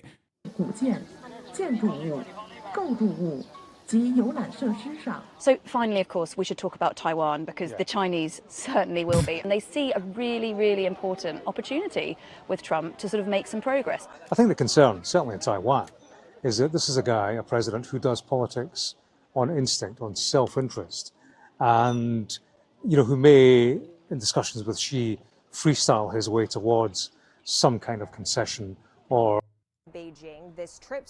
Bro, this is what I mean. Yo, come on. I'm so jealous. I miss these fucking massive cities. Trump was asked when departing the White House for Beijing if Xi Jinping was the person who could bring Iran's ceasefire back to life. And he said he'd like whatever Xi can help with. Called Xi a wonderful guy and a friend of mine. And Xi plans to return the favor and visit the U.S. President Trump is making his way over here to Beijing. This trip to meet with Chinese leader Xi Jinping was already postponed once because of the war in Iran, and Trump was hoping to land here with that conflict behind him, but now it's expected to be one of the biggest issues on the table. Trump wants Xi Jinping to use his leverage to convince Iran to reopen the Strait of Hormuz. But what I'm told from experts is that while China wants this war to end, they don't want to get too deeply involved. They really see this issue as America's problem to solve. And Beijing can't afford to be patient here. They can wait this out because they've built enough energy reserves. What Beijing actually wants from this meeting, I'm told, is a longer tariff truce, as well as fewer restrictions on advanced technology exports and easier access to U.S. investments. Now, President Trump, for his part, he also wants to walk away from this with some tangible wins he can take home. He wants trade deals. He wants China to commit to buying U.S. planes, agriculture, and energy. Artificial intelligence talks are also expected to be on the table. Plus, President Trump is going to be traveling here with more than a dozen CEOs, including Elon Musk and Tim Cook, also top executives from Meta, Visa, and Goldman. That tells you just how much is riding on this trip. What is this? Access to Chinese citizenship would be like gender affirming care for autistics? What the fuck? That's so stupid. Oh, that's crazy. Truk. Oh, man. Wait, the Chinese think American eats babies? Yeah. New York Times reporting on classified U.S. intelligence assessments of Iranian missile capacity reiterates that they've maintained 70% of their missiles and launchers, but adds that 90% of their underground storage and launch facilities are also still active. Once again, PBS for Tomorrow's News Today, Piker Broadcasting Service. This is why they pay me the big bucks, $6 at a time. But I think y'all know we've been reporting on this. We've been making this assessment without the CIA for basically the last 2 months. Oh my God. How could this have happened? Iran has designed its missile program with the acknowledgement of not being able to protect its airspace and relied on hardened underground missile cities to compensate. U.S. and Israeli attacks apparently disabled the entrances of some of these facilities and hit surface buildings. Dude, literally, this is how you have a competitive edge. This is how you have a competitive edge in these conversations with those who you talk to. I've been telling you this for months, okay? I've been telling you this for months, okay? U.S. and Israeli attacks apparently disabled the entrances of some of these facilities and hit surface buildings, but as many observed at the time, the attacks were failing to actually penetrate the underground facilities where the operations were carried out and missiles were kept in storage. Most problematically, for a renewed campaign, the missile complexes near Hormuz are almost all still active according to the assessment. If the U.S. initial assessment is accurate, it also explains why Iran was able to maintain a steady rate of missile fire until the end of the war. Oh my God. Oh my God. Look at that. Look at that. Who could have foreseen this? Who could have looked at the Iranian missile strikes that kept up in spite of the American and Israeli bombing campaigns? I think they really believe that temporarily suppressing Iranian missile fires, caving in tunnel entrances, and whacking cheap missile launchers would be enough because Iran would fold after a few days. Yeah, they did. Because they're fucking stupid. Wait, Trump was lying? We already knew that Trump was lying. That's elementary. That's like a novice take, okay? Yes, of course Trump was lying. That's all he does. And it's not even necessarily a lie, I guess. He's just stupid, okay? He doesn't know shit. I don't even know if he knows what he's saying. What Trump is saying is irrelevant. It's immaterial. What's important is whether or not Iran was able to keep up a steady pace of attacks, okay? That's how you can make that assessment. I told you what their strike capabilities look like, what the Iranian strike capabilities look like. This is important to understand how I was conducting this analysis, okay? Because you can do this as well. You can do this on your own. It's not like I have the capacity to see what was going on in the ground. We had very limited knowledge, right? But what you can do in this situation, when you're monitoring the situation, is through open source intelligence, look at what the Iranian TLs look like, how easy they are to fabricate, how easy they are to repair, and how cost effective it is for Iran to sometimes even deploy single launchers off the backs of pickup trucks and then release them and wait for some return fire from American Air Force or the Israeli Air Force. And if they don't actually get struck in 15 minutes, they just go back into those K trucks and bring them back inside into their cave systems. And I told you over and over again that they had no capacity, even with bunker busters, to truly penetrate these facilities. And therefore, all they could do is basically close up the mouths of these caves. But lo and behold, what was on the inside of those caves, inside of these complex tunnel systems? Bulldozers that they could use to dig themselves out of those tunnel systems. And I told you over and over again that they were not capable of actually hitting the silos, okay? Because the most powerful thing to stop missiles still to this day is dirt, okay? It's earth. That's it. And they use their topography to their advantage. That's why they built those cave systems and those tunnels and those underground missile silos inside of these fucking mountains, okay? Raw earth and dirt. That's what stops missiles better than anything else. Appeasement and any micro shift in the U.S. position resets the baseline for future discussions. And it would have massive consequences in this region. It's exactly what China wants. Even the fact that this summit is happening is really great for the Chinese. It is a perfect chance to tell the world, hey, look, we're grown-ups, we're the stable superpower, and we can handle this all-important relationship and this all-important president. China is on the march.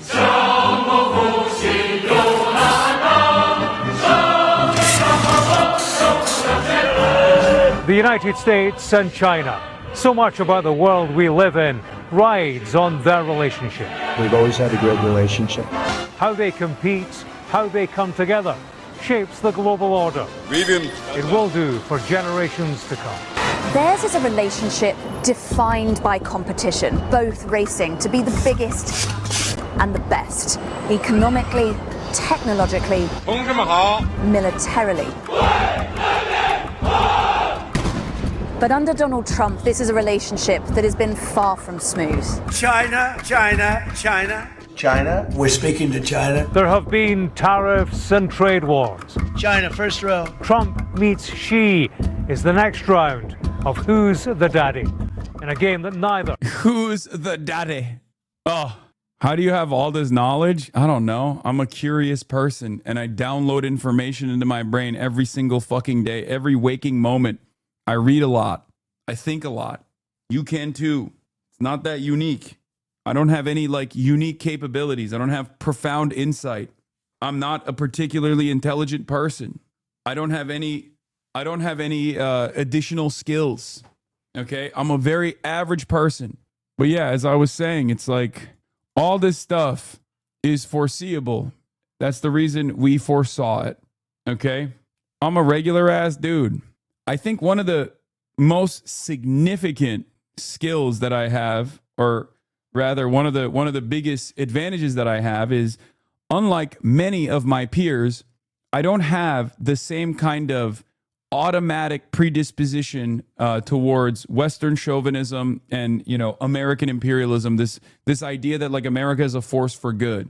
I can look at the oppositional forces. I can look at foreign adversaries, not as foreign adversaries, but as, nation states that have the same exact interest that we do, an interest in maintaining their sovereignty, right?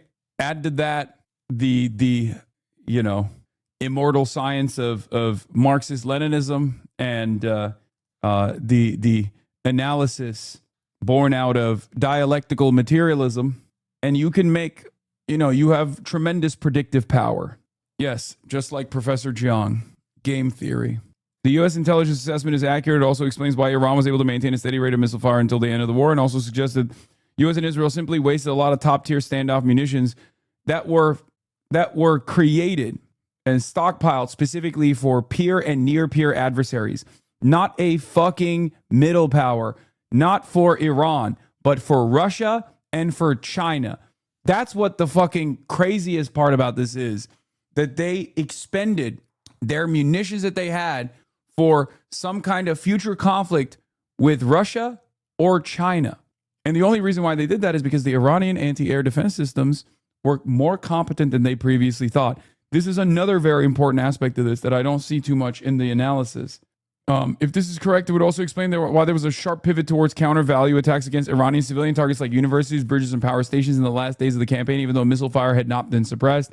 It may have just been impossible with the resources and conditions at hand, which necessitated Trump's threat to destroy Iranian civilization, which ultimately came right before the ceasefire. That's exactly what happened. That's also exactly what I said. I told you the reason why they're moving to civilian targets, if you remember my analysis from back then, I told you very clearly, okay, that the reason why they're moving to civilian targets is because they cannot achieve their military objectives by striking missile silos. If you recall, that's why I told you. They were like, fuck it, we ball. We can't actually successfully attrit their strike capabilities. So we're moving to apply pressure by doing, a little bit of ethnic cleansing, a little bit of genocide, just a little baby bit, by doing some war crimes, doing some terrorism. We destroyed their nuclear program, says Nathan J. Robinson. Okay, fine. We didn't destroy it, but we eliminated the regime. Okay, fine. We didn't eliminate it, but we destroyed all their missile launchers. Okay, fine. We didn't do that either. But hey, we did waste $30 billion and kill dozens of schoolgirls. Yeah. In your analysis, you're forgetting about the fact that a bunch of the targets Trump blew up were actually just inflatable heated dummies from China. Helium is one of the valuable resources restricted by the Strait. Those inflatables are super high value. Okay, that's funny. But yeah, for those of you who are maybe just now tuning in and you're like, oh, I have this opinion of you, Hassan. I'm getting my food.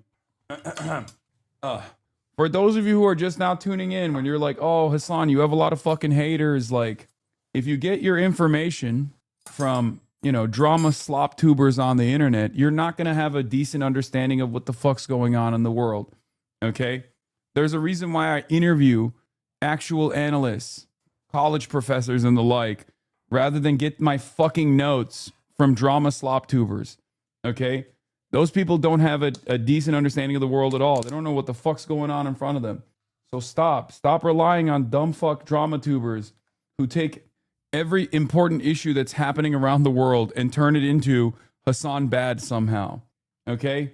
It's very frustrating that I have to deal with so many stupids when I'm doing this coverage in the background, acting as though they have a profound grasp on all of this shit. And yes, that even includes more competent, more skilled orators like Sexpestany, who doesn't have a fraction of the analytical skills here. And I will say that sincerely.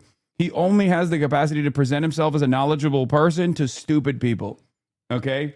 He's arrogant, he's confident, but he doesn't know what the fuck he's talking about. All he does is engage in ad hoc and after the fact rationalizations. Not even rationalizations necessarily, but it's just talking points.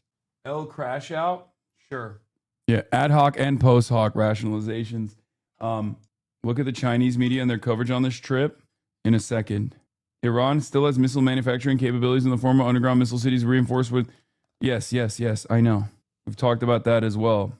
They still have their productive capacity as well. Trump the nation builder. It's true. For China. Can afford to lose. So, headed into this historic summit, who has the upper hand? Who should the world look to for global leadership? Who is the greatest superpower? I'm Helen Ann Smith, Sky News' Asia correspondent in China. And I'm James Matthews, US correspondent in Washington, D.C. So, there's this extremely popular phrase doing the rounds on Chinese social media at the moment. The phrase is 川建国. It literally translates as Trump, the nation builder. So 川建国，你们都以为川建国发起关税战，特朗普起的名字真的恰如其分，川建国。But catch, it doesn't mean that Trump is building up his own nation. What it implies is that his actions are allowing China to increase its national standing. The Chinese people are trolling Donald Trump big time. But do they have a point? Piker Broadcasting Service. Oh my big God. News over there. Fuck it. I'm going to glaze myself again. Piker Broadcasting Service. We've been saying this for literally the past 2 years.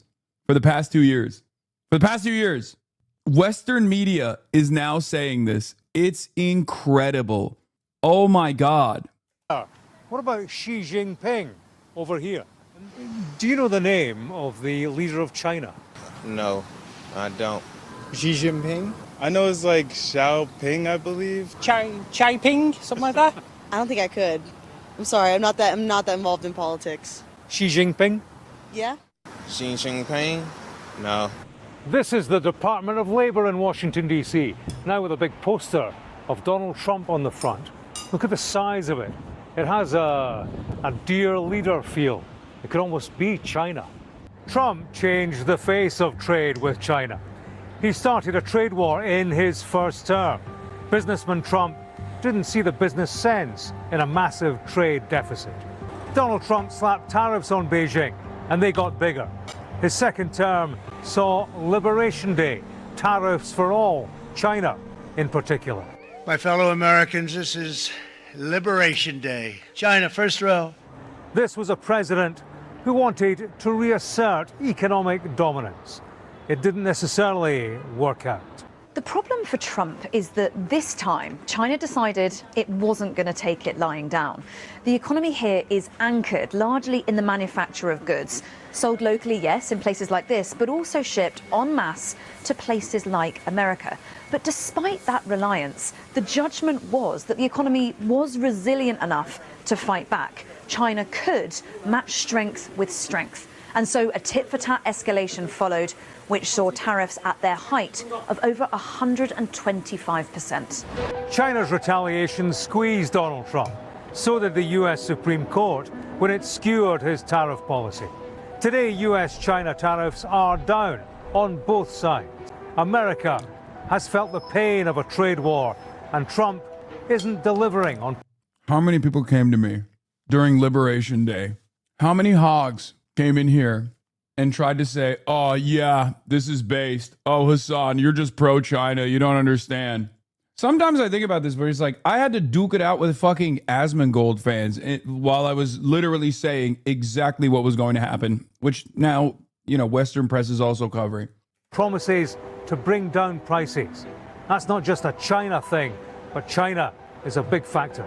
But China has a trump card, if you like, and it's something based far away from commercial centres like this. China is almost totally dominant in the rare earth element industry. These are the vital components used to make everything from smartphones to cars, from AI technology to cutting-edge weaponry. They had the US over a barrel and they knew it, and they didn't flinch turning off the taps to inflict pain and secure leverage. It is an ace card. They're probably not yet done playing.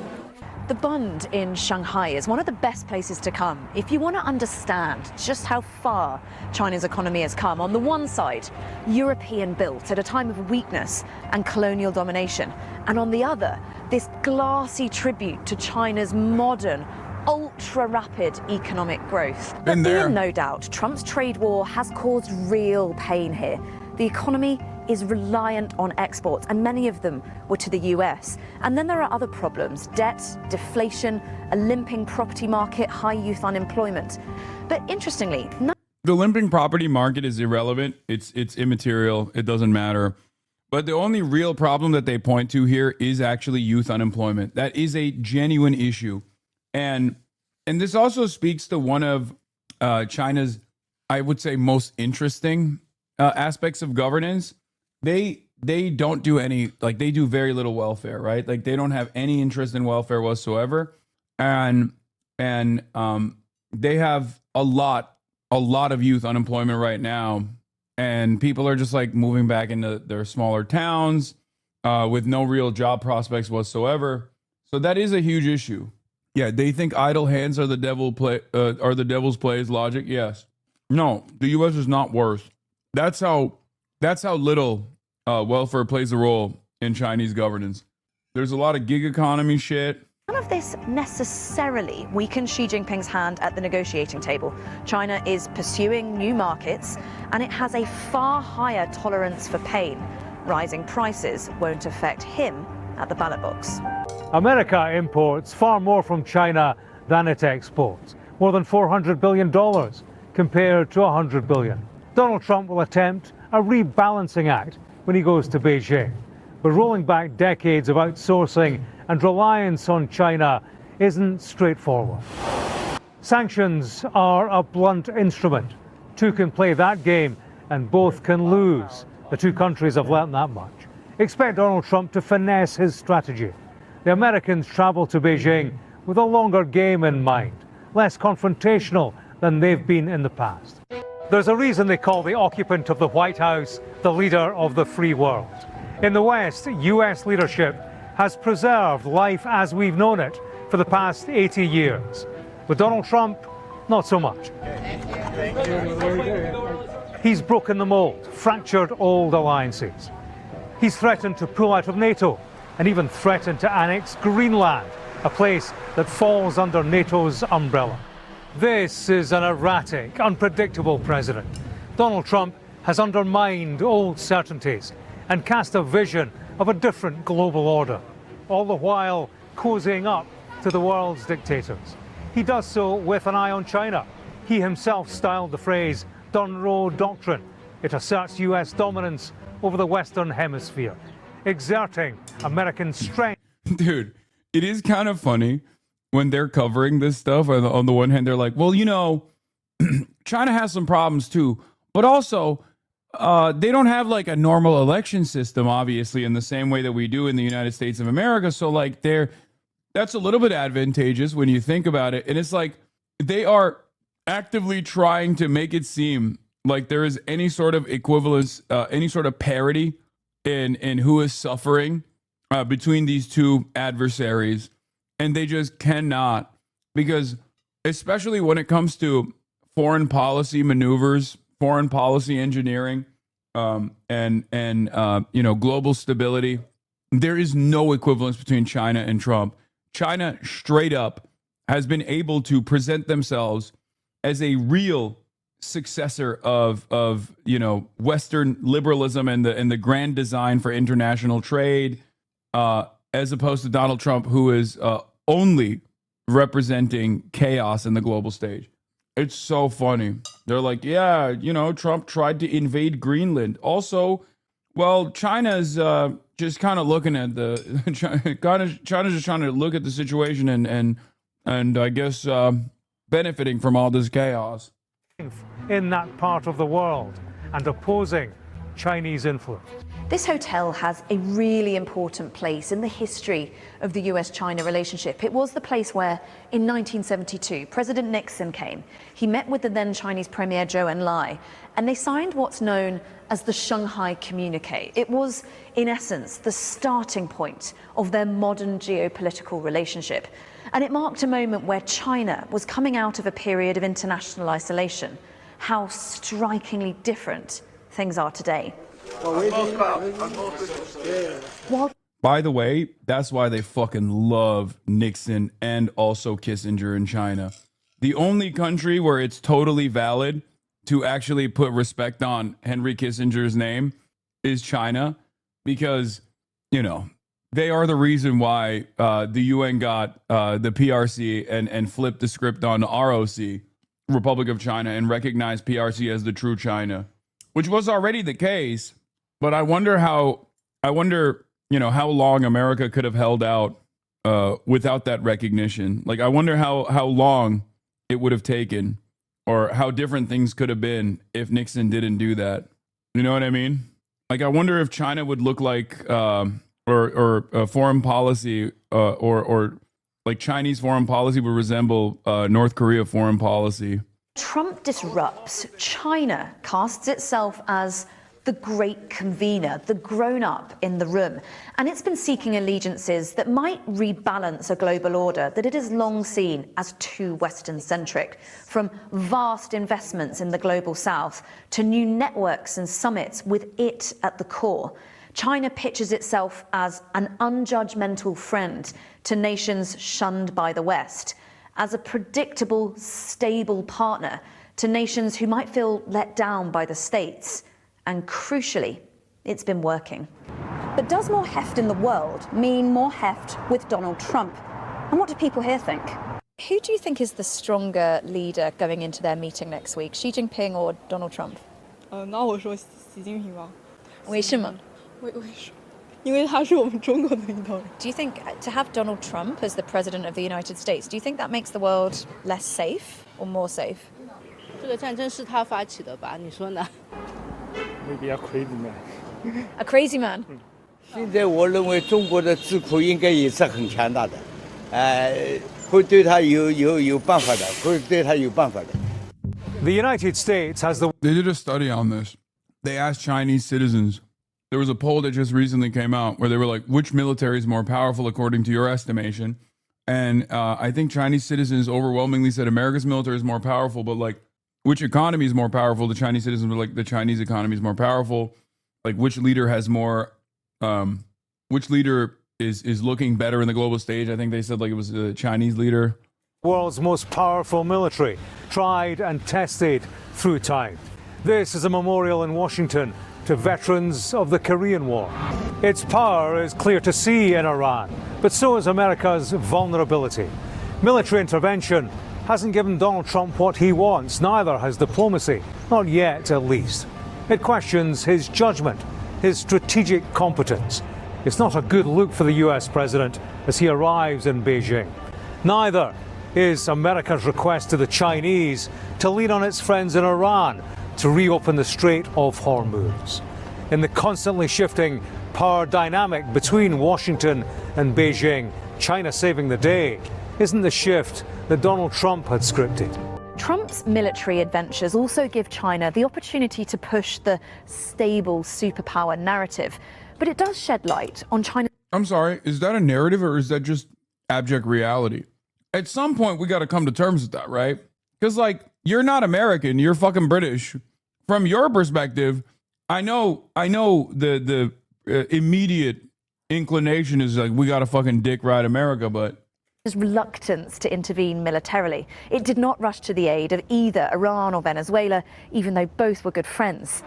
Over recent years, China has poured billions into modernizing and expanding its military. It might now be the biggest in the world, but it's not the most capable, and it's certainly not the most experienced. The modern PLA have actually never officially fought a war. Monuments to the war dead here remember those who fought many decades ago. Remember too, China doesn't mind one bit the US being distracted and depleted elsewhere. It has its eyes on Taiwan, the self-governing democracy it has sworn to retake by force. oh my God. This lady is definitely a liberal. China should deport her. Okay, shut the fuck up, dude. Don't behave like Chinese hogs. Okay, you can't be a fucking right-winger for China. Okay, that's crazy. Deport her. You know what you behave like when you do that?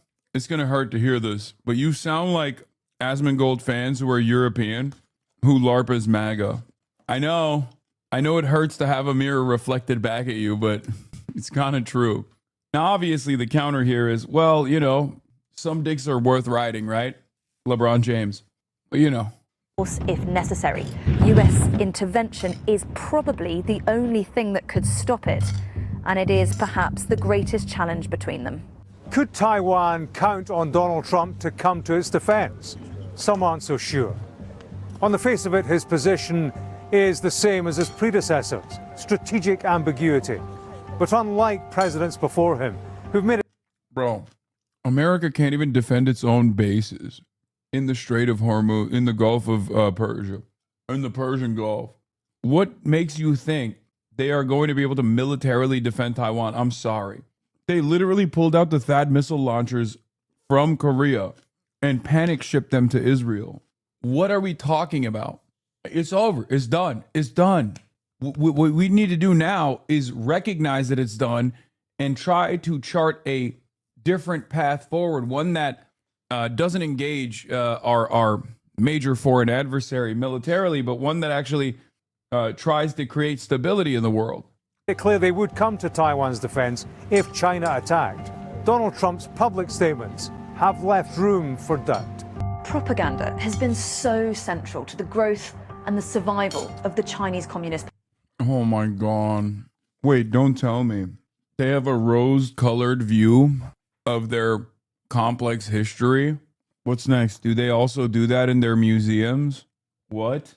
You're telling me for the first time, China, the only country that does this. Wow. I can't believe it. Good thing we don't do that. Oh. Yeah, we have slavers carved in the mountains that were native grounds.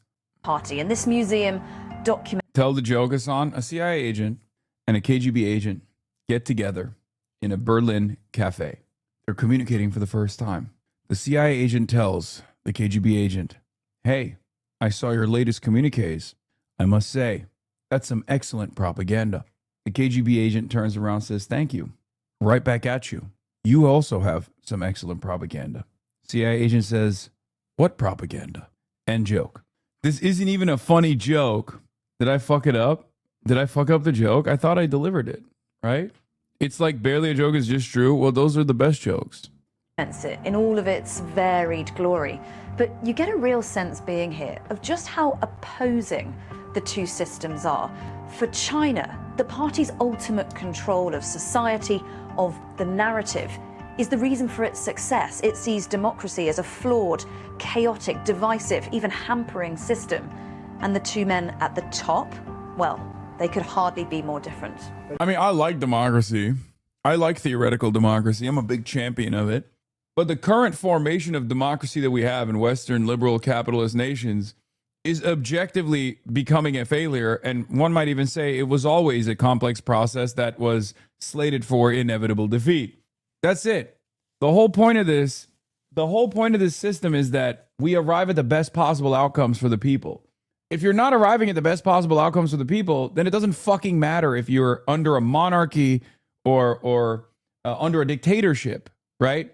The reason why we don't like monarchies and dictatorship is because they have a much higher likelihood of creating chaos, death, and destruction, and harming people's material conditions instead of improving them. That's the reason why we don't like those systems. That's the reason why we are critical of those systems. There's no intrinsic good to any mode of governance beyond what it can do to people. Okay? What it can do for people.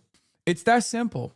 And part of the reason why I think a lot more people are totally on board with whatever the fuck's going on in China nowadays is not necessarily just because China has developed tremendously and they have all the bells and whistles, the RGB cities, all this stuff, but also because the American, or the Western system rather, is demonstrably collapsing. And it's collapsing in a way where the contradictions are worsening and people can feel it, people can experience it.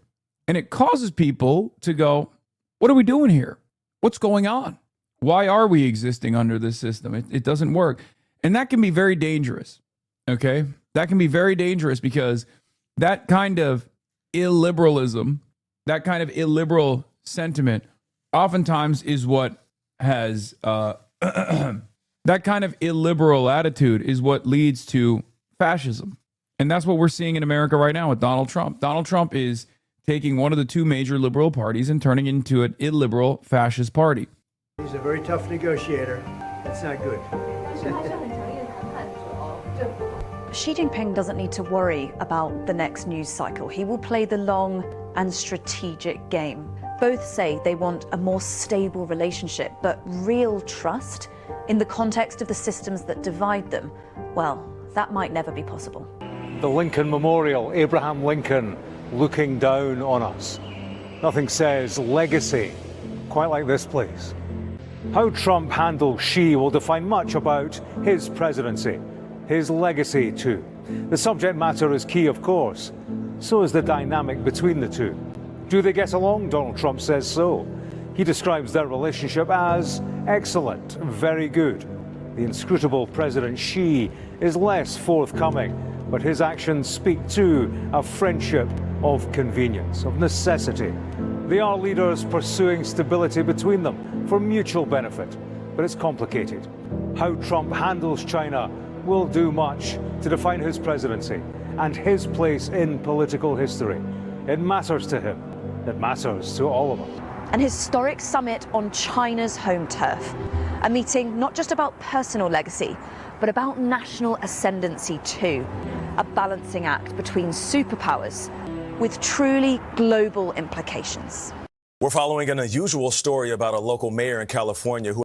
All right, now we're looking at the enemy from within, the mayor of Arcadia, has admitted to spreading propaganda on behalf of the Chinese government.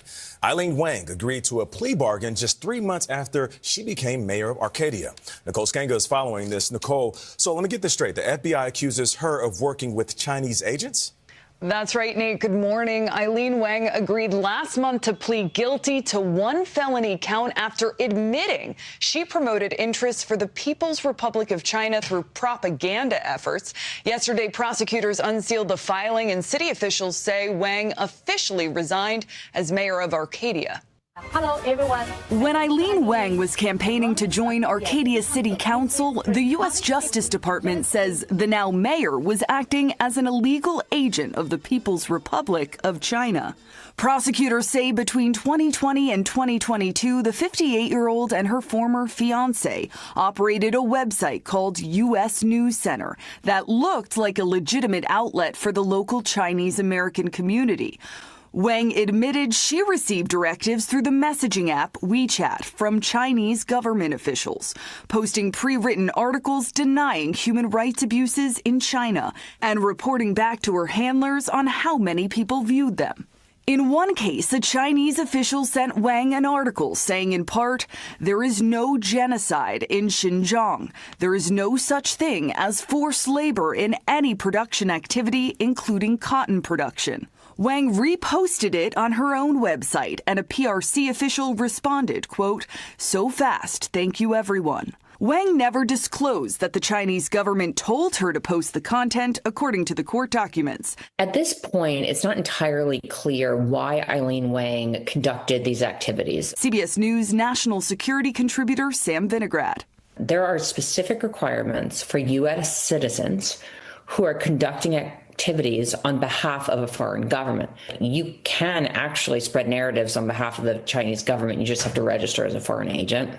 In a statement through her attorneys, Wang says she recognizes the seriousness of this charge and has agreed to accept responsibility for her past personal mistakes. She now faces up to 10 years in prison. Matt?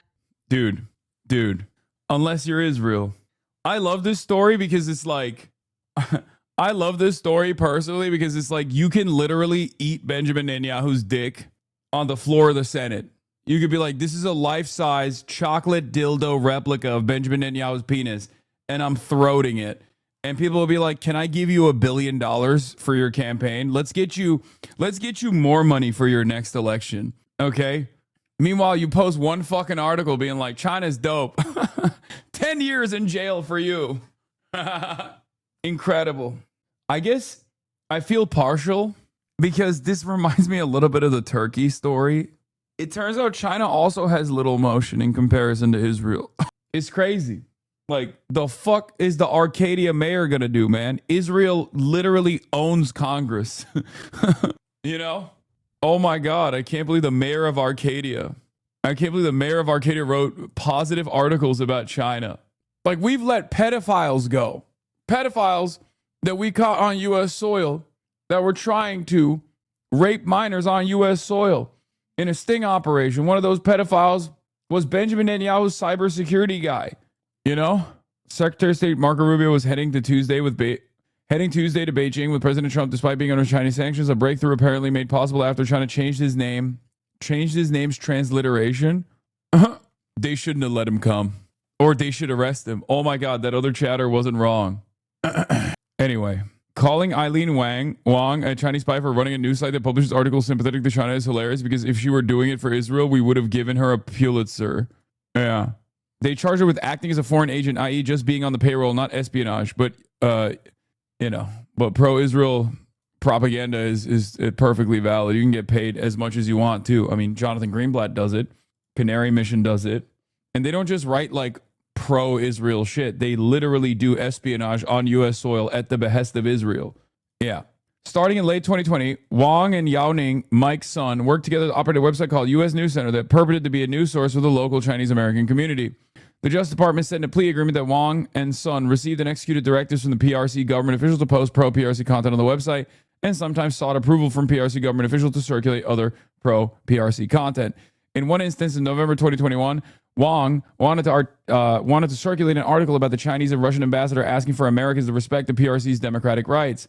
This is what the Ministry of Foreign Affairs wants to send, she said. In her plea agreement, she admitted to not notifying the Attorney General that she was working for the PRC. Individuals elected to public office in the United States should act only in the people of the United States that they represent is such a funny thing to say because I'm sorry, but every single individual elected to public office in the United States should only act for the interests of the people of Israel is the truth. Okay? That is hilarious. The only problem is, I don't know if there was if there was any payment whatsoever, but I think if you're, like, the rules around this are you have to register as a foreign agent. That's it. Like, Paul Manafort is a great example. You remember Paul Manafort? Donald Trump's campaign manager? He did this shit for years for every country. American primary elections. Is Barry Weiss registered as a foreign agent? No, but she should be. Actually, she should register to the nearest prison and then transfer to The Hague. Suspected Chinese agent says headquarters was for ping pong, not spying. Current cabinet officials have been registered as foreign agents for the UAE and Qatar, but Republicans don't care. I mean, I don't really care either. As long as you register, I don't give a fuck.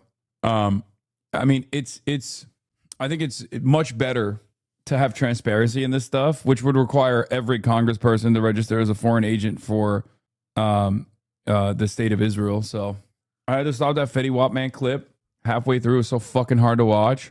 All right, let's see Israel's strongest foreign agent. But you actually want to ban. Doesn't seem. Yeah, I just think, I mean, as I'm a member of the Agriculture Committee, and I really stand with our farmers now.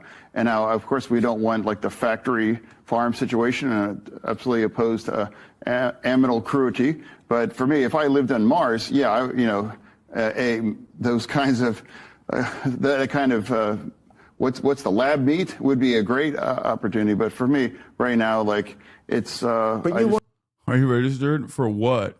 Everything I say, I do on my own. These are my personal thoughts. I don't get paid by American companies, let alone fucking foreign entities. What are you talking about? Want to ban it? I mean, shouldn't people have the right to eat it? It's like actively. I mean, if people have a chance to for that, but overall, for me, I think someone that's really. I mean, we are just. I thought, the really highly. Bro, people used to say like, "Oh, idiocracy," but like this is worse than idiocracy. Like he has genuine brain damage. We have a brain damaged senator. It's kind of crazy. Highly processed food. I mean, that's exactly the essence of that. But yeah, this is animal cruelty, bro. Getting this animal to be on television like this. This man's brain is scrambled eggs. This is incredibly difficult to watch, says Julian Andron. I also think it's perfectly reasonable to demand serious examination of this man's health and whether he is fit to serve. I agree. I think a competent party would try to get him out. Like they would try to invoke some kind of like medical exemption, try to get him to not be a senator anymore, and then replace them immediately.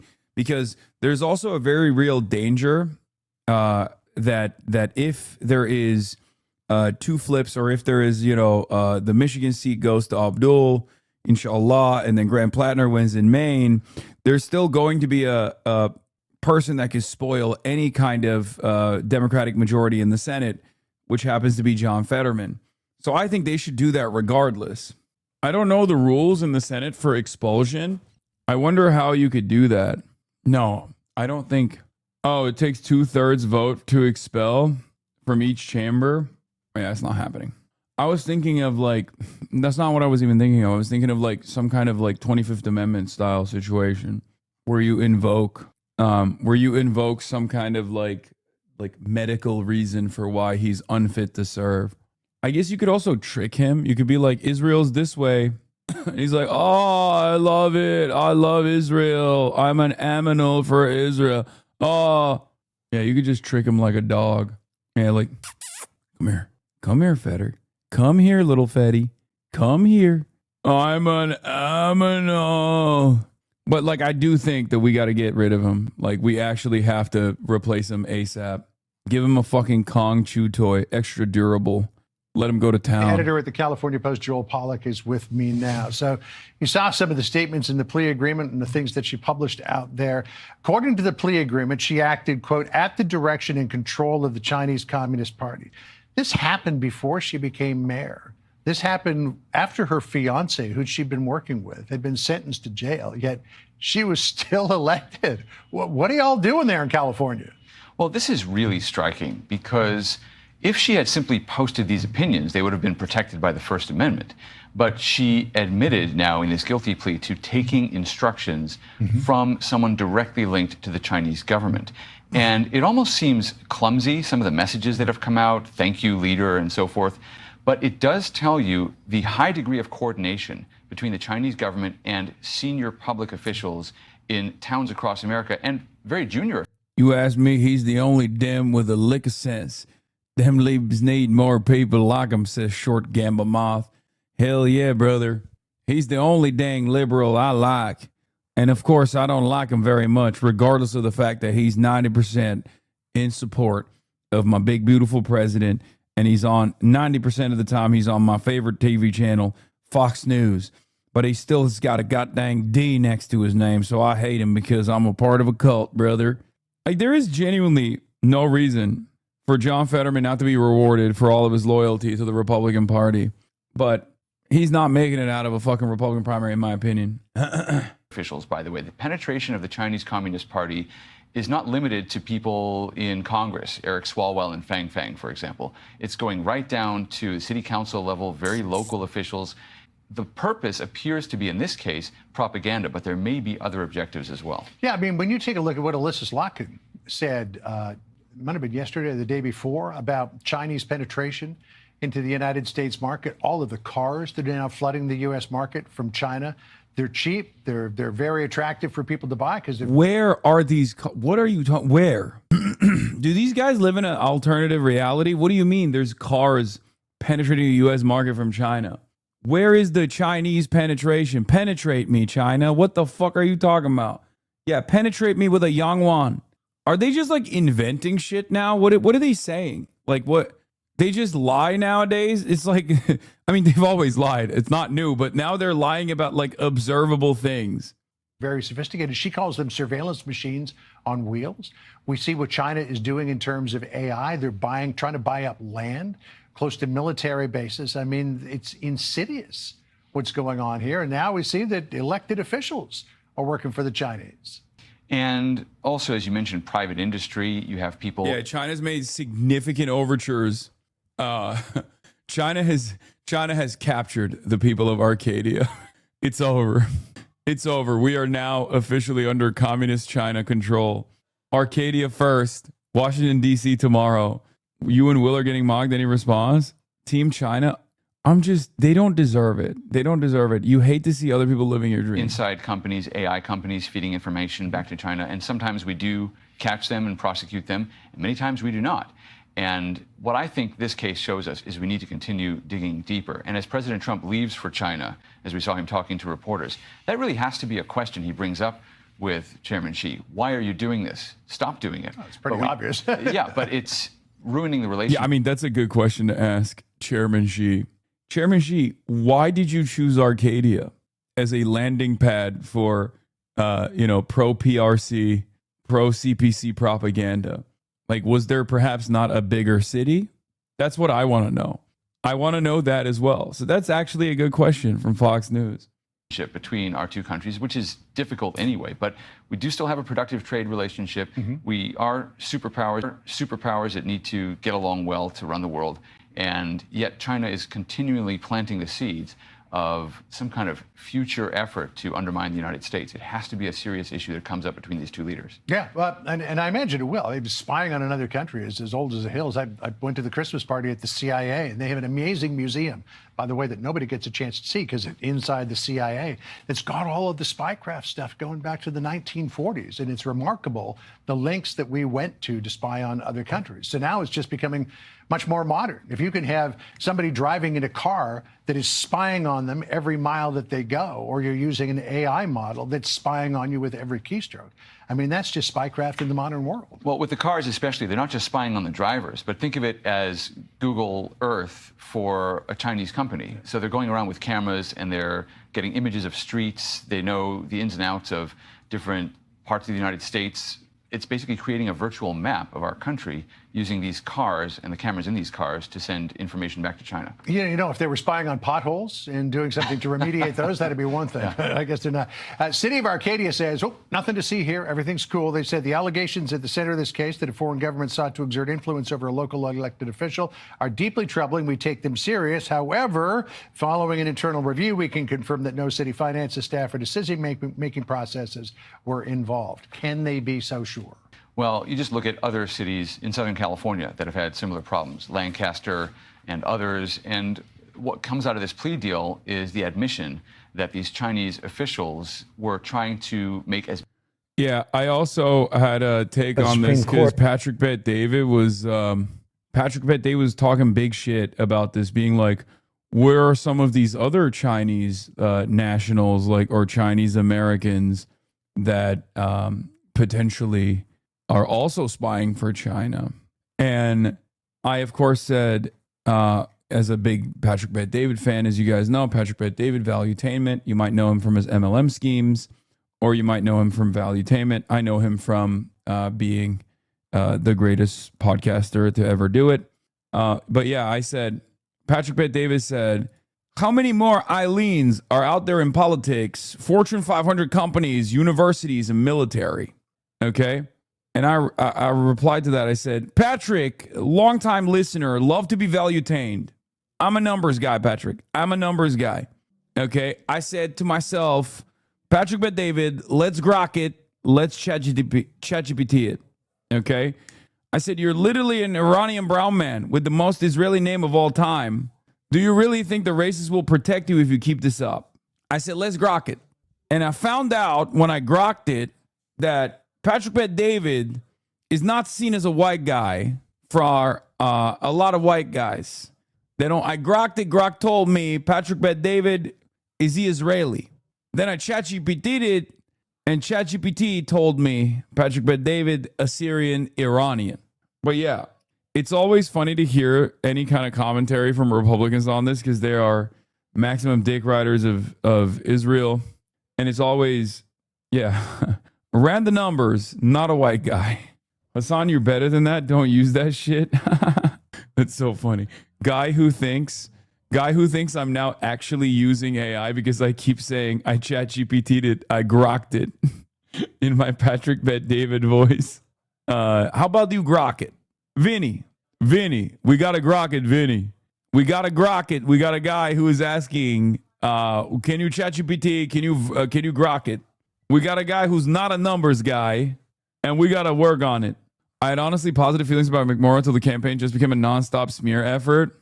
I co-hosted a fundraiser for her a few months ago, the day of the Hassan smear attempt. I made my first donation to El Sayed's campaign, and I'm not a fan of Piker. I will make another one today. This is ridiculous. Oh my God.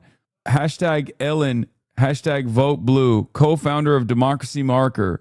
For real though, I don't think he's ever actually said patients in the context of his patients. He has talked about them in the context of medical system generally and how it mistreats them.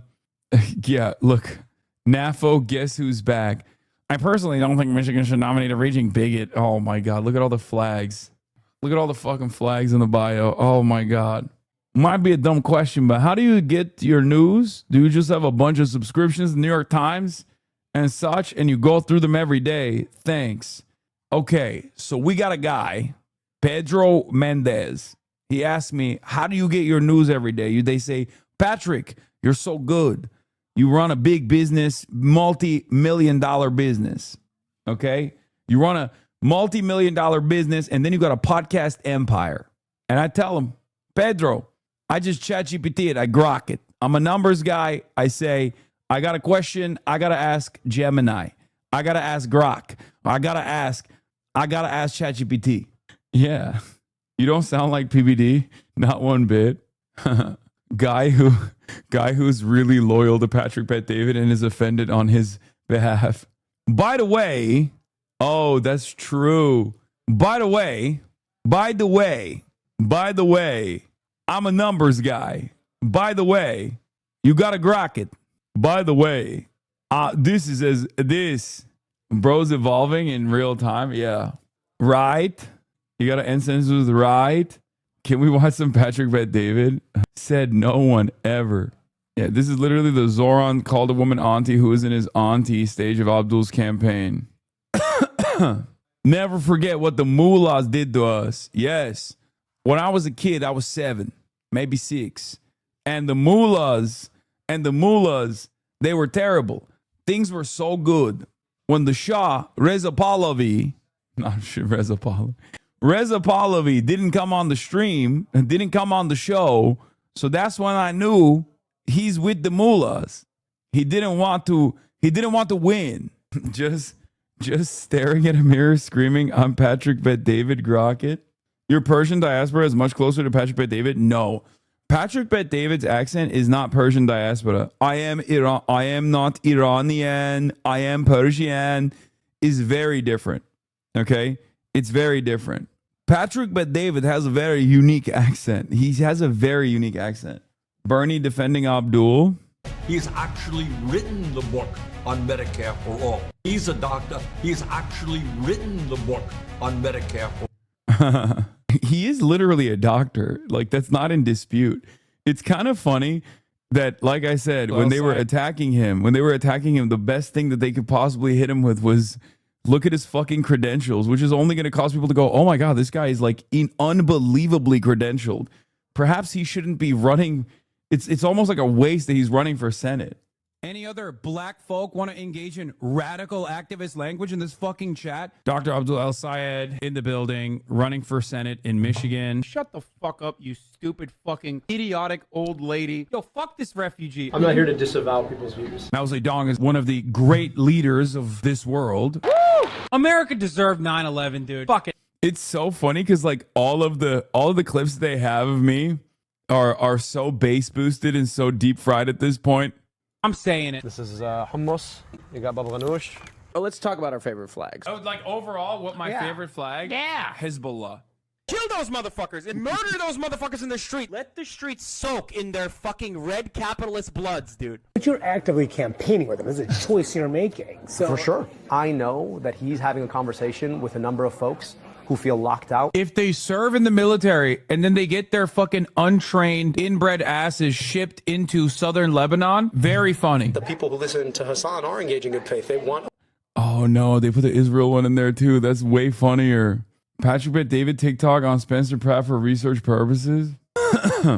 Dude, it's kind of funny that the Senate Republicans are so scared of Abdul El Sayed that they're doing like these compies. Anyway, that'll be all for today. I have to end early at 6 hours today, and there's a good reason for it. It's because this weekend, tomorrow I'll be in Vancouver. Okay, so shouts out Canada. That's number one. Shout out to Canada. I will be in Vancouver tomorrow. I'm going to be speaking to Gabor Mate, and that will be live broadcasted as well. That's number one. Number one, I'm going to be speaking. I'm going to say, Gabor Mate, thank you so much for coming on. Patrick Bet David, are you valuetained? We're going to grok it. We're going to ChatGPT it. Okay. Number two, we have, it's our 200th episode, and we don't have really anything special planned for it because it's just every episode is special. But there's, other scheduling conflicts this weekend for everybody else, which is why we have to shoot the podcast today, quarter day. I mean, it's 6 hours. 6 hours. Are you linking up with Northern Line while you're there? Probably not. I'm going to be in Vancouver for a very, very short stint. So most likely not. Bitch Caroline says you record the pods in the morning, you lying ass. No, we don't. Sometimes we record them in the morning. We were supposed to record it in the morning, but we're recording it at night instead. Coward.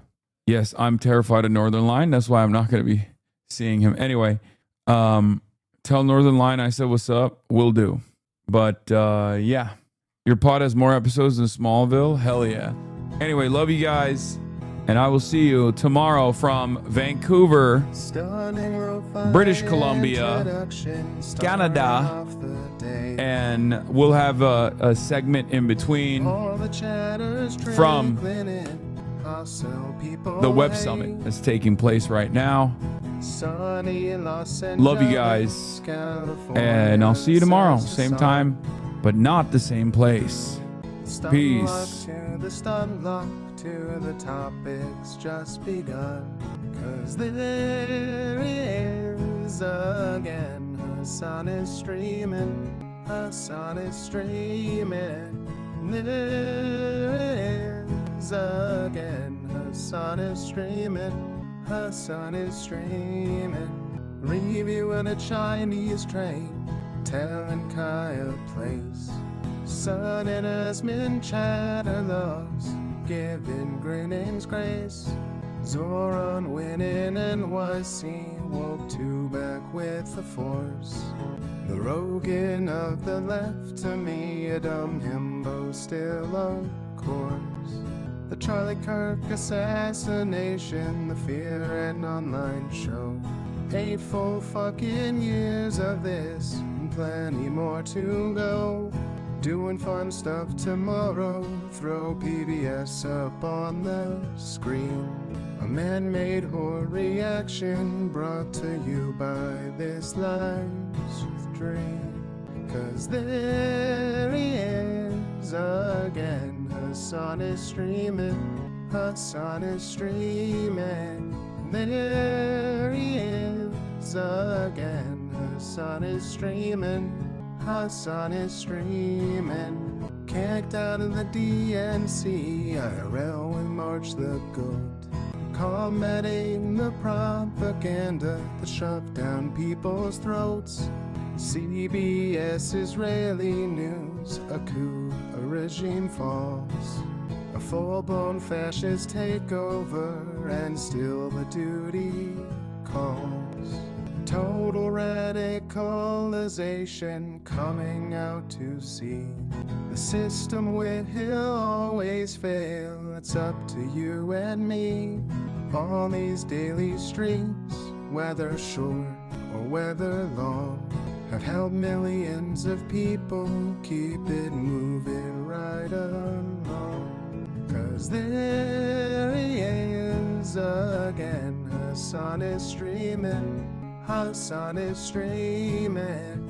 There he is again, Hassan is streaming, Hassan is streaming. But hey, what can you say? That's BBS for you. But he'll play games real soon, just you wait. Say, hey, what can you say? That's BBS for you. But he'll move on real soon, just you wait. Ba-da-da, ba-da-da, ba-da-da-da-da-da. Hey, what can you say? That's BBS for you. But he'll pull your lungs real soon, just you wait. Sha-da-da, sha-da-da, sha-da-da-da-da-da. Hey, what can you say? That's BBS for you. But he'll do your advice real soon, just you wait. But hey, what can you say? That's BBS for you. Brought on by viewers like you.